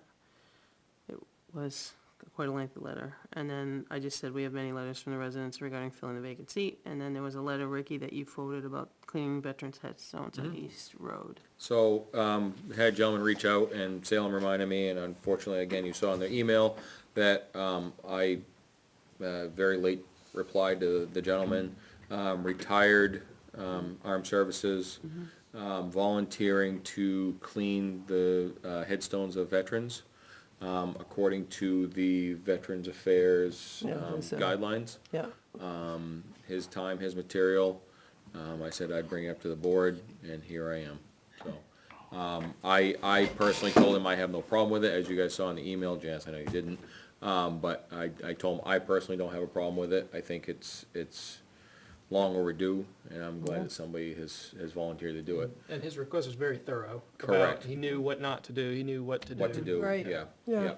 yeah. The only thing I guess my question would be is a hold no harmless. Is what? Some kind of, just some kind of a liability, Oh, whether he comes on our payroll for $1 or whatever, just to get him on as a volunteer, or maybe fill out a volunteer form, you know, just so that we It's have. what we used to have, as a form. Just so we have some kind of documentation that we know he's out there doing this. Is he from where? Yes. Yeah. Well, I don't know if he's originally, but he's lived in town a while. Yeah. I don't, He's lived in town a while. So, actually, right down the road from Yeah, you. Yeah. we're on the same road. So, I think probably a volunteer form would be more than anything else, just to have something on Okay. on For record. document, so. okay. But you guys don't have an issue with doing that? I don't know. Does anybody else have an issue with it? Don't. Not as long as he's think gonna it's follow the nice. guidelines, I think it's a great thing. Right, Ben? No. Okay. All right, so, Naomi, can you reach out with him just to get that volunteer form Yeah, I signed? can do that. Yeah. Going on to work session items, I've got a list on this, I started too, but, just in regards to anyone that's available in town Thursday at 10 a.m., we're gonna meet DES at the transfer station to go through, he wants to walk through, it's time to renew our permit with the state for the transfer station, it's kinda where it started. There's an inkling that we may be able to do it some way different by permit by notification, because we don't nearly put through the transfer station the amount of tons that require to have a permit. Okay. So that's kind of what stirred him to with, that's why we'll have that conversation, walk around, show, and he can What we're give us doing. some guidelines. So he's bringing 2 or 3 people with him, and I've posted it as a meeting, so if more than, To show up? and you're welcome to show up. Yeah, it's 10 o'clock on Thursday, the 26th at the transfer station. Transfer station. Yep. I have the sextons posted, but no interest. The maintenance person, I have not heard a word from. We did put the non-public minutes, legal opinion, and the fillable forms were all put on the website. Obviously, the invitation to bid you did tonight, mapping. The town seal policy, I did send over the 2 questions. I don't have the answer tonight. Okay. Right to know, I'm still waiting on actually 3 people. I'm waiting on 2 selectmen and a planning board member to just tell me that you don't have any emails or you do have emails. And then that Did I completes let it. you know? Nope. I Nope. don't have anything from Travis. Okay, well, I gotta get that back to her by tomorrow, because it's a week late now. Can you reply an email saying that? Just say you don't have anything. Would you do the same? Yeah, I'll try Okay, to thank remember you. to get that done. And then, I'm not Personally. sure how this bottom one plays out. Laura's looking into it for the mere fact that the attorney told her that conservation had the documents. I asked the Conservation Commission on the 18th, and no one has any documents. So I reported that back to Laura, so I'm not sure where that takes us, because somebody's gonna have documents, so. Right. Anyway, I broke down, you guys saw the legal bill in your, expenses, and I broke it all down. There was some eviction work, NHSA, what the heck, PSNH. There's some 55 Winter Road, because there's been a cease and desist, and we're actually waiting on, I think, my pen's leaking. Waiting for DES, they's gotta, either release it or not release it. There's a draft audit response, our auditor sent her do we have any lawsuits or things like that? She looked at the town's authority to hire the forest and the town forest, and that was less than I think it's half an hour, but anyway. So you see it broken down, and I can continue if you want me to continue. The largest part was the expenses related to the lorry list for former employees. That was our largest expense to her bill. Yeah. It should have been in your pile to pay. Gonna move on to the beginning of the next is the CIP schedule is there. So it's I guess we'll go with a CIP without an answer for parks then for now. For now. Because you guys can add a warrant article if we decide to. It just won't be part of the CIP package for now. Okay.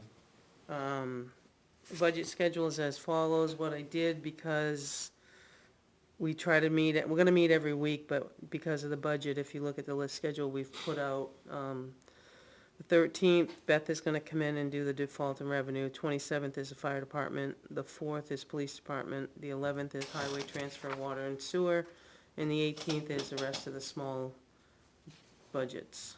And I just added this one, we don't have to do it tonight, is if there's any updates, I thought I'd leave it there for planning board, Parks and Rec, and Conservation, because we have ex officios. I like the idea. Not for tonight. Yep. Yeah, I think Park had, we normally do one meeting a month. There were two this month, kind of a regular one, and then we did one to talk about the budget last week. And ended up, the proposed budget is gonna be just barely over the default budget. Okay. So worked hard on it. And that's largely due to the telephone at Chase Park. Tennis fields use telephone for the code. Yep. And internet. Do you have an internet one? Yeah, but there were three places. Shoot. Sorry, I wasn't prepped for this. No, that's okay, and I didn't mean to. Yeah, I was trying to dive down into that. The budget is gonna be barely over default because we're constrained by that phone bill, and the question is still kind of in the air. Can we make that lower? Can we talk to Granite State? Part of the problem is, we had a copper line at Chase Park. There was the idea to put internet at Chase Park so they could start using credit cards.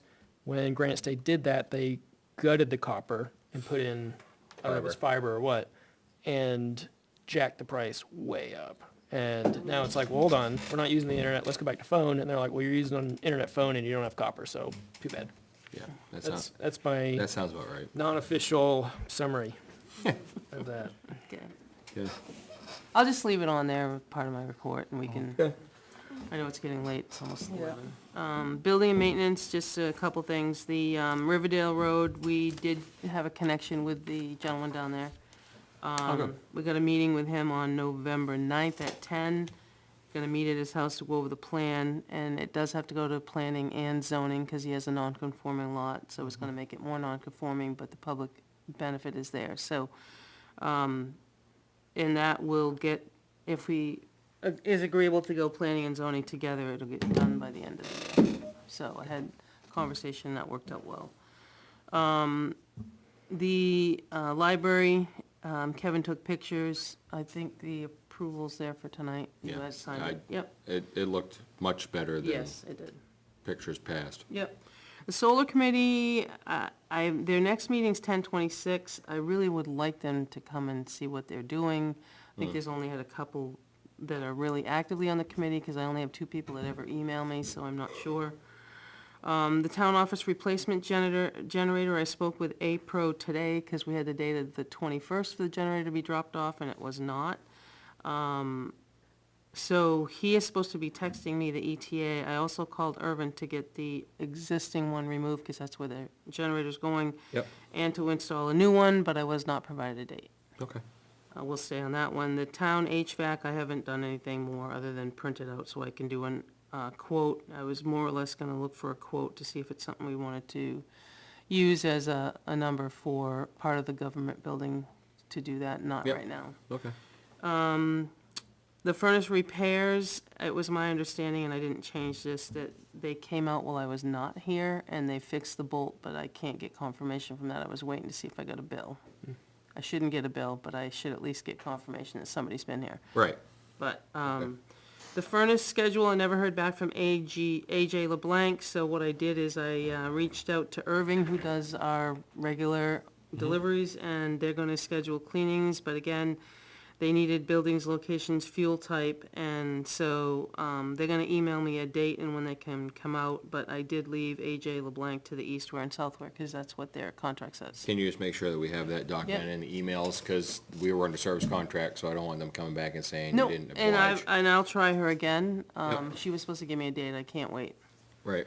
No, on the other ones, absolutely not. No, get those done, but those two that are under warranty, and I can just see them saying, oh, we didn't Yeah, you obtain didn't it. do your No, warranty, we yeah. tried, you know. So, and then ESP does the annual freeze alarm test and the fire alarm test, and, They're wait, I'm coming. gonna schedule that. What I wanna do is a Thursday, because what they do is they come in and set off the fire alarms, and it usually drives people's ears crazy. So if I do it on Thursday, there's not residents I have to contend with. Yeah, Not as many. not as many. Yeah, because the town clerk being closed, I don't have to worry about those two having an ear issue. We've had some prior employees that end up having like hearing problems after. Okay. So I just wanna keep you guys. So will they do the, Building. They actually do this one, the town hall. They will do the stone building. Stone building. Yeah, I think the library. library does, and I think they go to the safety complex. Safety complex, yeah. Everyone that they've got a monitoring system with down at DPW as well. Yeah. They'll go down there and they run and put something in it and Yeah. then it sets everything off. Yeah, they have It little, scares you if you're little not fake ready. smoke stuff, yeah. It's just like Yeah. you sent you right out of the chair. Even when you know it's coming. Yeah, it's still, because it's a Still bright too light much. and everything else. Yeah. I do have a couple things that I'd like for you to sign, meaning, conservation, you're familiar with Glenn DuBois? Yep, trapping. He does some trapping, so conservation signed it, but the chairman of the selectmen also signed it as a rule for the permit. Entertain a motion. It's the, it's a fishing game for the it's a trapping. fishing game, they Yeah. go trapping. Yeah, he does this every year. Any property or? No, Nope. it's lot 411, 160. Which is the Bolton Field, and then what he does, he supplies us with what he traps, like whatever he traps. He'll supply us with a list of items that he traps. A list, but not the items. I mean, no, Not no, the no, actual no, he item. doesn't bring them into you, he'll tell you Right. how many things he trapped All right. and Right. what they were. But you sign that, and then there's a document on there, the agreement needs to be a signed signature to. I mean, if this is pretty boilerplate, I'll make a motion that the chair sign this agreement with Glenn DuBois to trap on lot 411, 160. There a second? Second. Moving second, all in favor? Aye. Opposed? I would just Abstentions? like to ask a question, is there a time frame for them? I think when snow flies, I don't think he's in there, is he? Yeah. Yeah, it's during the winter months, I think, It it's doesn't, I early don't think it actually spring. says. It's for, he renews it annually, I know that.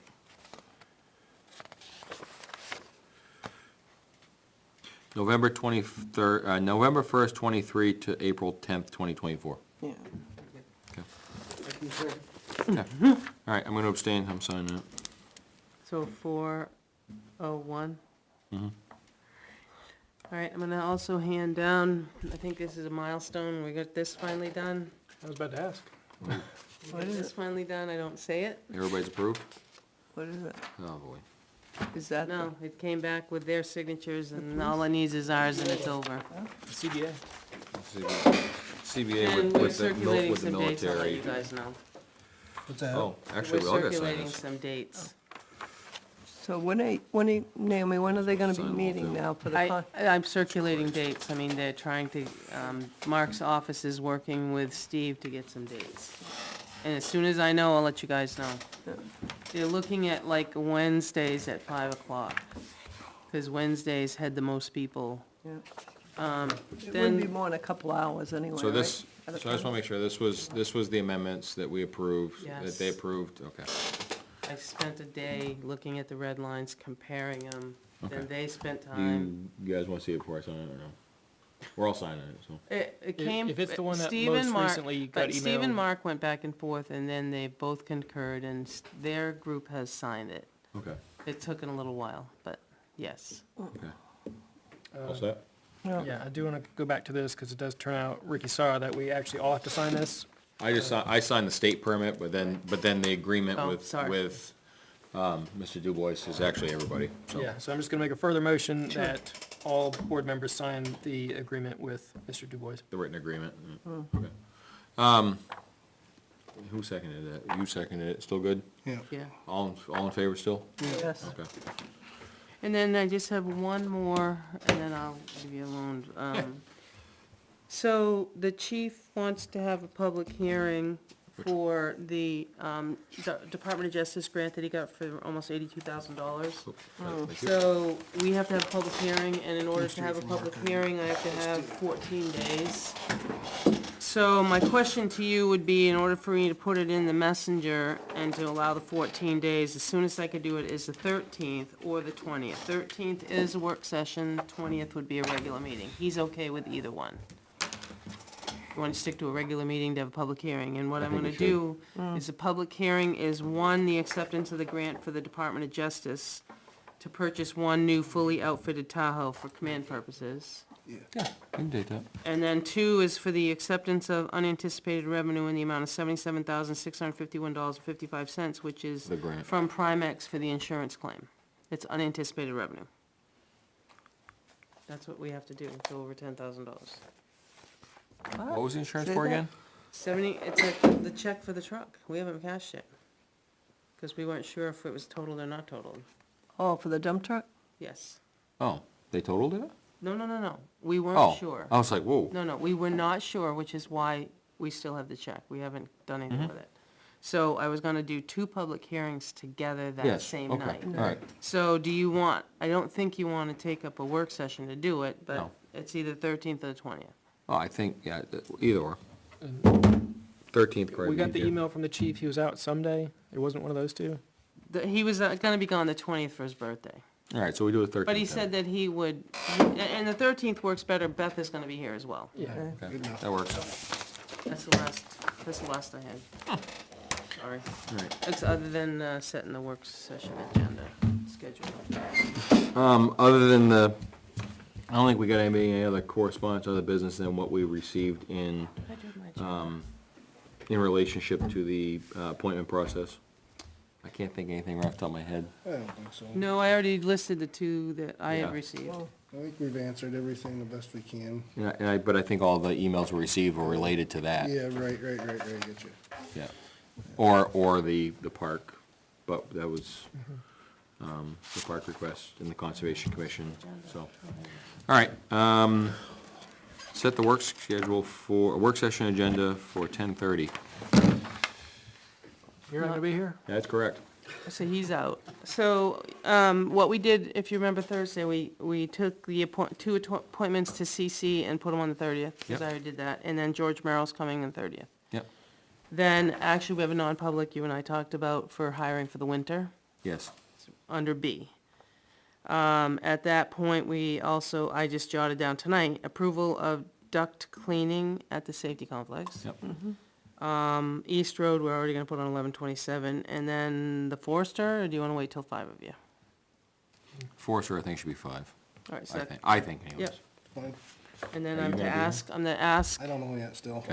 and then I'm to ask reach out to Cable about the videos for 2013 for deliberative, and I'm gonna forward you the emails that Mr. Najar sent us related to that project that Yep. came in later tonight. That's perfect. And we'll create Janice an email and put her back in the group, Yeah. and I'll get her a nameplate. And when you're talking to cable, if they have it and if they can upload it to YouTube, I think that'd be very helpful, so everybody can see it. Especially because it's a pointed topic. Okay. It's a pointed I topic. can, I can try, I don't know. Yeah, if they can. I'd like it asked Yeah, at least. sure. But the relationship, the B non-public was, there's a, Former. I wasn't even gonna go that far, just remember we put out the position for, part-time with standby pay for a driver down there? We get an applicant. From Solomon? Yes. So, Okay. And we're probably gonna have to have a discussion if we don't get help pretty soon, though. yeah, I know, and that's the thing, I just, there's still so many, they haven't closed the plants up yet, so I think No. that people are still Yeah, going you're on the strong. same wavelength, yeah. Yeah, and probably all of a sudden, we're gonna get, inundated with applications when things close up for the season, so I hope, that's the hope. I think if we don't get some applications though by the, Do we jack the rate? What do we do? I know. I think what we need to do is, I think we need to put something out to notify the public that there may be a delay in their plowing and sanding and salting, because what the Oh, yeah. people are talking about is that we're not relaying information to them, and it was loud and clear tonight. So, I mean, I don't know how you do it. You don't wanna wait till the tax bills because it's too damn No. late. No, If it no. snows in November and we get a bad storm,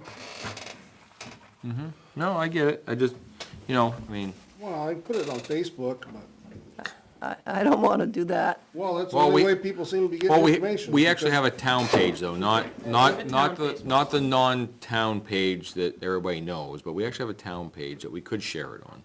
Well, it seems to be the only way And I people are share getting it, and then the information, police so I department think it's a grabs it way to from do me. it, yeah. And that's the other thing too, is the police department has a pretty good following too, Yeah, so they you should have share with people. them. I think maybe putting a good-sized sign up over by the transfer station, because That a says lot what? of people go over there, so, It says There's what? been one down there all summer. It says, Well, I would- the Oh, it the says orange demos blinky open. sign? yeah, something. I mean, I don't know. I don't know. I think the more people you can let Well, know, the better. yeah, I don't disagree with you, I think we should definitely let them know, It's either that or or- send a letter to everybody. or do we back up 10 and punt and realize that we're not gonna hire the spots and forfeit 2 spots and try and re-engineer the hourly rate? I don't know, I'm just putting a suggestion out Yeah. there. Well, we're doing. We haven't we're paid doing anybody yet schedule- anything yet, so. I mean, we could, And actually, he asked me, he supplied you with some information Yeah, when he was here the last time. yeah. So, but that was more for a warrant article though. Yeah, but he asked me if he had any feedback, and I said we didn't have time Yeah. to finish it. so. Yeah. So, okay. Anything else? Well, I think there were lots of things that were talked about tonight that probably do need to be reviewed. I don't know that we should do it this evening, but Maybe- there's a lot to think about, and what do we want to bring forward as far as actions that were talked about? Yeah.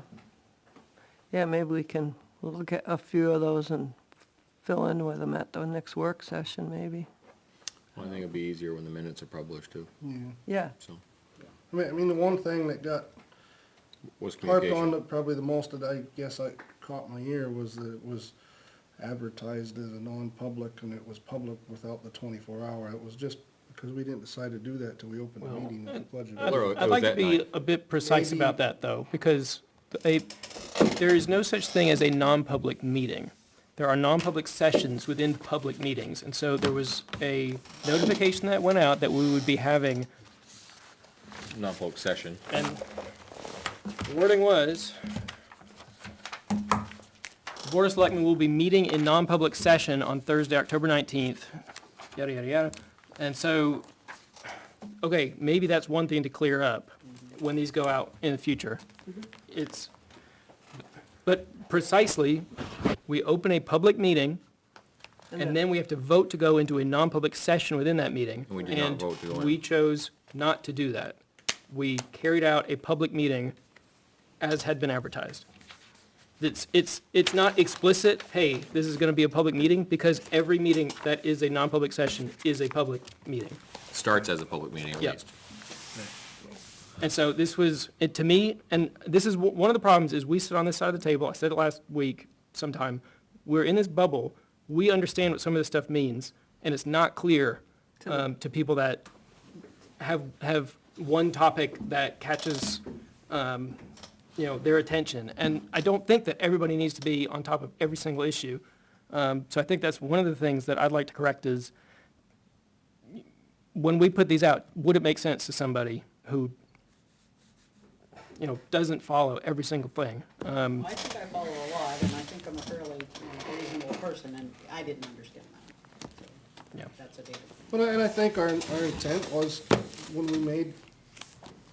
we didn't decide that we weren't going in until we opened the meeting. That night. Oh, we opened the And with meeting. all the Discussion. discussion, we decided that, we were probably wrong the first time, and we would try to rectify it, do the right thing, and we still ended up doing the wrong thing, so I don't want to talk about getting tired now, but we tried to do the right thing by doing that, and I don't know, maybe we should have canceled that and just put it on, but Okay. I guess that was one thing got brought up by almost everybody that went up there, so. Well, I still think it's preferable to have a public meeting. It was posted, even though it's poorly worded. I think it was better to hash all that out in public than to shut it down and not say anything until we showed up here today. Oh, I agree. I think I agree. everybody, even on that side of the podium today, agreed with that. It was just the communication. Yeah, around it was yeah. their concern. And that's something It was else a that somebody said conception. that I'd like to be very specific on. I said last week that we do not communicate as a body. As a body, yeah, we And that's communicate what all we week. do but not do. But not And as so a when body, we cannot make a decision as a body, because that's the only way we can make decisions. via email. We can't do it. We have to We be could at this not- table. Yeah.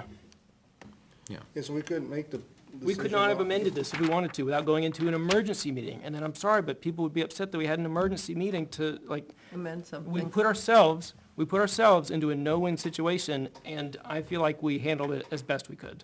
Oh, I agree. So I have a stupid question potentially, but I'm gonna ask it anyway. I'm not seeing a difference between what a work session is and a regular meeting. Why are we calling it two different things? So the work session, and I'm sorry, it wasn't Okay. really mine to answer, but the work session, what we did is there was some stuff that we needed to do. So versus it was our work session, the camera's on, the lights are rolling, but we just don't have public comment and some other structured things. There's things that we got done, we got a lot done. A lot of We updating don't, we do a policies. manifest, we don't do public comment, we don't do correspondence. You don't we do your minutes, you don't We don't do do- minutes, yeah. we don't do the administrator's report. Yeah. And it's more for hyper-focused items, like, to try and do the non-public minutes policy we came up with. To do that during a session like tonight, with the public comment and the chiefs coming in and all that, it really, again, we've been here for almost 5 hours. It's not, you're not gonna make, 36 minutes. you're not gonna make ground, Okay. logical ground, your mind's gonna shut down, right? And anybody can. And watch. that's the other thing too, is we limit it to 8:30. We try and say 8:30 is the cutoff. 2 because hours. Because after 8:30, we're kinda going, powering down, so. I'm sorry. No, go ahead. I'm trying to cut you off. Historically, the board met every other week. Right. And so then it was kind of and this was Catching before my term, Right. it was, hey, there are things we need to get done. And that's something Kevin pushed for really hard, and I don't want the board to lose sight of it, was, he talked about the binder with the policies, and we were getting policies done. We We were were. getting things written, and I don't want to lose that. We got. I don't wanna lose sight of that at all. He pushed for a lot of them. I tried to push for a lot of them. Like, we got a lot of them done. And he wanted to have a physical binder that when somebody new starts, you hand that to them and say, this is how we're gonna operate. Yeah. Right. We don't have it, right, we don't have it, and that's just it, right, and that's what we're working towards. And the work sessions were were kinda designated That's where for I'm that. going with that. Background, though. Yeah. We've really made. Yeah. I mean, Once in a while, it's we never let ending, somebody but- sneak in on it, but. Now- Even the now some of department the head stuff items, that- we're trying to make them wait till, Now, some of the stuff that's on there, like Mr. Merrill, that was because we knew tonight was probably gonna go 5.5 hours. We didn't know when Mr. Merrill had been seen, so we moved him to the work Out of session, right? respect. We- Nothing- Out of respect for him. But there's nothing regarding that topic that we may need or someone Actually, may want. public yeah, comment I'll have to Yeah, send it. there's some that. What I wanna she's do like though you. is, Beth and I said whoever was the Yeah. appointment, we try to get IT hooked up, cause I don't wanna use her personal email. Oh, no. So I No. wanna be able to forward that to her, so she's got the rest of the week to catch up Right. before Monday night rolls around. Right, so the work sessions in thought would be targeted issues like the policies that we're adopting and changing and writing. Because of the labor crunch, we would hear a hiring, Yeah. you know, we do an interview just because time's of the essence. So we would do an interview, and that was kind of a accepted thing that, yes, we will do that. You know, we don't really want to, we don't want to see the chiefs about, you know, run-of-the-mill things, move them off to a regular meeting, but more so targeted stuff, but we didn't want to let it pass if we didn't, you know, have to. I understand what you guys are doing in the work sessions, that makes a lot of sense. But if it's a routine thing and we are dealing with things that the public might have comment on, I think we need to be cognizant of the fact that, you know, half of the meetings that we have, we aren't getting public comment on. If we're dealing with things that should have public comment. So Usually we're not. Well, and for things like a policy that we hash out for what ends up being like 3 work sessions in a row sometimes, Right. and then before we finalize it, we do that in like one of these meetings. We And do it then- in one meeting like tonight, yeah. And this is kind of coming to me live, so I don't know if it's a good idea or not, but, so Kevin, he did not have an ex officio position. What he asked at the beginning of this year, was he had asked about doing a kind of an audit of The the buildings. town buildings. I don't want to tell you what to do, but if, like, I would appreciate if you're willing to do it, or if you don't have anything else already in mind, maybe you, as you're catching up, start building that binder.